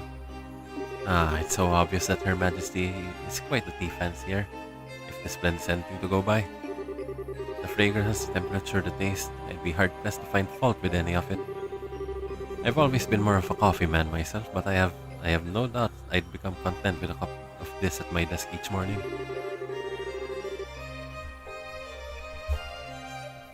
Looking rather sternly, Prince Olivert answers, "As much as I agree with you, I don't believe we're here to talk about beverages. So shall we get right to the point? What did you want to discuss with me?" "I see your sojourn in Liber has proven most fruitful," commented Chancellor Osborne. "When we last spoke, you struck me as a bright, flexible young man, and no doubt you still are. But now I see you are resilient inner strength, girding those aspects. I'm sure His Majesty will be most delighted with your personal development. Meanwhile, I see you're the same fearless man I've always known you to be. More so, even. That crushing aura about you seems to have only grown with time. It's as if you feed on resentment of those who live in the territories you annex." Such harsh words, Your Highness. Personally, I prefer the term political unification. Annex can carry such negative connotations, you know. Since the end of the 100 Days War, our army hasn't committed a single act of aggression. All our unifications have been entirely peaceful. Oh, you're quite right about that, on the surface. It's amazing how similar the annexation process is every single time it happens. It starts with a small nation or independent state with an array of problems beyond repair. Those problems start to worsen, after which Jaegers and other dangerous elements enter, plunging public order in an all-time low. Desperate for a solution, the local government requests the help of the Imperial Army. Before they know it, they're part of the Empire. Well, it's not as though I can deny what you're saying. Each instance does share certain commonalities. Still, it's to be expected, an inevitable consequence of the age of unchecked growth and progress in which we live. The Imperial Army is simply acting in the Empire's best interest, helping to stabilize our neighbors for the good of the Empire. And it's understandable that they would. I find myself rather curious why Intelligence Division members are going to such nations with such peculiar frequency. Well before the problems I described worsened no less. I won't. With a casual laugh, Chancellor Osborne dismisses the Prince Olivert's hidden accusations. Well, I won't press as to where you came by such information, as curious as I am. But I will say this. At its most basic level, these actions are about risk management. It's because we've been acting to minimize such risk beforehand that the army has been able to successfully quell each problem in turn. With the small price of earning the disdain of the people in those nations and increased risk of terrorism in exchange. Prince Oliver laments. To tell you the truth, I'm rather astounded that you had the courage to come here to Liberl, all on your own to begin with. After all, you've made yourself the biggest target for terrorists in all of Erebonia. Your concern is touching, Your Highness. I would ask that you not trouble yourself with my safety. I employ some very skilled subordinates, tasked primarily with eliminating the risk of terrorist attacks against me. Oh, really now? That Lecter is one of them, I assume? Rather peculiar fellow, isn't he? But a very useful one all the same. Working out the scheduling for this trip and taking all the necessary precautions to ward off terrorist threats were both his doing. And thanks to his commendable efforts, I can depart for Crossbell free of worries as soon as I finish my business here. Crossbell? Are you surprised? I'll be participating in a top-secret discussion with the representative of the Crossbell government. Recently, a large amount of funding has been flowing into the country through Republican channels, putting our allies on the defensive. I'd always mean to visit at some point, and this seemed the perfect opportunity. Are you out of your mind? Crossbell is full of enemies and different factions at each other's throats. I hear it's now even a hotbed for terrorists and criminal organizations because of its position as a buffer state. Does that really sound like a place that that the Erebonian Chancellor should be going even on an unofficial visit? I'm surprised to hear you advocating caution in the face of potential danger, Your Highness. After all, it was you who flew into an ancient city at great risk of your own safety and returned unharmed after surveying it. Compared to such rousing risk-taking, my visit to Crossbell will be child's play. As I'm sure you're aware, you're regarded as something as a hero back in Erebonia now. To see a hero make grand return befitting his newly minted legend, and aboard the famous RC, no less. Naturally, our hero has also taken the time to ensure that every well-known newspaper and magazine are aware of his homecoming. Oh, I have no doubts that your triumphant arrival will be every bit as glorious as it has been. Play it out in your imaginings, Your Highness. Do be sure to capitalize on this chance to best you can to build yourself a firm foothold. I expect great things from you after all. Oh, this man is nasty after all.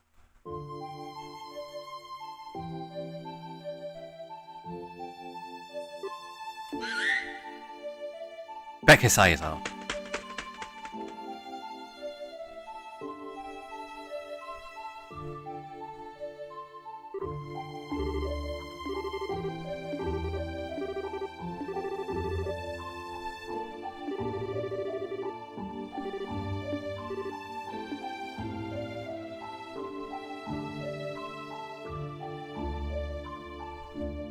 Did find each other. A good day to you, Your Highness. I pray I'm not causing any trouble by taking a tour of the castle like this. The view from the stairs certainly is beautiful, isn't it? What happened to you, Lecter?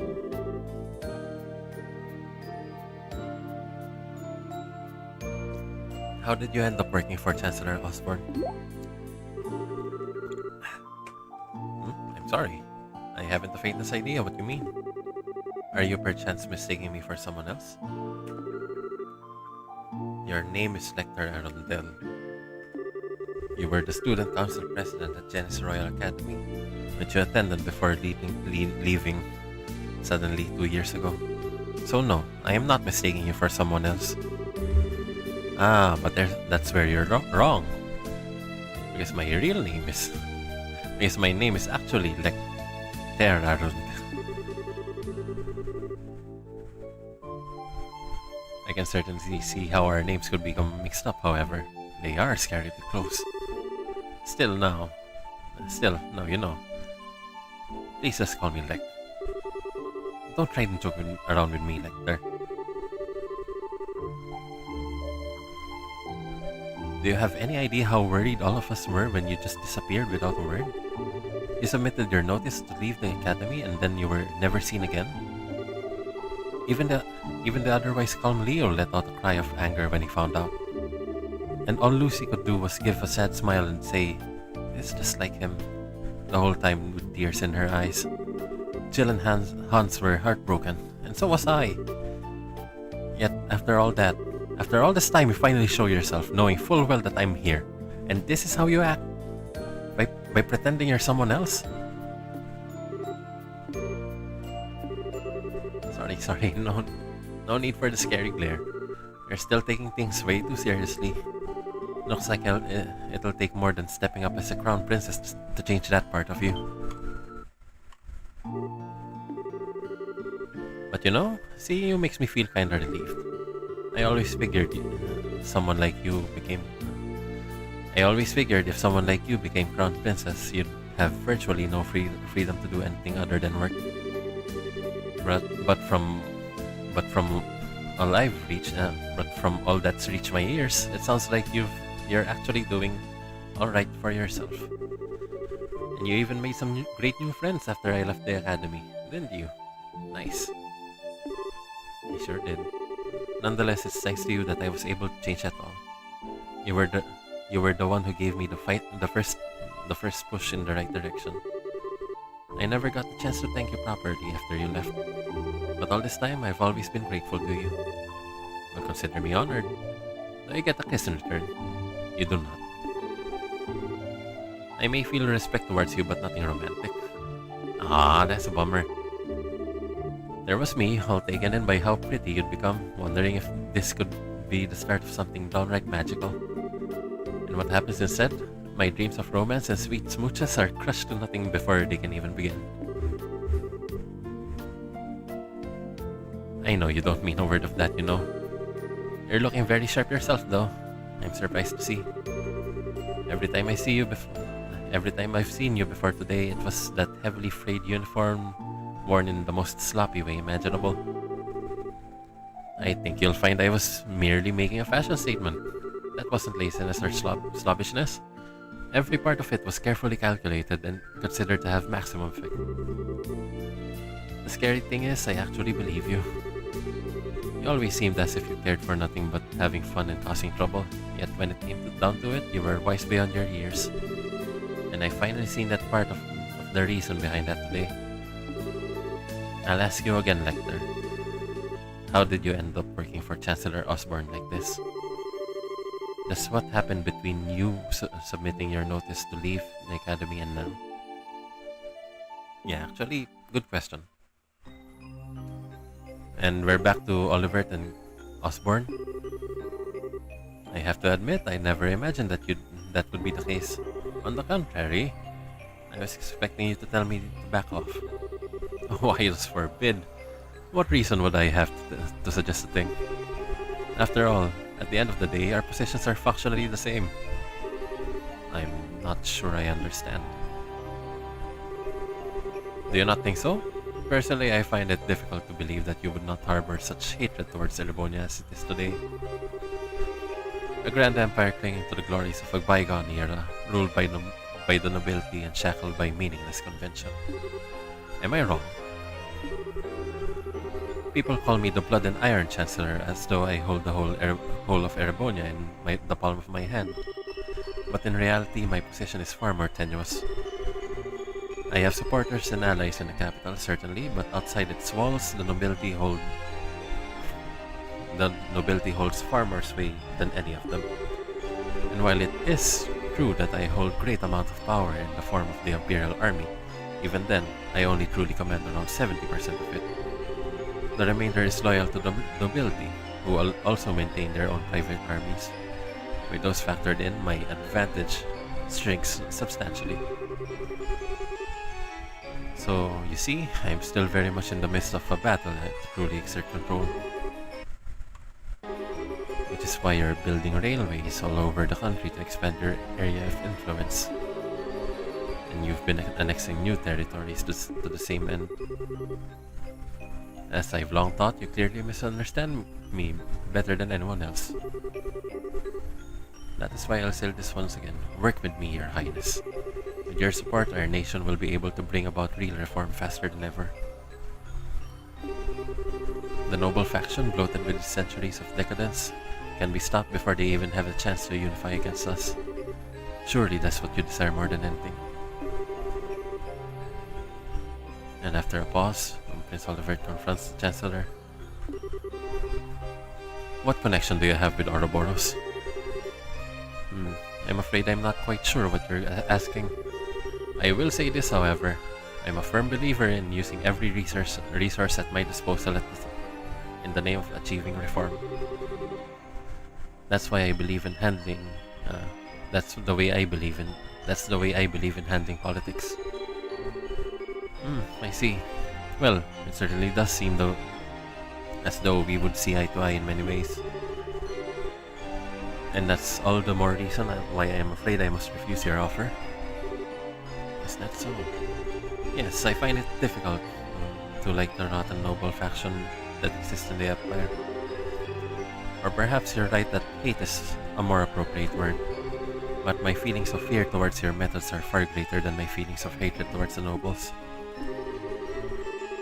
What you seem to be doing is trying to compel Erebonians with a delusive utopia, to whip them into an enthusiastic frenzy.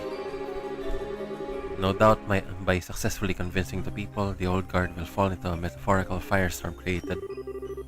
And yet by then, the gears will have already begun turning. There will be no satisfying aroused populace with a thirst for revolution. The storm will just keep growing larger and more ravenous, engulfing anything and everything in its wake. You know this, don't you, Chancellor? But of course, after all, that's what I've intend to happen. It's the first stage of my reforms. Ooh. Not good. I'd be more than happy to share further details with you if you were to decide to work with me, Your Highness. In the meantime, I wish you well in strengthening your foothold back in the Empire. Of course, if that's your intention, you'll find it necessary to work with those nobles you so despise. You truly do see everything, do you? And that sounds like the noon bell. The airship should be arriving shortly. Which means it's time for me to take my leave, I'm afraid. I look forward to seeing you again in the capital in 2 weeks' time.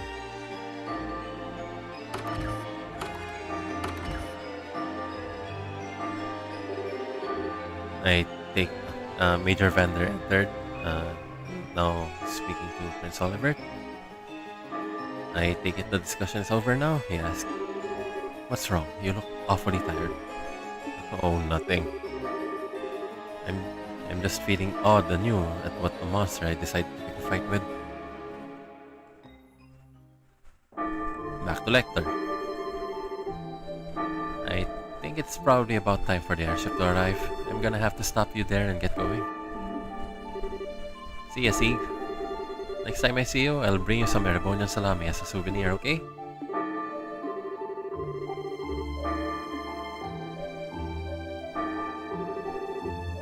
Okay. Oh, got an important question for you. Did you fall in love with someone while I was away? Hit the nail on the head, huh? Ah, that's so cute. First love, right? How's that feel? Heart all aflutter in 1 minute and the world in the next. Admit it. He rejected me in this very spot not that long ago. Wait, you're joking, right? There's a coincidence. There's a coincidence I didn't see coming. I'm not so sure about that. It feels like you know everything sometimes. And I'm not some kind of all-knowing, all-seeing divinity. That's what makes the world so interesting to me. Aww.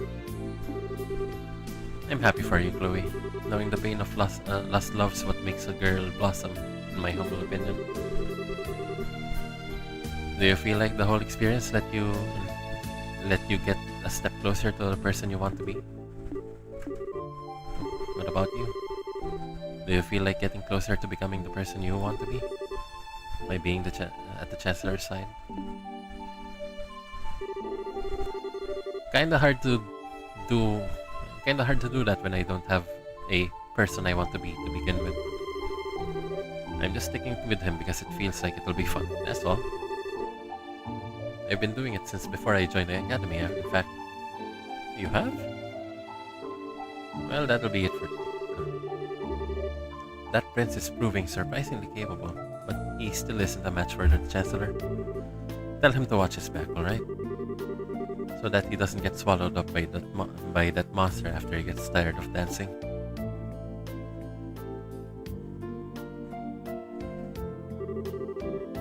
Goodbye, Lecter.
Okay, spill it, Chloe.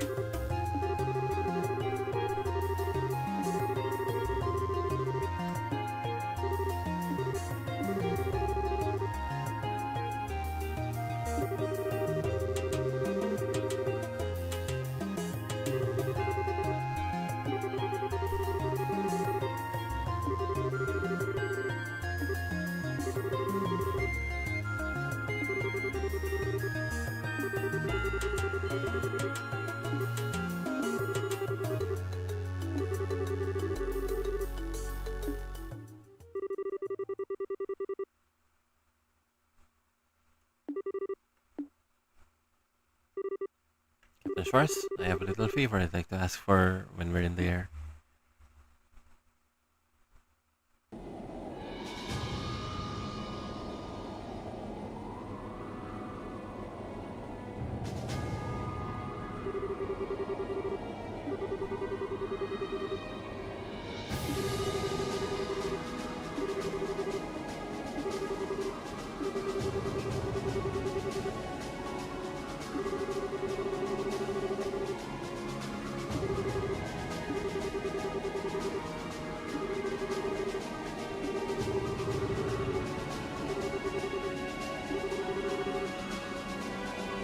Iron Blood!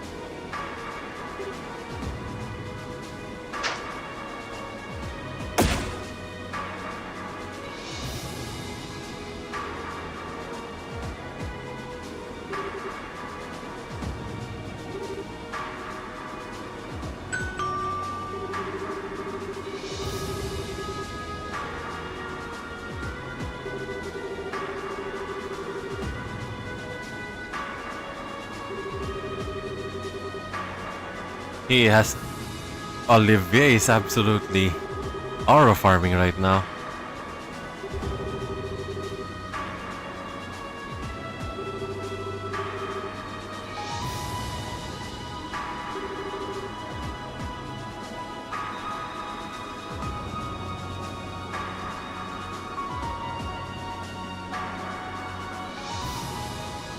I think I'm coming to respect Olivier a little more.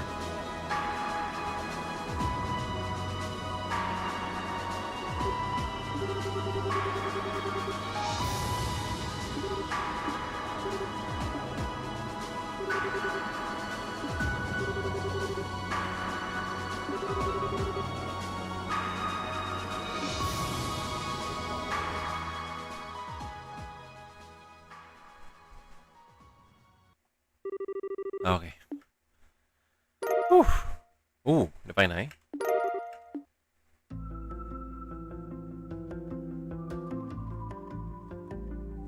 Okay, so I think we're gonna have to call it at that. My jaw is gonna fall off. Ah, okay. So yeah, with that out of the way, we conquered like 2 areas now, I think. One was the laboratory, and this one was the last one was the Lyson Fortress. So yeah, we did conquer 2 places. We got a significant stat boost, or rather, significant boost from.